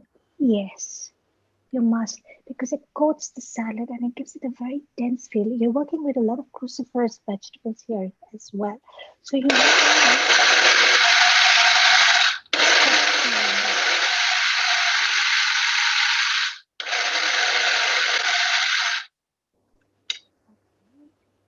So you have this. Okay, now this is dressing number 1, as you can see. Can you see that? Yes, we can. Looks very creamy. It's very creamy. It's very delicious. Very lovely. You can go straight into your salad with this. But I'm going to show you one more variant. We have a question for you, Seemaji. Yes. Tina Trivedi here. She's asking, are you using white or brown sesame seeds? I'm using dark roast sesame seed oil and I'm using white sesame seeds. Okay. Thai cuisine will have a lot of white sesame seeds. Japanese will have more black and white sesame seeds. Mm. And what would you say is the difference in flavors of the two? I really can't tell much of a difference, to be honest. I think it's more the color. I think the darker ones have a little deeper flavor. Okay. But generally, if you roast them and you use them in such small amounts, you can't tell really. Unless you're going to make a tahini, a black tahini with the dark sesame, which I've never really made. I have a friend of mine in Hong Kong. She combines white sesame seeds in this huge dish and black. She roasts them and then she makes a tahini. She grinds them with olive oil and makes her own tahini paste. She's Jewish, so she does it at home. Wow, gosh, that dedication for making your own. Oh, she's a very good cook. She's a very, very good cook. Okay, so now I've shown you one variation where you have this dressing, right? Right. Which is creamy and wonderful. How about you add in a tablespoon of coconut milk? Okay, it's anti-inflammatory. It brings in all those Thai flavors. It's going to taste even better. It's going to build up your dressing. And you're going to everything into this. Be generous, be loving. Okay. And can you see how well the vegetables get coated with this dressing? Gosh, yes. Oh, that looks absolutely delicious. I'm feeling very, very hungry. It's not often on a snowy day that you want to have a salad, but I just feel like going healthy watching what you're doing there. I'm trying to get, so you can see the salad is here. Now we're going to plate this up. We have another question for you, Simaji. It's sure. From Davda. She's asking, which grinder are you using? Oh, good question. I just got this the other day. Which grinder is this? Shardor. And it's got two. The reason why I ordered it is because it's got two of these. How is that spelled, Simaji? Shardor. It's from Amazon. Okay. Shardor. Have Mina. Shardor. Okay, I'm going to type that in our chat here. We have Mina Trivedi here, who is one of our presenters and musicians and singers here. And she sings so beautifully, doesn't she? Yes. Namaste, Simaji. Namaste. Namaste, how are you? I just made it just to see you. Thank you so much. How are you? I'm good. I was thinking about you and I was saying you said you will come in around 5:30. Yes, that's right. I just finished my did show. Come on. That's good. You came on. Just started watching you and the dressing that you made using the sesame seeds was very interesting. That's why I asked if you were using white or brown sesame. I prefer to use white because dark sesame seeds nullify the color of the vegetables, you know. Yeah. If you want for a garnish, you could put them on top. That would look beautiful. Okay, what we're going to do now, I am going to put white sesame seeds on top, just a few. Okay, but if you wanted to, you could use dark sesame seeds. That would give a lovely contrast of color. Now, if you're not allergic to peanuts, you could substitute these with roasted pumpkin seeds or roasted sunflower seeds. You know, Thai cuisine does use a lot of peanuts. And boom. There you are. Wow. Oh, wow. Can you see that? Yeah. That looks amazing. And it's a beautiful lunchtime salad. And you know what? It's very hearty. It is a heavy salad. It's a dense salad and it's got a lot of fiber. Now, I do want to share one more secret with you because I love to tell. If you want to really fortify, like I said, I run pranayam. It's all about prana. It's all about adding more life force into your food, more nutritional elements. You could actually add in half a teaspoon of flaxseed meal into this dressing. No one would know. No one would know. Your kids won't know. No one will know. Just half a teaspoon when you're blitzing it up. And you're adding your long chain fatty acids and that. Exactly, and your omega. So Yeah. I keep it. Now, you know, they say flax seeds don't get really absorbed into the system if they're not ground. So what I do is I, I take it up in small batches, and what I do is I grind it up here, as you can see, and I just keep some. Okay. So they're ready to use. So if you're the devious mom, you could just add a little bit into your dressing. Your children won't know. I promise you, they won't know. Yeah. It's, you know, it's a thing of if you've got it ready, if it's within your sight, you're going to use it. And I think sometimes that's what stops us from doing things. But if it's ready and there to use, you're more likely to. So, yeah. Now, there are two more things you could add into this. You could sprinkle over some pomegranate seeds. Wow. And Gosh. pumpkin seeds as well. Pumpkin Can we seeds, add pumpkins? fresh pomegranate seeds. Fresh pomegranate seeds give you a beautiful burst of flavor. The little arrows just burst in your mouth. And if you are someone who really, you know, recognizes traditional Chinese wisdom and the benefits of the ningxia berry or goji berries, and if you like the taste, you could just sprinkle over a few goji berries. They're very good for your eyesight. They're very heart healthy as well, like pomegranates. And packed So full you of could nutrients as well, more importantly. And packed full of nutrients. These are all. Whoops! I'm just gonna move this cooker out of the way a little bit. Like I said, I'm sorry, my working space is not so great. It's not so huge. So we have this. I'm gonna take my teas away and bring them back. And now we're gonna bring in our curry. Okay. So again, like I said, if you've got microgreens, wonderful. If you don't have microgreens, that's fine. Okay, you're gonna spoon in your curry. You know, you have the perfect yellow curry here. Can you see? I don't know if you can see this. I'm going to show it to you. Can you see the purple carrot I've used? just a second.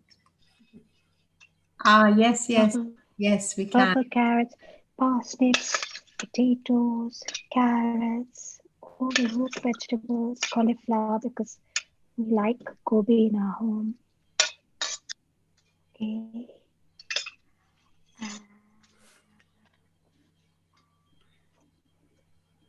We're just going to sprinkle over a few gems. Sorry, what was that you're sprinkling? Red chili flakes. Oh, red chili flakes. Ah, okay, gosh. Okay. You know, food has to ask you to eat. Food is a gift from Mata Annapurna. Okay, it's a gift from God. Food is cuisine. Okay, food is medicine. Let food be your medicine and medicine be your food. Okay, so what do we want to? We worship our food. We adorn it. We make it beautiful. I use a lot of this salad. I would add edible flowers into it, for example. That would look gorgeous. Microgreens, edible flowers, all these colors. Boom! You're having a party. Make this salad. Put in your edible greens. Put in your microgreens. Put in your microgreens. Put in your edible flowers. Boom! You're ready to go. Okay. Gosh, they look like amazing crowd pleasers, Imaji. And as you say, you eat with all your senses essentially, don't you? You smell the food before you see it, and you know it's the aromas that really get those gastric juices going. So it sounds like a real feast for all the senses, and you've created it so quickly as well. And you have Wow. Yellow Wow. curry here, if you can see it. Yes, we can. It looks amazing. It looks absolutely amazing, and it's so nutritious. You know, people say that if you're eating healthy, you compromise on flavor, but you absolutely disproved that. That looks simply amazing. You've used hardly any oil in that, and you know the sesame oils are so good for you anyway. And go for healthy fats, you know, go for healthy fats, coconut oil, sesame oil, cold pressed oils, walnut oil, avocado oil, you know. Wonderful. All these oils are so good for you, and you have a timing ready for your family. We are having this for dinner tonight. Okay, so what do we want to do? We worship our food. We adorn it. We make it beautiful. We And I will be thinking of all of you when we have it. And we will be thinking of you with a great deal of envy, Seemaji. That looks absolutely delicious. And thank you for sharing your inspirational journey about cuisine and taking us on a virtual holiday in the process. Nobody's been able to get away recently. So yes, we're living our lives through you at the moment. It's been really, really Planning a trip to Thailand, just ping me and I'll tell you where to go. A very good restaurant to try in Phuket is Ban Rimpa. It's a Michelin star restaurant, Ban Rimpa. Beautiful food. And Hua Hin is actually one of Thailand's best kept secrets. It's the holiday home of the king. Wow. So it's extremely well maintained, has very good hospitals. The roads are fantastic. Hotels and restaurants are beautiful. They have the Angsana there. And it's a great, we've been quite a few times and we've enjoyed several great family holidays there. It sounds absolutely amazing, and we can really see your passion for travel and for your culinary explorations come through in your presentation there. Our heartfelt thanks on behalf of Neil Kumar and all the Healing Our Earth family for giving up your time on this Sunday to be with us. I do hope we'll have the privilege of welcoming you again, Seemaji. But your food is looking piping hot and delicious, so I won't deny your family the time to take advantage of that while it's at its best. But before we let you go, Seemaji, could you just share with us your website details on how people can access or buy those teas they want? Okay.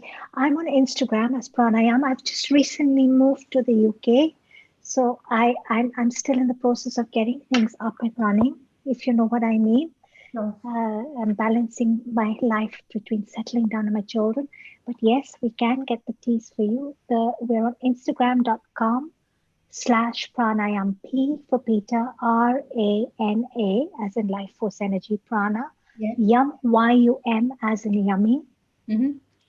And I'm on Facebook as well. And I really want to thank Mr. Neil Kumar for having me on this show. Bashaji, fantastic host. Such great knowledge on microgreens also from the mini herbs. And Meenaji, I love your singing and the whole team at Healing Our Earth. Thank you so much. And we're on Instagram. Just if you Google in Pranayam, you'll find me. PRANAYUM. Wonderful. Thank you again for your valuable time and your amazing expertise. It's been wonderful learning all your wonderful tips, and I'll definitely be putting my spring onions in chilled water to get those curls for a beautiful garnish. And you can do them tonight and use them tomorrow. Wonderful. They'll get curlier. You know, the Thai people teach you all these lovely chopping techniques, how to cut. I want to share something with you. This, Meenaji, also everybody get this knife. This is a fruit knife. You know, you often wonder in Thailand, how come they have all these knives? If you can't find them, let me know. When I go back to Hong Kong, I can pick up for all of you. Wow, this is very interesting. Where do you buy this from? Oh, this is from Thailand. But you might get it on Amazon. I think a Thai fruit knife. So, you know, you can cut your mango and your... We cut their fruit so beautifully in Thailand. I can make a watermelon look like a banana. Wow. Lovely. Really great to have a feast for the eyes. I lost you all. Guys. It's wonderful. It's wonderful to create that visual sensation as well as the flavorful sensation. I think Seemaji has Thank you so much. Thank you. My AirPods have run out of battery, actually, I think. So I just wanted to say thank you all. Thank you, Barshaji. Thank you, Neilji. And thank you to the whole team at Healing Our Earth. Global Namaste. Thank you. Global namaste to you, dear Seemaji. Wasn't that amazing? And so Pranayam with a yum on Instagram if you want those teas and if you want to know anything about those cooking recipes. So waiting very patiently is our next expert chef. His name is Ashwani Kumar. I hope Ashwani ji is with us. I'll just check he's with us. Ah, wonderful. Warm global namaste to you, Ashwani ji. Thank you for being with us today. Right, let's get your microphone on.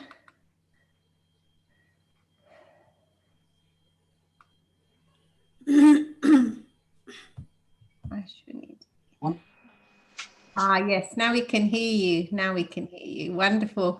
How are you today? I'm all right, Masaji. Namaskar. How are you? Very, very well. Really looking forward to seeing your Italian specialities and learning all your secret chef tips. But before we go into it, if I may, just take a few moments in sharing with our wonderful global Healing Our Earth family a little bit about all your amazing experience in the culinary field. So, dear friends, we are with you till 7 p.m. and probably beyond today. We're running a little bit behind time, but there is just so much to capture today on Healing Our Earth, healing you gastronomically. My favorite part of the Healing Our Earth, many varied events to get you through this challenging time as we face various types of lockdowns and COVID related dilemmas.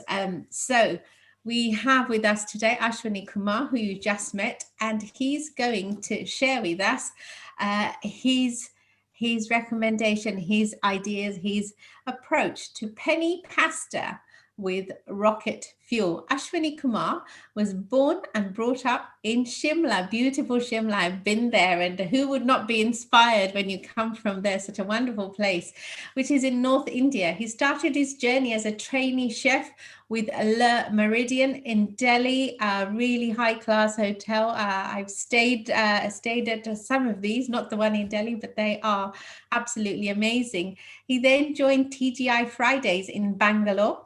Ashwani later moved to Mumbai and joined Taj Land's End for 3 years in various kitchens. I've been for afternoon tea at that hotel.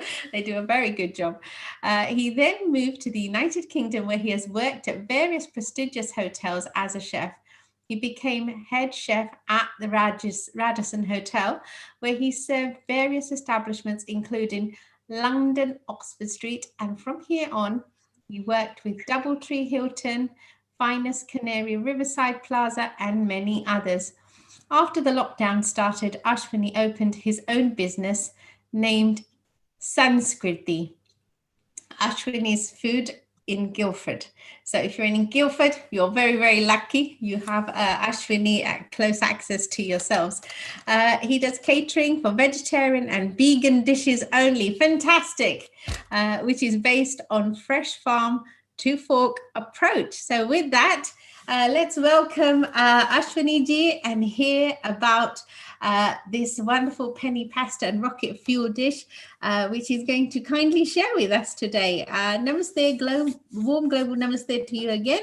And thank you so much for being with us today. How are you today, Ashwani ji? I'm very well, Varsha ji, and I'm just waiting for my turn now. Thank you for your patience. There's been a lot of interest and excitement with the previous presenters. So thank you for your patience. And yeah, please share with us your dish and why you've chosen this dish for us today. The fact is, this one is quite healthy, and this is vegan and vegetarian. One of the best part of this one. And it has got so many nutrients, the rocket. That's why the name of the dish is rocket fuel. Penny pasta with rocket fuel. Let me tell you a little bit about the rocket. Rocket is actually the native plant of Europe and the Western Asia. Sure. And it has got many vitamins. That's C, E, B, K. And beta carotenes, as well as lutein, and there are some of the good things about this one. This has got the healthy options. This comes under the healthy options. Wonderful. So now I will start I will make two dishes. One will be penne pasta with rocket leaves. Sure. And second thing, I will make the rocket salad. So that rocket salad will be with olives and the different kind of vegetables. So I will let you know when I'm doing all of these things. So I will start with the penne pasta now. Okay. So here's the water. It's already, I put it on the stove. Is there a reason you chose penny pasta as opposed, because there's so many shapes out there at the moment, is there a reason you prefer that one? Yeah, so I put the penne. Yeah, there are different kinds of pastas. You can use any pasta, whichever you like. Most of them, they take 8 to 10 minutes to heat it up and to get the al dente styles. That means people like, some of the European people here, they like it a little bit harder side, not really very, very soft. But if you like the softer side, then you can go for the 12 to 15 minutes. Otherwise, you should go for 8 to 10 minutes max to boil the pasta. While the pasta is boiling, I will add a little bit salt in that and a little bit olive oil.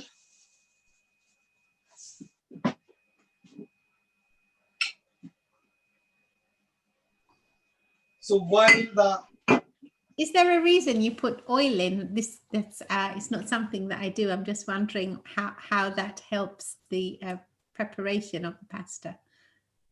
fact is, when you are putting the olive or any oil, that stops them sticking to each other. Otherwise, there is a chances that by the time you take it off, it's stuck together. So that's why you put the olive oil. So I put the olive oil. Now I put it on the full heat. And I hope it's gonna take 8 to 10 minutes. By the time I will get ready my vegetables and the things and the rocket leaves. First, I will start with the rocket leaves. I will open the packet. I took the packet once. So this is the main thing. And I'm gonna wash it first.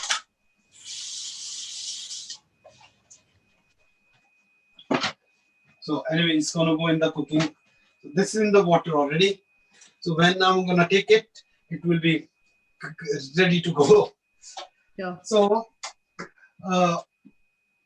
while the pan is getting cooked, I will get on the another pan and I will start with the red pepper.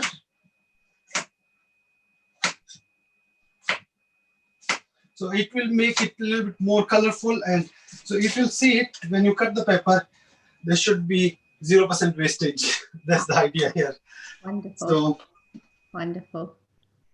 And it's packed with vitamin C, the red pepper, isn't it? My pan is already on for sauteing the vegetables.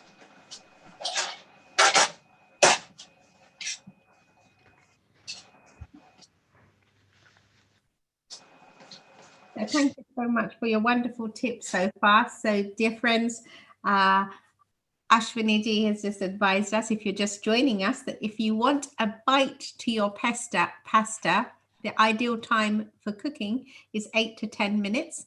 If you like it a little bit softer, go for 12 to 15.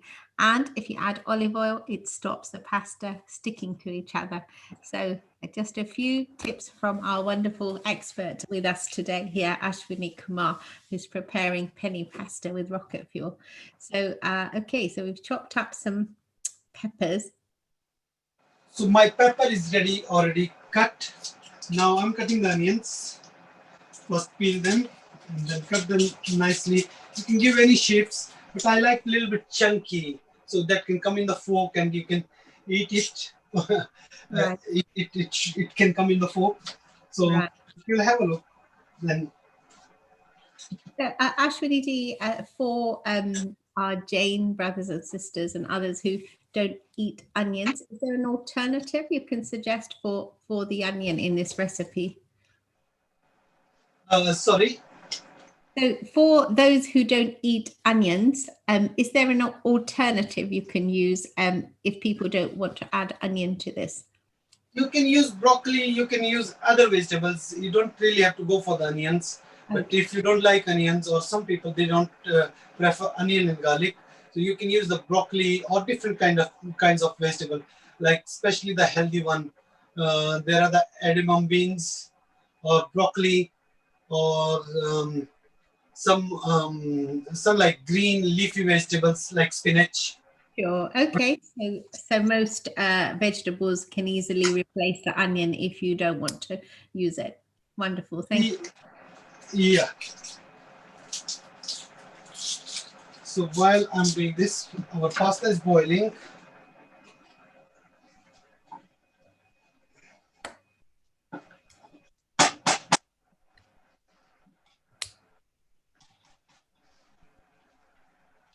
So you worked in that famous Taj hotel. You must have, gosh, you must have met some quite interesting clientele there. I would have thought it's such a beautiful hotel.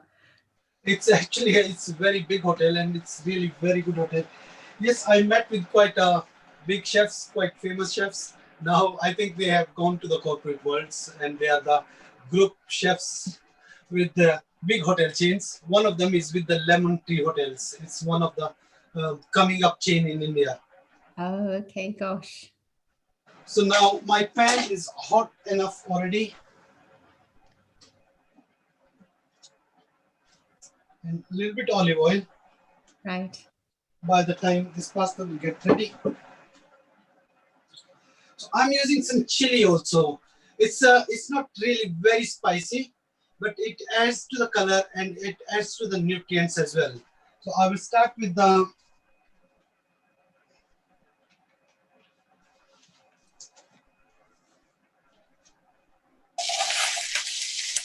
red pepper and onion and 2 pieces of chilies. And by the time it's gonna get ready, our pasta would be ready, and we'll add the rocket leaves to that. The idea here is I will put a little bit of lemon juice in the onions and this pepper mix. Right.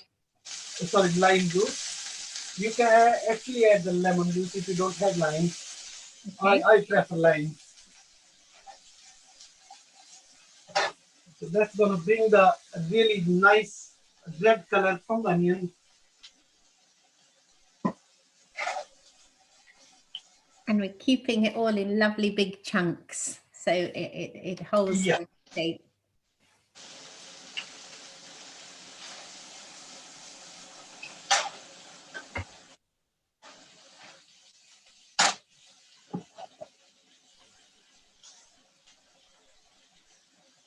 Actually, I forgot to tell you one more thing in the Taj Lands End. It's one of the place where Bandra Shah Rukh Khan's home. It's Manna. If you know Shah Rukh Khan. So it's just the building of the hotel is just next to the very, I think 100 meters away from Sachin Tendulkar's home and um, uh, Shah Rukh Khan. So mostly it's the hub of the stars, Bollywood stars, this hotel. You must so I used to, sorry. I used to work in one of the open restaurants here.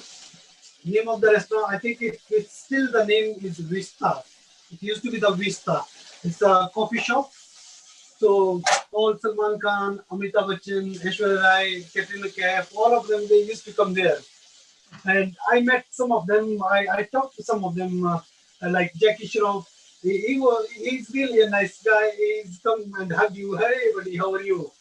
Hey, we do like that. Oh, how amazing. What a wonderful experience. I actually met Jackie Shroff in London, and yes, we just crossed paths in the road, and I just stood still in my path because I couldn't believe he was just walking down the same road as I was. And he was, as you say, so humble. He came up to me and said, "Hello, madam, how are you today?" And I feel so silly because I was just dumbstruck. I couldn't say anything. But really lovely guy, really lovely guy. And he's really lovely guy. He's one of the very nice guy. He looks like in the movies sometimes villain or sometimes, but when you actually see him personally, he will be very kind guy. So now almost our pasta is ready. Yeah. So I'm gonna strain it.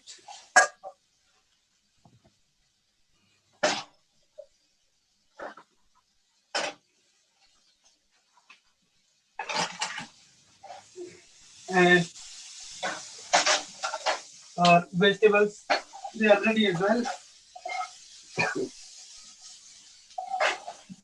Wonderful colors you have there. Beautiful colors I can see.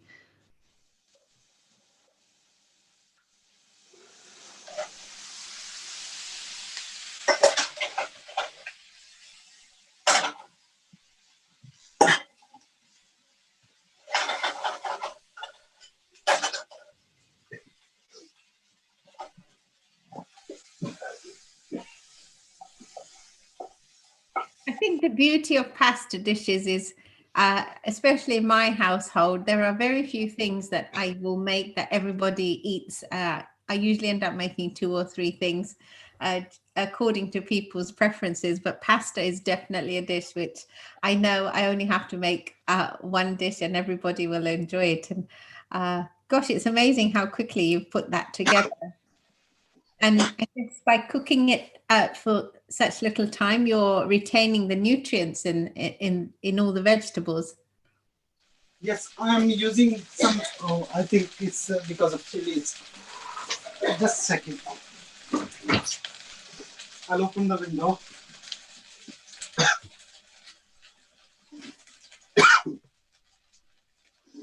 This one is almost. The steamy aromas, I bet it smells wonderful in your kitchen right now. Yeah, a little bit chili. I think it's gone a little bit over, so it can give me a little bit this thing. So I'm gonna add a little bit Kalamata olives in that. Okay. These are just one of the very good olives from Greece. Right. And the last ending will be with the rocket. So it,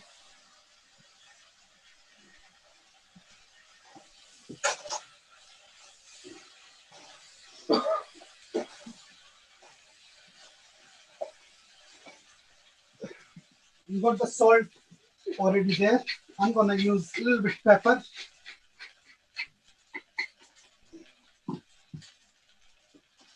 We got some sea salt here in this. Right.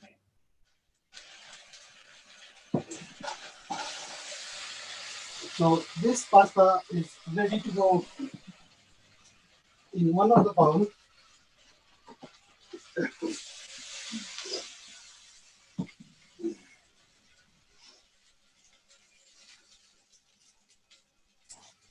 Gosh, it's quite a huge portion.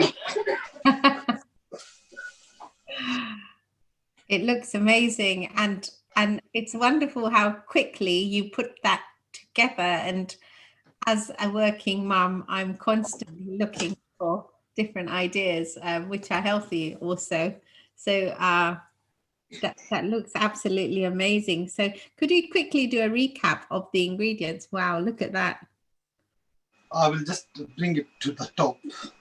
So beautiful. That looks delicious. It must smell amazing. I can see the steam coming off of that, and I can see all the different colors in there as well. So really nutritious, and must be like lovely and tasty as well. yeah, so I started with the penne pasta, boiled for 8 to 10 minutes. Then I sauteed the onions, red peppers, and a little bit chili. The chili you can skip if you don't like chili, or you can skip the onions. You can put the green vegetables. Sure. I mean, it depends on the person to person. They can change the vegetables according to their needs. Right. And then I added the rocket. That was the main thing of the dish. And it's quite strong in flavor. I think everybody knows it. It comes from the mustard family. So it has got kind of mustard, kind of strong flavor. Yeah, it's got a slight peppery Peppery, yeah. It's slightly. Quite pungent. So yeah, this dish is nice. ready. I will keep it somewhere, I think, here. Okay. Yeah, I'll keep it here. Now I'm going to make the another one salad, like I was saying about the rocket and the different vegetable salad. Lovely. Tomato cucumber. Ah, we're looking forward to it. Gosh. So for that one, I took a little bit rocket leaves. Right.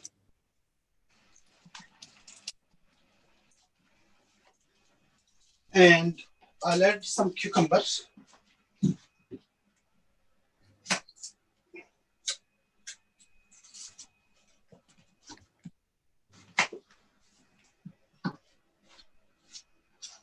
You can give the diagonal shape a little bit.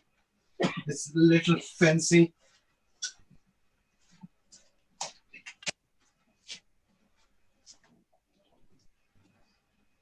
So I'm just making it for myself, but if you're making it for guests or someone, different people from your household, you can wear the gloves. That definitely I will highly recommend. But if I'm doing it for home, I will definitely go for like this. Okay. Some tomatoes.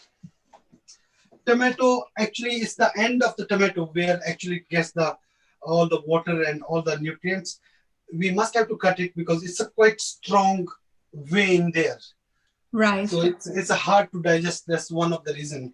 So when you cut it, just take it on the other side, half of the side on the little bit further to the half side, and then you can cut them again the way you like. But I prefer this diagonal way.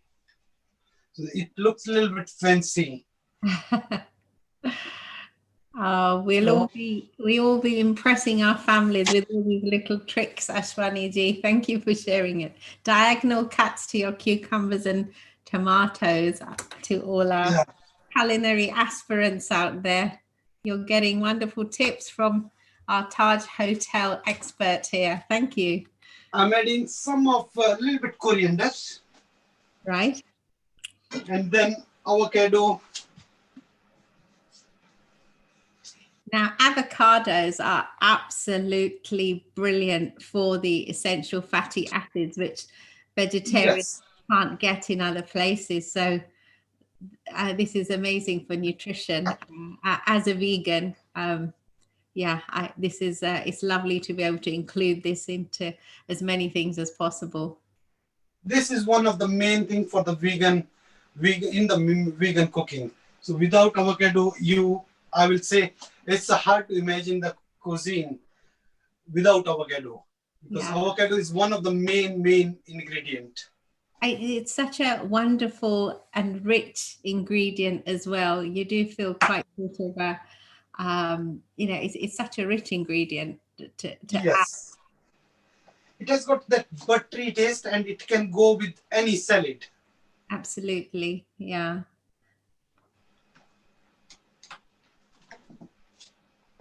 But I mean, and that combination with the coriander must be amazing, I'm imagining. Yeah, so this is your avocado. I think I'm going to use only half of the avocado. And then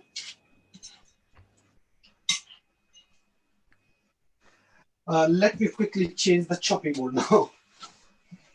Because after doing the avocado, it makes it a little bit messy. Either you can clean it or you can change it. So now,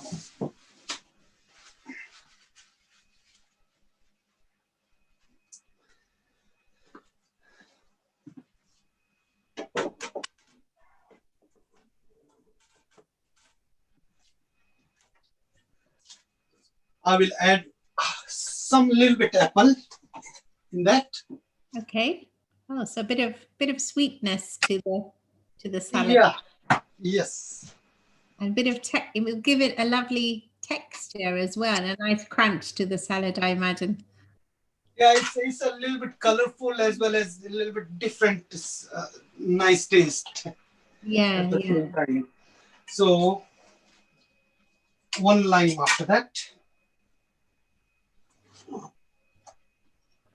And you can put straight away this juice here. Or you can either make the dressing on the side. That's olive oil and lime juice. So healthy, gosh. Yeah. And salt and pepper. This one is sea salt. Is there a reason you prefer to use sea salt, Ashwaniji? It's taken as a healthy thing. It doesn't have the things that they add it after processing it. The one salt what we get in, there are the certain things they add in those ones. Sea salt is taken as quite healthy actually. Okay, so quite natural and like unprocessed, pretty much. Is that what we're saying here? Yes, I haven't done much research on that, but I have been using it a very long time. So and it's counted in the, especially in the vegan and vegetarian, and when it comes to the healthy side of the cooking, they use the sea salt. Ah, okay. Thank you. So this is done. Now some olive oil. Is that a virgin olive oil, or is it pressed? Which one would you use in the salad? This one is the extra virgin olive oil. Okay. And I think this is from the Spain, Esponella. Right. Okay, extra virgin olive oil. Now that oil, you can't cook with that, can you? That is literally for dressings only. This one is literally for dressing, but sometimes, because it has got the very low smoking point. Right.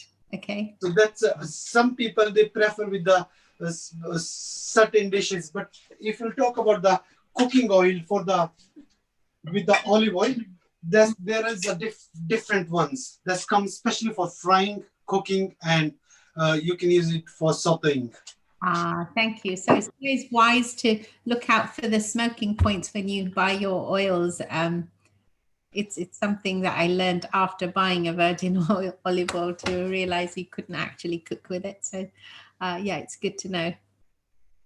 And one more thing with the olive oil, when you're using it, people count it as a gold in the certain parts of the world. It's taken as a gold, like we call in ghee in India or back home. So it's taken as one of the most expensive items. Right. Yes. And yeah, in the Mediterranean, they're so healthy out there, isn't it? And I think the olive oil is a key contributor to that. It is deemed to be one of the healthier of the oils. Yes. Now I will plate it up.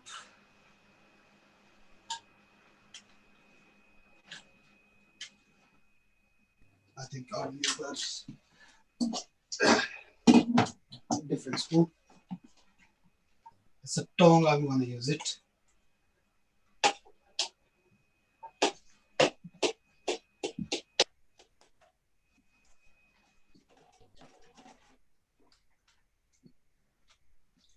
And I got some strawberry, blueberry, and red berry. So it's just topped with that one, and your salad is ready. Amazing. So you managed to pop quite a bit of fruit in there. And berries, again, they're packed with nutrients, aren't they? I was just reading today that we should in the winter eat a cupful of berries every day. So it's lovely how you've incorporated so much into that to make it nutritious and delicious as well. It looks absolutely delicious. And yeah, I'll definitely be trying that. I've never put strawberries in my salad or apples, but I can see that would add a lovely twist to the flavors and textures in there, Ashwaniji. And I think the other thing is that as a working mum, I'm always looking for things that are quick to put together, and I think that's definitely something I will be trying myself. We've got some comments here in our chat box. Mita Joshi says she loves avocado on toast with fresh lemon juice first thing in the morning. So yeah, what a healthy way to start the day, Mitaji. And yeah, it's lovely that you've incorporated avocado into that salad. So could we just quickly do a recap of the salad in case anyone missed part of that, because it sounds absolutely delicious. It's rocket leaves, avocado, cucumber, tomatoes, berry mix. You can use strawberry, blueberry, and raspberry, and salt, pepper, olive oil, and apple. I think that's it. You can even add the walnuts or as well as the raisins. So that's, but sometimes people has got the allergies these days. So it has to be sure that they don't have allergy. Only then they can put those things. So that's 100% ready. Your pasta is ready. So you can choose which one you want to have it. Gosh, the members of your household are very fortunate indeed to be looking forward to that today. And yeah, it looks simply delicious, and I can just imagine the aromas in your kitchen must be absolutely amazing, Ashwaniji. We're very, very grateful to you for giving up your valuable time and for inviting us into your kitchen, and being kind enough to share your special expertise, and not just the ingredients, but the way you chop things, the herbs you're using, and the combinations, and the alternatives if certain things don't suit you. I mean, it's certainly been a huge learning experience from me. I can see that you are a true professional, and on behalf of the Healing Our Earth team, our director and producer Neil Kumar, our heartfelt thanks to you for being with us today. I hope we will have the privilege of welcoming you again. Before we let you go, could you possibly share with us the details of your new restaurant, and if there's a website that our followers can check out if they want to come and see you? Are you delivering? Are you offering deliveries at this COVID time, or how is the business working for you at the moment? I started vegan and vegetarian. That's the reason that it was matching with my business model. So that's one of the reasons. Meeta ji actually came across me. And we did have a good relation with Meeta ji's. And she came up with the idea. She said, okay, there is a video. Will you be able to do that? I said, definitely 100%. I would like to, because we need to know, and if we can do something for the community as well as for the people who like who are vegan, because there are not many choices in the vegan world. If you'll actually see it, even in the markets, there are the markets, you will get it. But when it comes to the fresh things, so it's very hard to. Sometimes there are the recipes, but until you don't see them, so it's not easy. And then Meeta ji has given me the details for Neil Kumar ji. Sure. And then the whole process started. And I'm really very thankful to you, Vasaji, and thankful to Neil ji, and thankful to Meeta ji. And I will share my details with all my recipes and the other things with probably Meeta ji's and Neil Kumar ji's. So you can actually put it under the video, or I don't know how you're going to do it, but it can be done that way. Right. Okay. So we have a YouTube channel which will continue to run. We're also on Facebook and Twitter on Healing Our Earth. So for those of you who might have missed some of Ashwani Kumar, our Taj Hotel expert chef today, please do look on the website, on our YouTube channel, on Facebook, Healing Our Earth. And you'll be able to catch all these lovely recipes. But before we let you go, what are the details of your restaurant, Ashwani ji, if people want to come and visit you at your restaurant? Actually, I haven't got the restaurant yet, but I'm doing from the kitchen, from one certain kitchen. Okay. I got the delivery system, and name of the food is Guildford food. It's a vegan and vegetarian food. Guildford Sanskriti. Sanskriti. Okay, right. So it's a delivery. It's a delivery service, a delivery catering firm at the moment.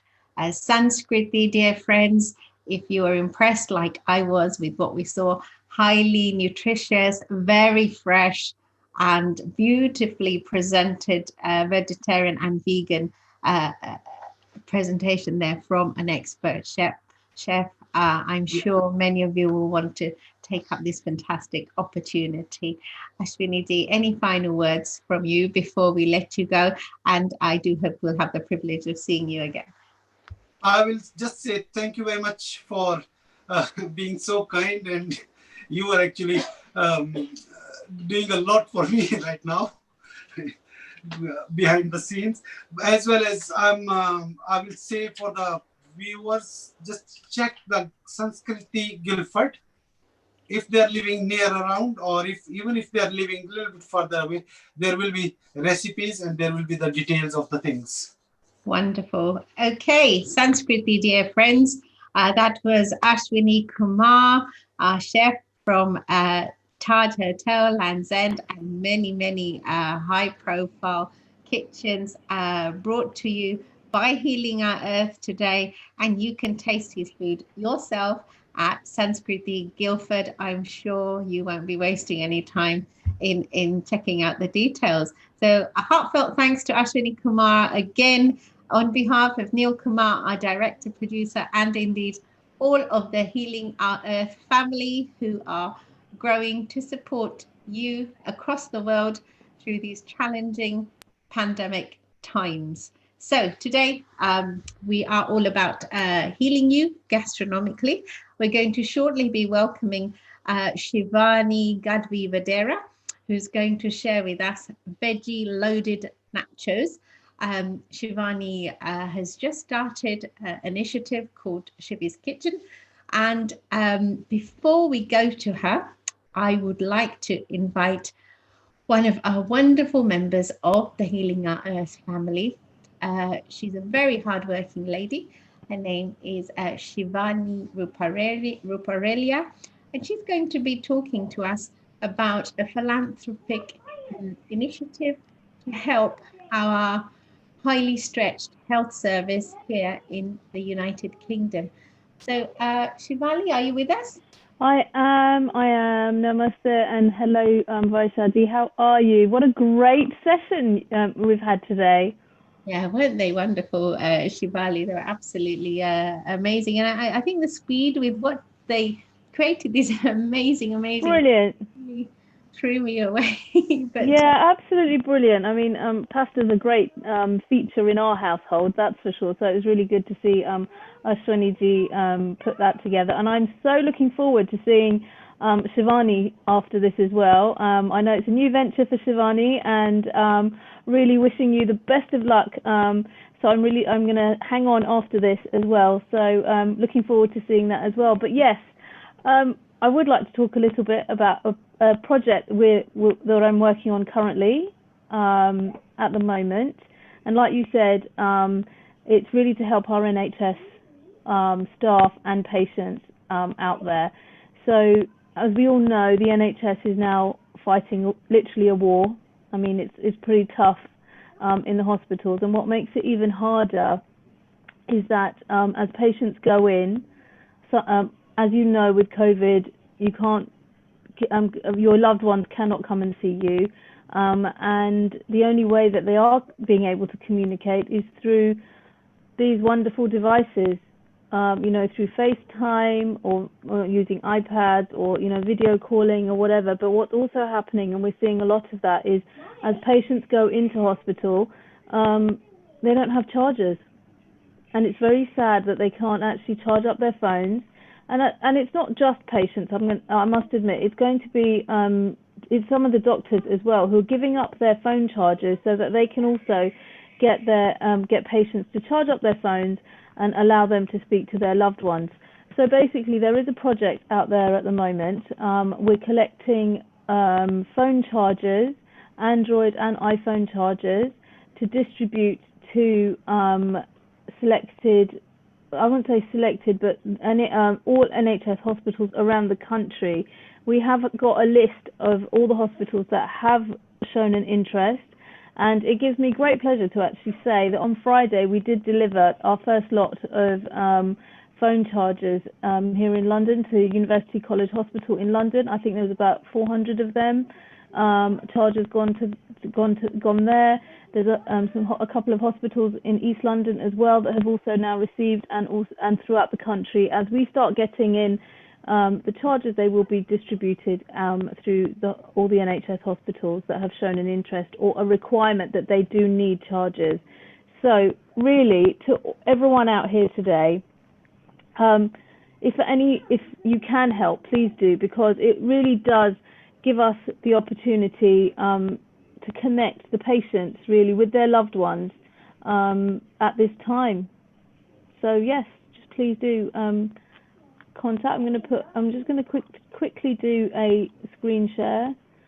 If you can see that. So our hospitals, there is an urgent need. Our hospitals do need all our help. So to all our Healing Our Earth viewers, if you would like to get in, if you would like to help in any way, please do get in touch. It's a great initiative, and you know it's just one way that we can help patients stay in touch with their loved ones through this difficult time. Thank you so much. I'll stop screen sharing now. Thank you, Shivali. Such an important initiative, and you know, just by that conversation, just by that contact with their loved ones, you know, I think it can bring about the essential positivity you need to help you get better. So absolutely, and you know, like they say that as the saying goes, you're only a phone call away, and literally sometimes in this case it is only a phone call away that will give patients just that extra boost to, you know, let that extra drive to get better. And also I just want to add, also some of these doctors are also in need of charges as well whilst they're out, whilst they're working and treating patients as well. So please do get in touch if at any point you can help. Oh, what an amazing initiative. I'm sure there'll be loads of people who want to support this fantastic initiative, Shivali. So thank you. In order to give charges to, is there a phone number or is there an email or something? Yeah, you can, so if you get in touch with me or via the Healing Our Earth website or whatever, that's fine. And I can then guide whoever would like to help. Okay, thank you so much, Shivali. Best of luck with that. I wish you every success. I'm sure there will be lots of support pouring in. It is essential. It is a vital initiative, and it can make so much difference to thank you so much. Patients and indeed the medics, as you just mentioned. Yeah. So dear friends, if you have any charges which you would like to help to share with these people in the greatest need at the moment, you go to Healing Our Earth website. There is an email address there. Please do get in touch. There's also a phone number if you would just like to leave a message on either, and we can arrange transferring those charges to Shivali. Is there any? Yeah, I just wanted to say that obviously during this time, sometimes it is a little bit difficult for you know, deliveries to happen, like people to come and drop charges off. But if anyone would like to make a donation towards that as well, that's absolutely fine. We've secured some good deals with a couple of suppliers as well, who've given us some great rates as well. So that in any which way you'd like to help is all possible. Let's just get everyone connected. Thank you so much. Oh, brilliant. What a fantastic piece of work.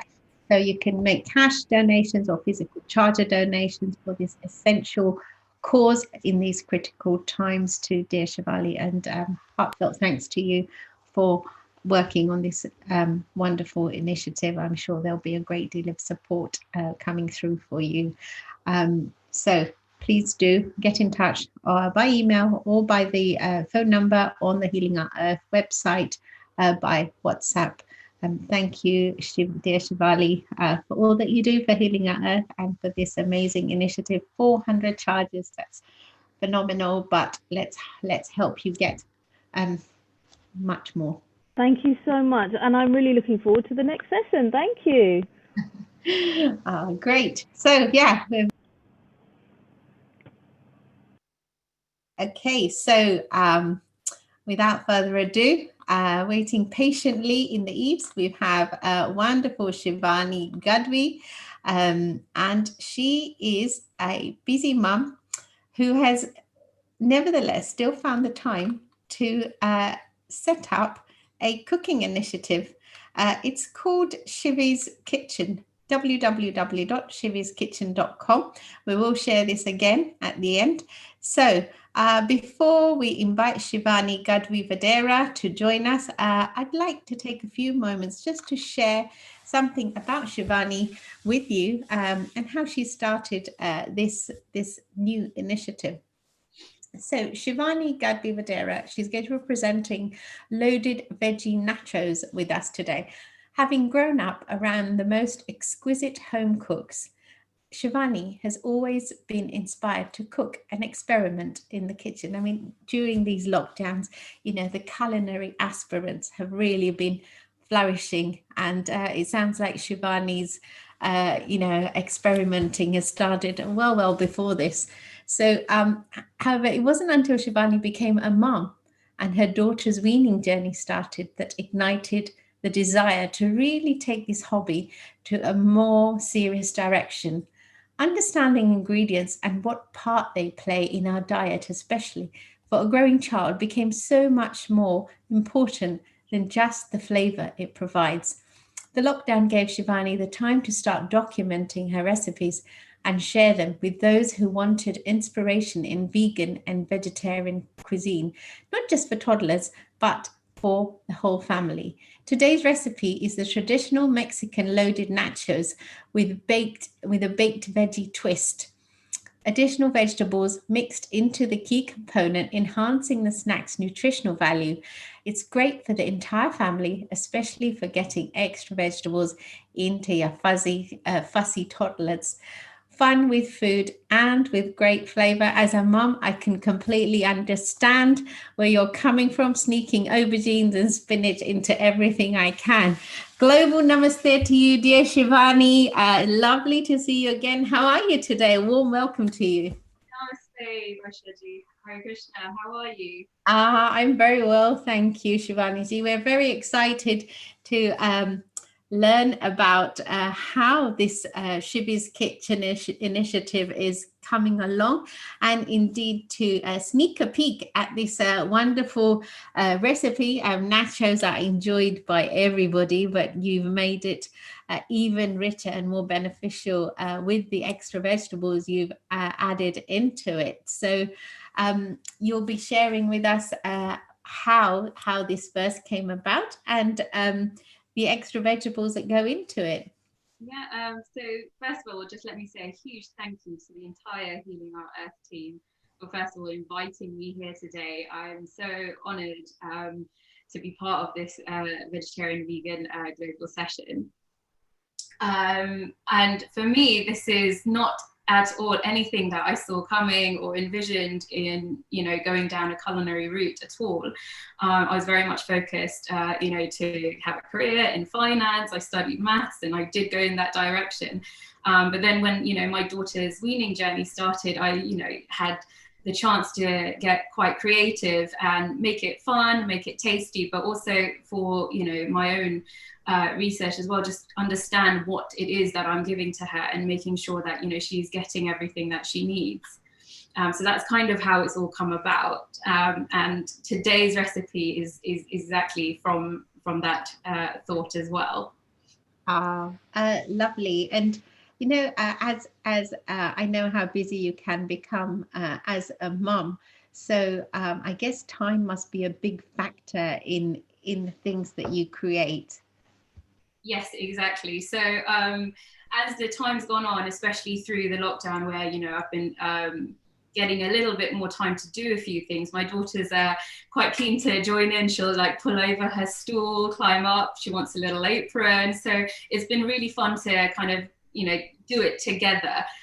So I kind of plan my day through, you know, what needs to be done, you know, either when she's napping or if she is awake, then, you know, she'll try and get involved. And I try and keep things aside that she can, you know, help me out with. Yes, we've all been there. And it is really lovely when you can involve them in what you're doing rather than saying, please give me 5 minutes, please give me 5, if they're, you know, on board and it's enjoyable. And, you know, it's a huge learning experience as well with everything they get involved in. Their brains are sponges at this age, aren't they? Exactly. And I think that was one of the things that I wanted to make sure, you know, what I'm giving her, she's having fun and it's tasty, but it's also healthy. And I'd like to try and put a lot of color onto her plate. So, you know, I mean, which child doesn't want a rainbow on a plate? You know, it's something just that's so aesthetically pleasing straight away. So yeah, so let me just get started with the nachos here. They're traditionally, you know, out of corn or maize. So what I've done is I've taken, today I'm using a sweet potato for the base instead, which is, you know, really, really good for you and has so many good qualities to it. I've actually gone ahead and made ones out of beetroot beforehand, so you'll get them in a nice pink shade. And the sweet potato one will come out in a really nice yellow. And that's the kind of good thing about this particular recipe, that it's really, really versatile. You can use just about any other vegetable of your choice.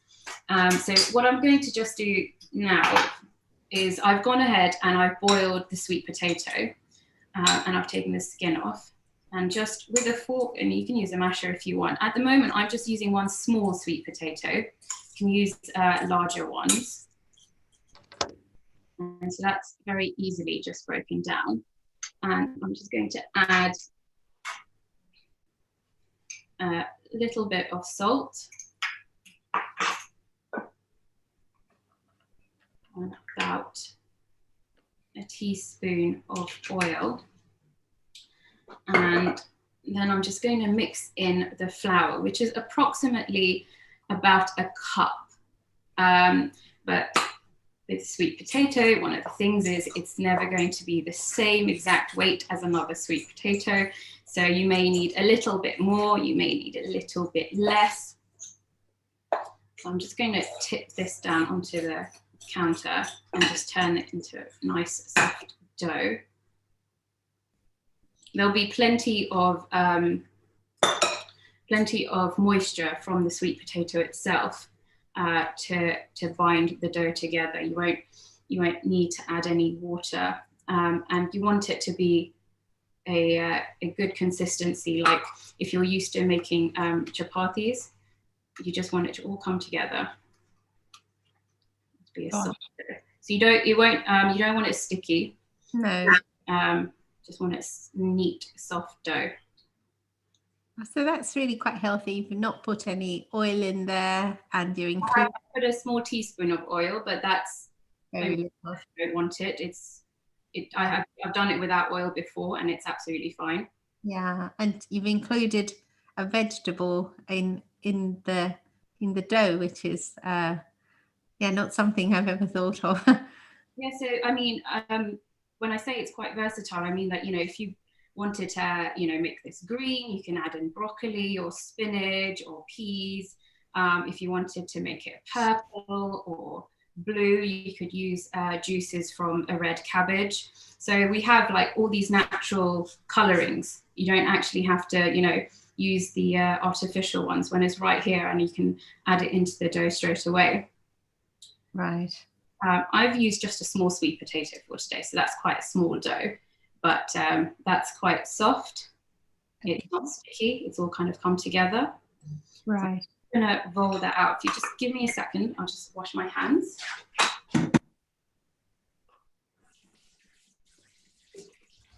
So just some dough being prepared by Shivani there. She's used flour, a teaspoon of oil, and a mashed sweet potato.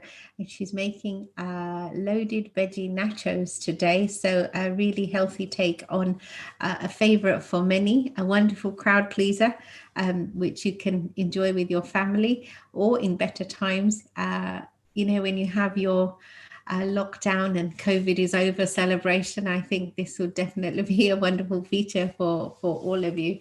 So I think Shivani is back with us now. Yeah. And just going to roll this out. Now for this particular recipe, I've used plain flour, but it's actually, again, if you want to use gluten-free flour, that's fine. They'll just add in possibly a little bit more. You can even use Ekadashi friendly flour, so it can be fasting friendly. Use oat flour, quinoa flour. There's just any flour really. It's quite easy to put together. Oh, so quite versatile, and it's lovely. Gosh, who would ever imagine you can eat nachos while you're fasting? That's wonderful. Yeah, exactly. So there's just a lot out there in terms of different flours that you can use, and fasting days have turned into more feasting days. Yeah. There's a growing variety of options now, which makes it well more easy to do it. But yeah, it's lovely that you've managed to adapt this to a healthier dish. So just wanted to, you're looking for that nacho consistency, so you want it to be quite thin. So make sure that your surface has been floured well, otherwise it will stick to the bottom. Right. And then you just want to make long strips. I'm using a pizza cutter. I feel like I've just got a bit more control when I'm using that, but you know, a knife will do just fine. Cutting that up into about just larger than an inch wide. And then you're going to take the strips and turn them into the triangle shapes of nachos. For toddlers, I used to, for my daughter when she was younger, I cut them into circles actually, just so there weren't any sharp edges. And this is a lovely way to teach your children their shapes as well, isn't it? Yeah, that's true too. Do you know, once I was at work and my husband said, what shall I make the children for breakfast? I said, oh, they like French toast. And he said, they're asking for rectangle eggs. I said, yes, that's French toast. So he made them and he said, I've made them, but they're still crying. What's going on? They're still crying. And I said, well, because they don't know the word for triangle, so they call it rectangle. So poor guy had to do it all over again. So what you're doing when they're making the shapes they want themselves, there's no confusion. And then just once you've got the shapes cut out, I'm just pricking them with the fork just to make some air holes so that they don't puff up when we bake them. Gosh, baked nachos, wow. Oh, yes, I forgot to mention these are baked. So they taste just as crispy and just as delicious. You're not going to be compromising on any of the flavor. Gosh, so another healthy twist on this classic recipe.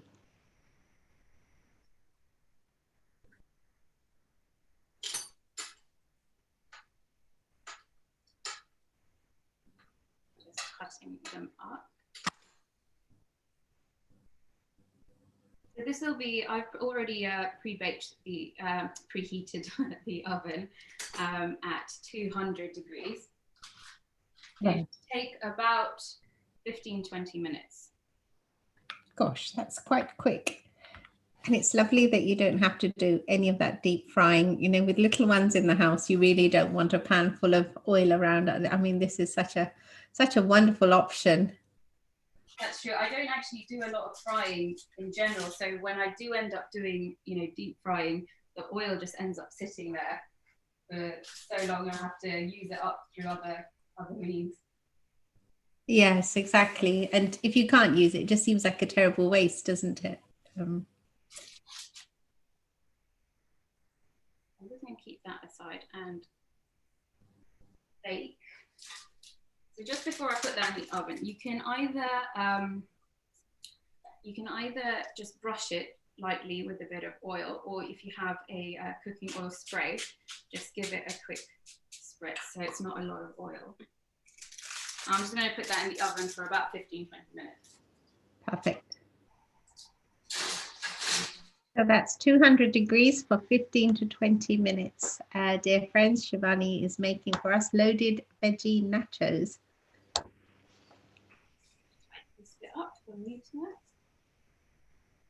And so now we're just going to move on. So the nachos is one component. It's the second part is the black bean and sweet corn chili that we'll be loading it up with. And then on top of that, we'll be making a very simple, very quick guacamole. So let me just tell you about the ingredients before I move on. One of the key ingredients of this is I'm going to be using is hing. Oh no, where am I? Here. Yeah. So that's in English asafoetida, and it's commonly used as a garlic substitute. And I don't actually cook with onion and garlic, so I use this a lot. It has a strong flavor, but once everything's combined, it actually comes together really, really nicely, and it's not overpowering. Right. Is there a reason why, health-wise or otherwise, you choose to avoid garlic and onion, Shivani? I've actually grown up following the Bhakti Yoga philosophy, in which all foods are all categorized in three modes. So there's the mode of goodness, the mode of passion, and the mode of ignorance. And we try to consume food that's good in the mode of goodness, that is good for us, because it's not just about nutrition for your body, but it's for your mind and it's for your consciousness as well. And so products that are, in the mode of passion or have the, provide us with energies of, not goodness or passion or ignorance, then we try to avoid those. So onion and garlic fall under those. So I substitute with, if I ever, try to follow a recipe, I'll substitute with hing, which is found in almost any Indian local grocery store. And for onions, I find that celery has a really good flavor. It comes out really nice and crispy when you want it crispy, or it has a sharpness when you need that sharpness. Alternatively, things like fennel or cabbage, they also come across really, really nicely if you want to substitute. But to be honest, because I'm not really because I don't cook with them. This is more my normal rather than using it as a substitute. Sure. And celery, it's like one of the lowest calorie foods as well. So it's incredibly healthy as well, isn't it? Exactly. I think celery goes into most of my cooking. Wonderful. And it's got such a high water content, and in terms of like keeping yourself hydrated, it's another important thing. And so celery is a wonderful way. You don't always have to drink your fluids. It comes in your food as well. So celery I find is a wonderful way to increase your water consumption. Definitely. So here what I've just done is I've added about just less than a tablespoon of coconut oil. And now that that's hot, I'm just going to add the asafoetida.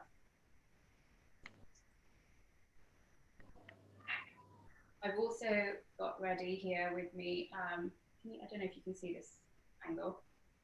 Can you see that one? We can. Just a second. Yep. Got it. That takes about 10-20 seconds to cook. I've also got cumin. Actually, I don't cumin either. So along with that, there's ginger, nutmeg. These are all really warming spices. So as we make something like a bean chili, beans can kind of often leave you feeling very heavy, very lethargic. So these spices help aid in your digestion as well as just giving great flavor to the dish. There's so much more to them. Yes, on a day like this, we definitely need anything that's warming, don't we, on our snow days? And to that, I'm also adding one chili. You can leave that out if that's not, if that isn't for you.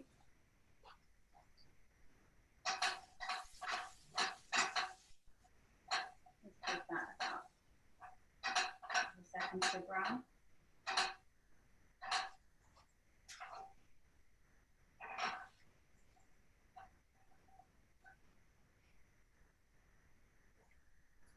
And to this, I'm adding roughly about 200 grams of black beans, and about 100 grams of sweet corn.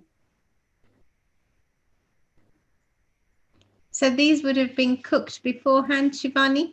Yes, exactly. So I've used, you can either use frozen sweet corn, or if you have fresh, that's great. Otherwise, there's obviously canned as well. Sure. Same with the black beans. So I've got about 1 stick of celery here, chopped up, adding that into it. And I've got 2 mini sweet peppers here, or chopped up small as well. I've chopped them up quite small because it's effectively acting like almost kind of like a dip for the nachos. So you want to be able to pick it up. Wonderful colours there. Yeah, that's the other thing. I really, really enjoy, you know, putting different colours together. It just kind of brightens up a plate rather than, you know, just your standard colours that you might have. Definitely, definitely. And I once those black beans go in, I can see that will be a really, yeah, a really vibrant effect. Adding in the nutmeg, the dried herbs. Yeah, fresh ones, use fresh ones, of course.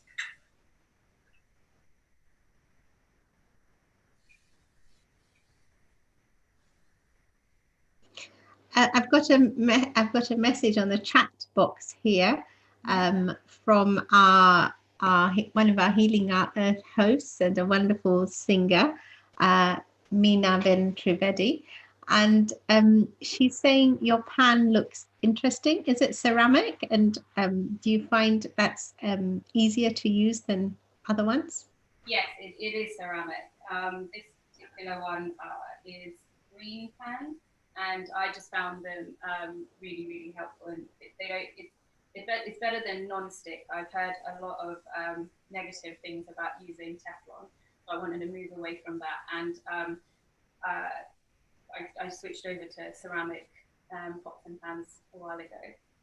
In terms of the non-stick capability, like, do you find you have to use as much oil or less, or is it about the No, it's actually really, really amazing. I haven't changed anything in a recipe at all. It's really, I make pancakes in these pans as well, and there's no sticking. I don't have to grease them or anything like that. Ah, that's amazing. Oh, I've heard these pans are easier to wash as well. That's the one thing. I love cooking, but I hate washing up. So is that true?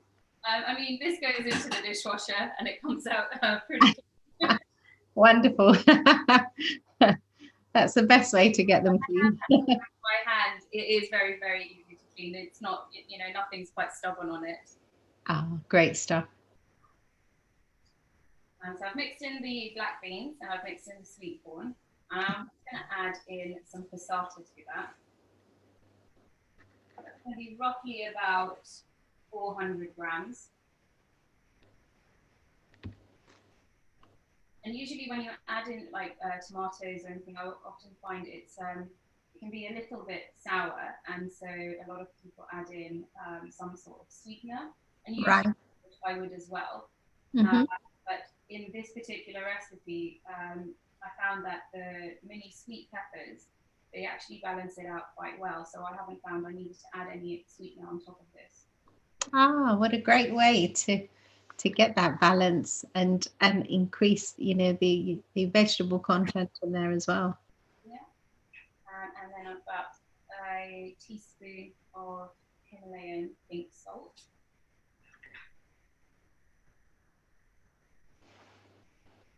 So this is basically coming together quite well.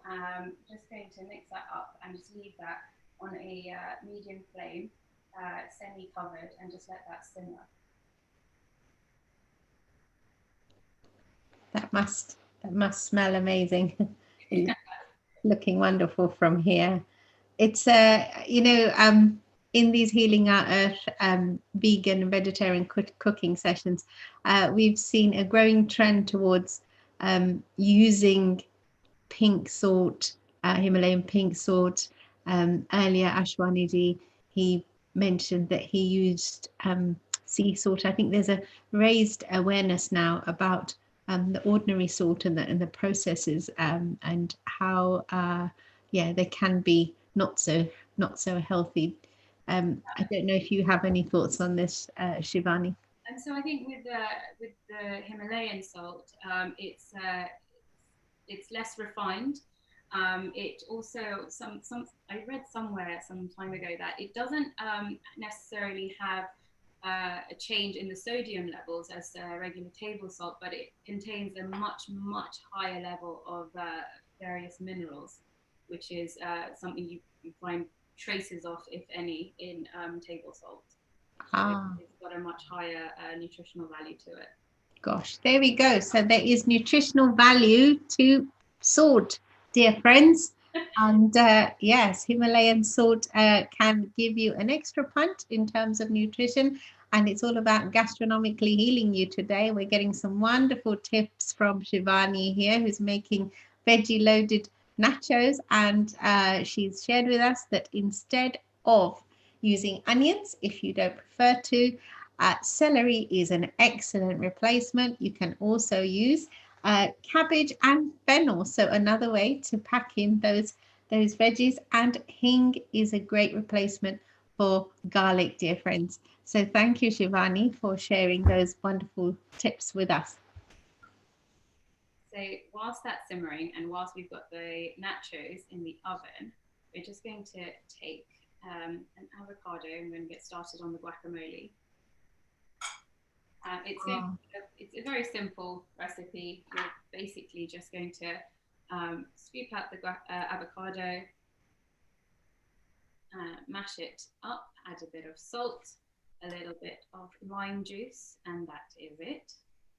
You can add some chili to this, either chili powder or paprika if you don't want it too spicy, or even chili flakes if you like. Just add a bit more spice to it. So if it's ripe enough, it should just mash up really well, just with a fork. You don't need to get the big masher up.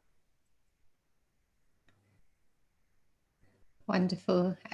It's lovely to see another avocado recipe. I mean, these are amazing superfoods for your essential fatty acids, but they taste amazing too. Guacamole, I have to admit, is one of my favorite dips. I could just eat it with a spoon, nothing else with it. It is super yummy. We can't have Mexican without guacamole. Definitely not. Just a little bit of salt and about a quarter of lime. So the sourness from the lime or lemon, if you wanted to use lemon, just keeps the guacamole a little bit more fresh and doesn't guacamole would usually, avocados usually oxidize quite quickly, and they'll turn brown or black if you leave it out. So the lime juice just helps prevent that and just slows that down a bit. So that's why they do that. Also, great flavor. Yes, absolutely. So these are all components of Shivani's wonderful veggie loaded nachos, dear friends. We're going through the steps of making a guacamole as part of this dish. I'm just going to check on the nachos.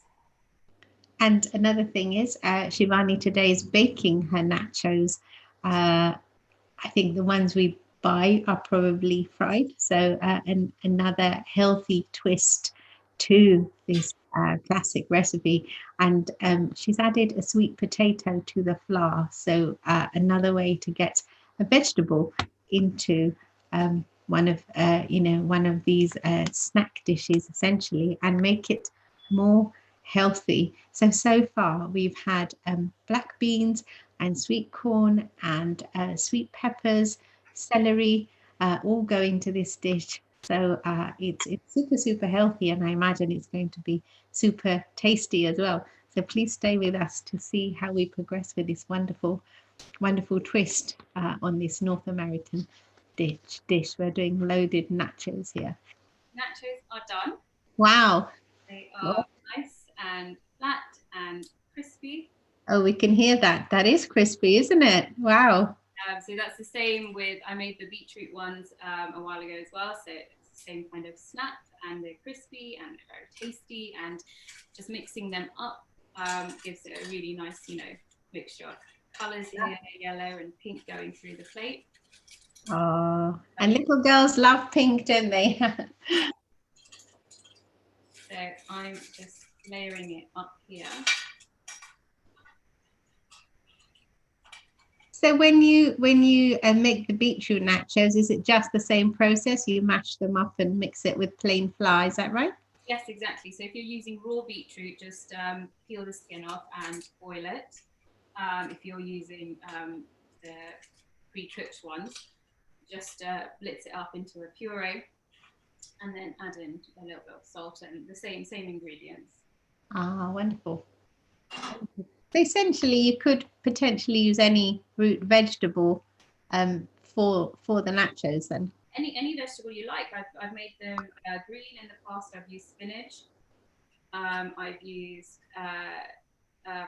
carrots. You can use any vegetable you like. It just all needs to be cooked and pureed up or mashed up. Amazing. Just adding in the green chili here.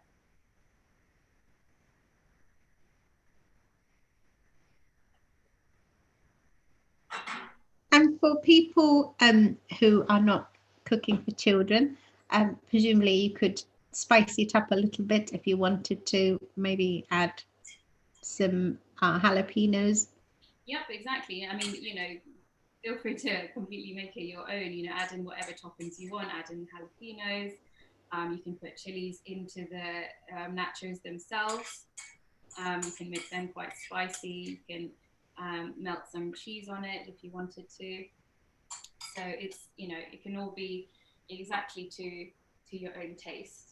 Ah, okay. So the guacamole's gone on there now, and you can see a real rainbow coming together. There's a question from Sejal Davda on the chat here, Shivani, and she's asking, is the beetroot steamed beforehand? Yes. So you have to make sure the beetroot's cooked prior to it. So if you want to steam it or boil it, that's whatever your preference is. Yeah, you have to make sure that the vegetable that you use beforehand is cooked and either mashed or pureed up. Sure. Wow, that's absolutely amazing. And so, if we'd like, for those who've missed it, want to see these recipes and the other creations that you've made, can people just go to your website, or do you have any other social media? Do you have like Instagram or anything that people can follow? Yeah, of course. So all my recipes are on my website, shiviskitchen.com. I'm also on Instagram, where I post regular updates of any new recipes that I've posted. And that's kind of where I share most of my updates on Instagram, which my handle is Shivi's Kitchen. And the same on Facebook. I also have a Facebook page called Shivi's Kitchen as well. So those are the two outlets where I'll update you with any new recipes on the website. But yeah, the website contains the recipe for this and many others. Wonderful. www.shivy's-kitchen, that's SHIVYS and kitchen, spelt in the normal way, .com, if you want to see how this and other wonderful things are created. And I'd just like to say, Shivani, it is Veganuary. A lot of people are vegan for the month, and they might continue that for the foreseeable future. And it's lovely that you've created that creaminess that you might get from cheese ordinarily with the guacamole. So it does look like a wonderful option for the family, as well as a crowd pleaser for any gathering, and I don't think they would last very long on the table at all. I'm just thinking about my brood, and yeah, that I think that would disappear very, very fast. I realized So thank you. Creating these recipes, I realized very quickly that so much of the time I wasn't actually using dairy, and if I ever needed it, there were so many substitutes out there or alternatives. So it really wasn't hard to try and switch a mindset to a vegan dish. Yes, and at the moment there are so many I mean, yeah, there are so many processed options and alternatives, but it's lovely that you've just gone with something really natural, very clean tasting, I imagine, and perfect for the little ones in the family, because you want them to develop healthy preferences, have healthy tastes, and enjoy them. With what you've done here, you've packed in the protein, you've packed in the root vegetables, and I think in the winter, because they're trying to store their nutrients for themselves, they become even more nutritious than they are in the summer, because I guess they're giving a lot of their energy to the leaves, etc., as we just heard from our dear friend Min earlier. And yeah, it's a wonderful take, and I definitely will be trying that. So on behalf of Neil Kumar and all the Healing Our Earth team, we'd like to express a heartfelt thanks to you, dear Shivani, for welcoming us to your kitchen and being with us today. Do you have any final words for our Global Healing Our Earth family before we let you go? No, just again, thank you so much for inviting me. I've had a great time, and I really do hope everyone tries to, get a bit more creative in the kitchen. It's been a lot of fun for me, and so I just, hope you all have a go, and wish you a great time on your culinary adventures. Thank you so much, dear Shivani. So that was Shivani Gadvi Vadera from www.shiviskitchen.com. Do check out the website for this loaded veggie nachos dish and many, many others to please your family and friends, and definitely share them up in these challenging times. I'll certainly be trying that. So we've had an amazing day today. We'd like to thank all our presenters from across the globe. And before we let Shivani go, I'd just like to say we do hope we'll have the privilege of welcoming you again. Haribol, stay safe and take care. Right, so sadly, that brings us to the end of our Veggie Kitchen Healing Our Earth event. We see we have a wonderful Meena Ben Trivedi, my Guruji, as I call her. How did you find today, Meena Ben? Wow, I only joined at around 5:30, and I have seen something that I have never seen before. I mean, I never thought that we could make nachos out of sweet potatoes. Is that right? Yes, definitely. Wow, that was amazing. I think I'm going to give it a go. Definitely. It looks so healthy. And the guacamole, the instant one that she made, Shivani, was amazing. Yeah, absolutely. And it's just, we've all been trying different recipes right now in these, lockdown times. But you know what really amazes me is how creative people have been in just creating their own recipes, and they're so healthy as well. I never thought you could bake nachos, but gosh, it's Cooking is an art. Cooking is an art in itself. Definitely. Yeah, you could see so much passion today amongst each of our presenters, couldn't we? So, dear friends, for those of you who know Meena Ben, you will know she has an amazing voice. And for those who are joining us for the first time, she's definitely an amazing nightingale, and we're really privileged. Thank you. Really. Thank you, Varshaben. Why don't we sing something then? Let's do a bit of singing. Why don't you join us? What would you like to sing? By the way, it's 26th January very soon. Well, day after tomorrow. Why don't you sing what we've been learning? Just maybe a couple of lines would do. And I know you have a beautiful voice, I must say that. Gosh, well, right. I've not really sung in public before. That's okay. There's always a first time. See, this is the problem. Meena Ben is so sweet. It's incredibly difficult to say no to this amazing lady. You can't say no. You have to sing. Why not? Meena Ben, she's actually been very patiently teaching us to sing Vande Mataram for Republic Day on the 26th of January. So I'm going to sing one line. Yeah. And then Meena Ben will show us how to do it properly. Definitely, why not? Just sing Vande Mataram, the one we've been learning. Okay, right. Just one line, and then over to you, dear Meena Ben. Okay, so here we go. Bear with me, and yeah, I apologize for any damage to Windows now. Varshaben, I must say you have a very beautiful voice. Okay, so here we go. Vande Mataram, Vande Mataram, Sujalam, Sufalam, Malayaj Sheetalam, Shasya Shamalam, Mataram, Vande Mataram, Vande Mataram. Wow, that was so good.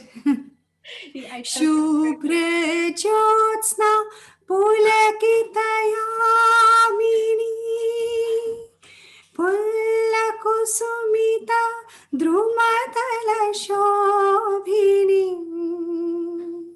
Suhasini Sumadhura Bhashini Sujalam Sufalam Mataram Vande Mataram Sujalam Sufalam Malayaj Sheetalam Vande Mataram Vande Mataram. Wow, Varshaben, that was really good.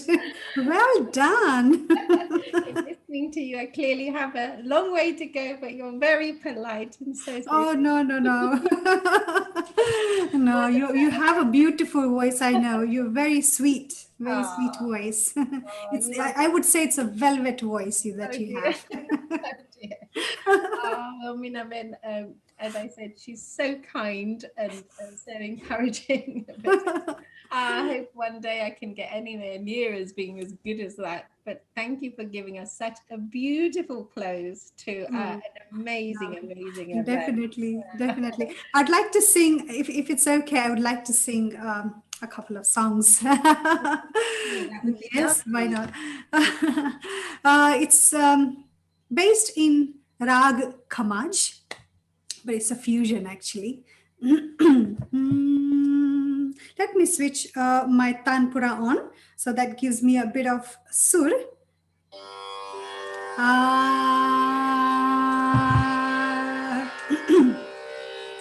सावन भी तो जाए पियरवा सावन भी तो जाए पियरवा मन मेरा घबराए मन मेरा घबराए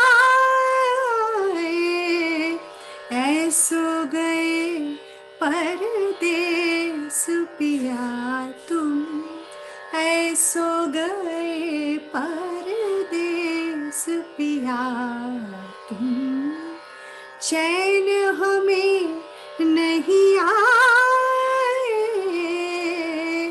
चैन हमें नहीं आए रे मोरा सैया मुझसे बोले ना मोरा सैया मुझसे बोले ना मैं लाख जतन कर हारे लाख जतन कर हार रही मोरा सैया मुझसे बोले ना मोरा सैया मुझसे बोले ना तू जो नहीं तो ऐसे पिया हम तू जो नहीं तो ऐसे पिया हम जैसे सोना अंगना जैसे सोना अंगना नैन तिहारी राह निहारे नैन तिहारी राह निहारे नैनन को तरसाना नैनन को तरसाना मोरा सैया मुझसे बोले ना मोरा सैया मुझसे बोले ना प्यार तुम्हें कितना करते हैं प्यार तुम्हें कितना करते हैं तुम ये समझ नहीं पाओगे तुम ये समझ नहीं पाओगे जब हम ना होंगे तो पिहरवा जब हम ना होंगे तो पिहरवा बोलो क्या तब आओगे बोलो क्या तब आओगे मोरा सैया मुझसे बोले ना मोरा सैया मुझसे बोले ना मैं लाख जतन कर हारे लाख जतन कर हार रही मोरा सैया मुझसे बोले ना मोरा सैया मुझसे बोले ना मोरा सैया मुझसे बोले ना So this was fusion of rag khamaj, as we say. It's a beautiful rag in itself. And there's another one I would like to sing, and it's very, very soulfully sung by Sonu Nigam, one of my favorite singers. I just love singing his songs. I love listening to him. And that is from the film Agnipath. अभी मुझ में कहीं बाकी थोड़ी सी है जिंदगी जगी धड़कन नहीं जाना जिंदा हूँ मैं तो अभी कुछ ऐसी लगन इस लम्हे में है ये लम्हा कहाँ था मेरा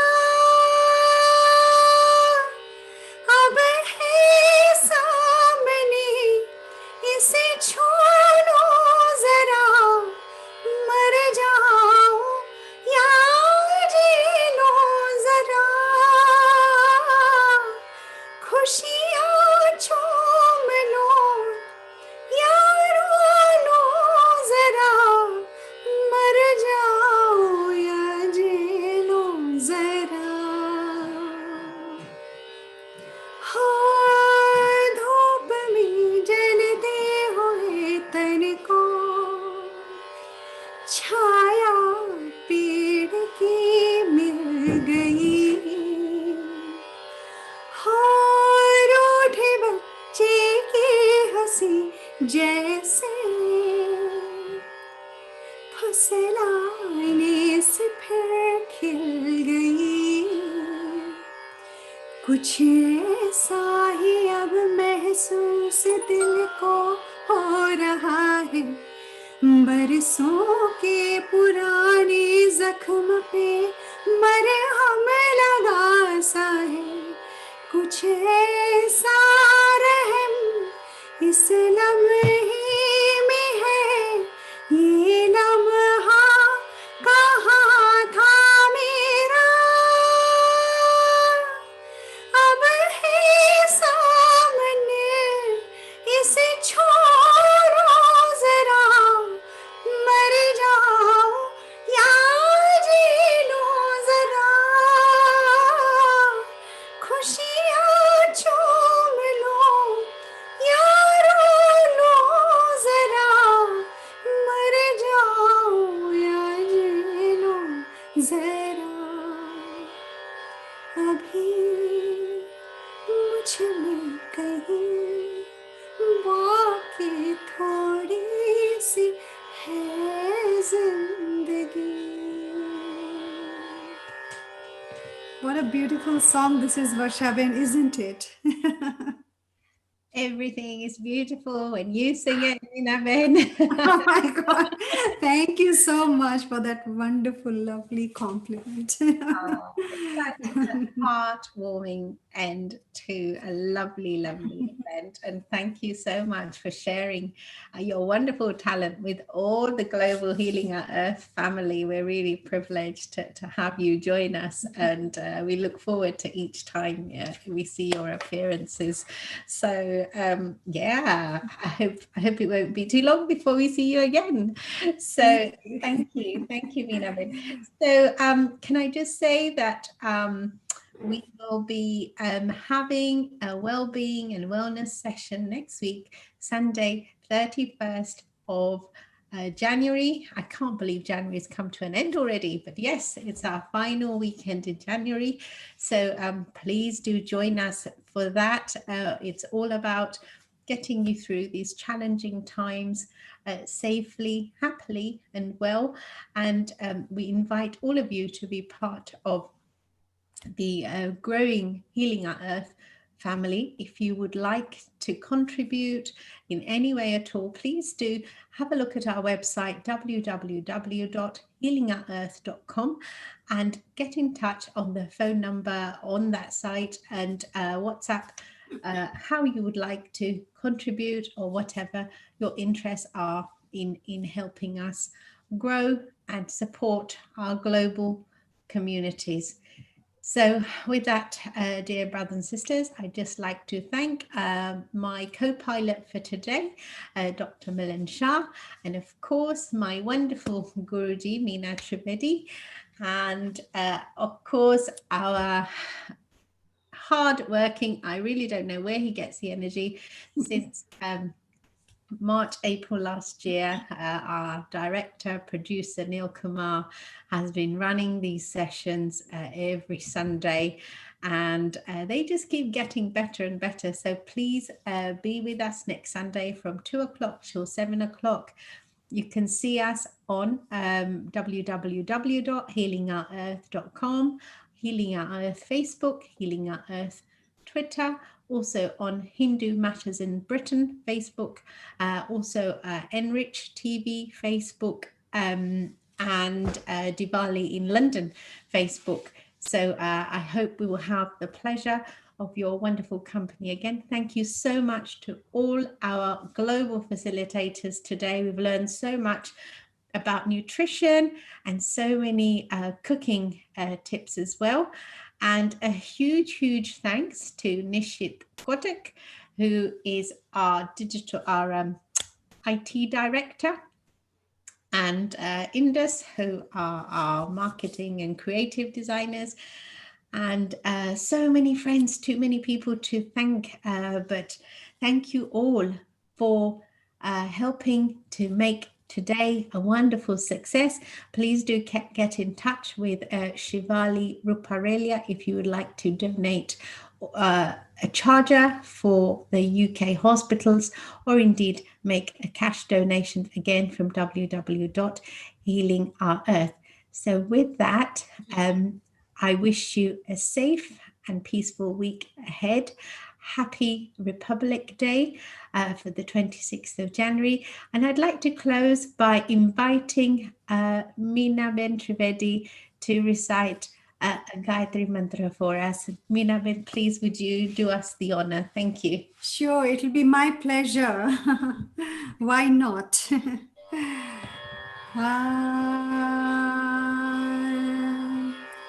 So let's together chant Gayatri Mantra. Om Bhur Bhuvasvaha Tatsaviturvarenyam Bhargo Devasya Dhimahi Dhiyo Yo Nah Prachodayat. Om Bhur Bhuvasvaha Tatsaviturvarenyam Bhargo Devasya Dhimahi Dhiyo Yo Nah Prachodayat.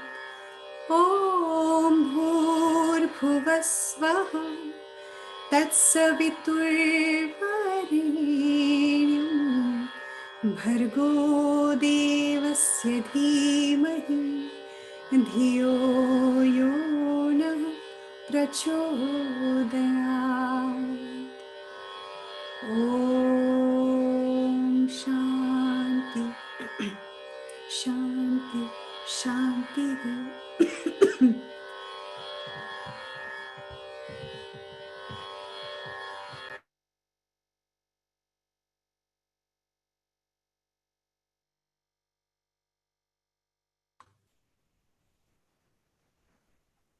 Thank you, Varsha. Just before we close, so we would like to also say a special thank you to Sunrise Radio UK, who are also one of our channel partners, and also Simran Ahuja Official in Mumbai, Bhakti Sagar TV, and all the channels mentioned on the website. Thank you, everybody, to our global audience. Thank you, Varsha. Thank you, Meena. And thank you to all the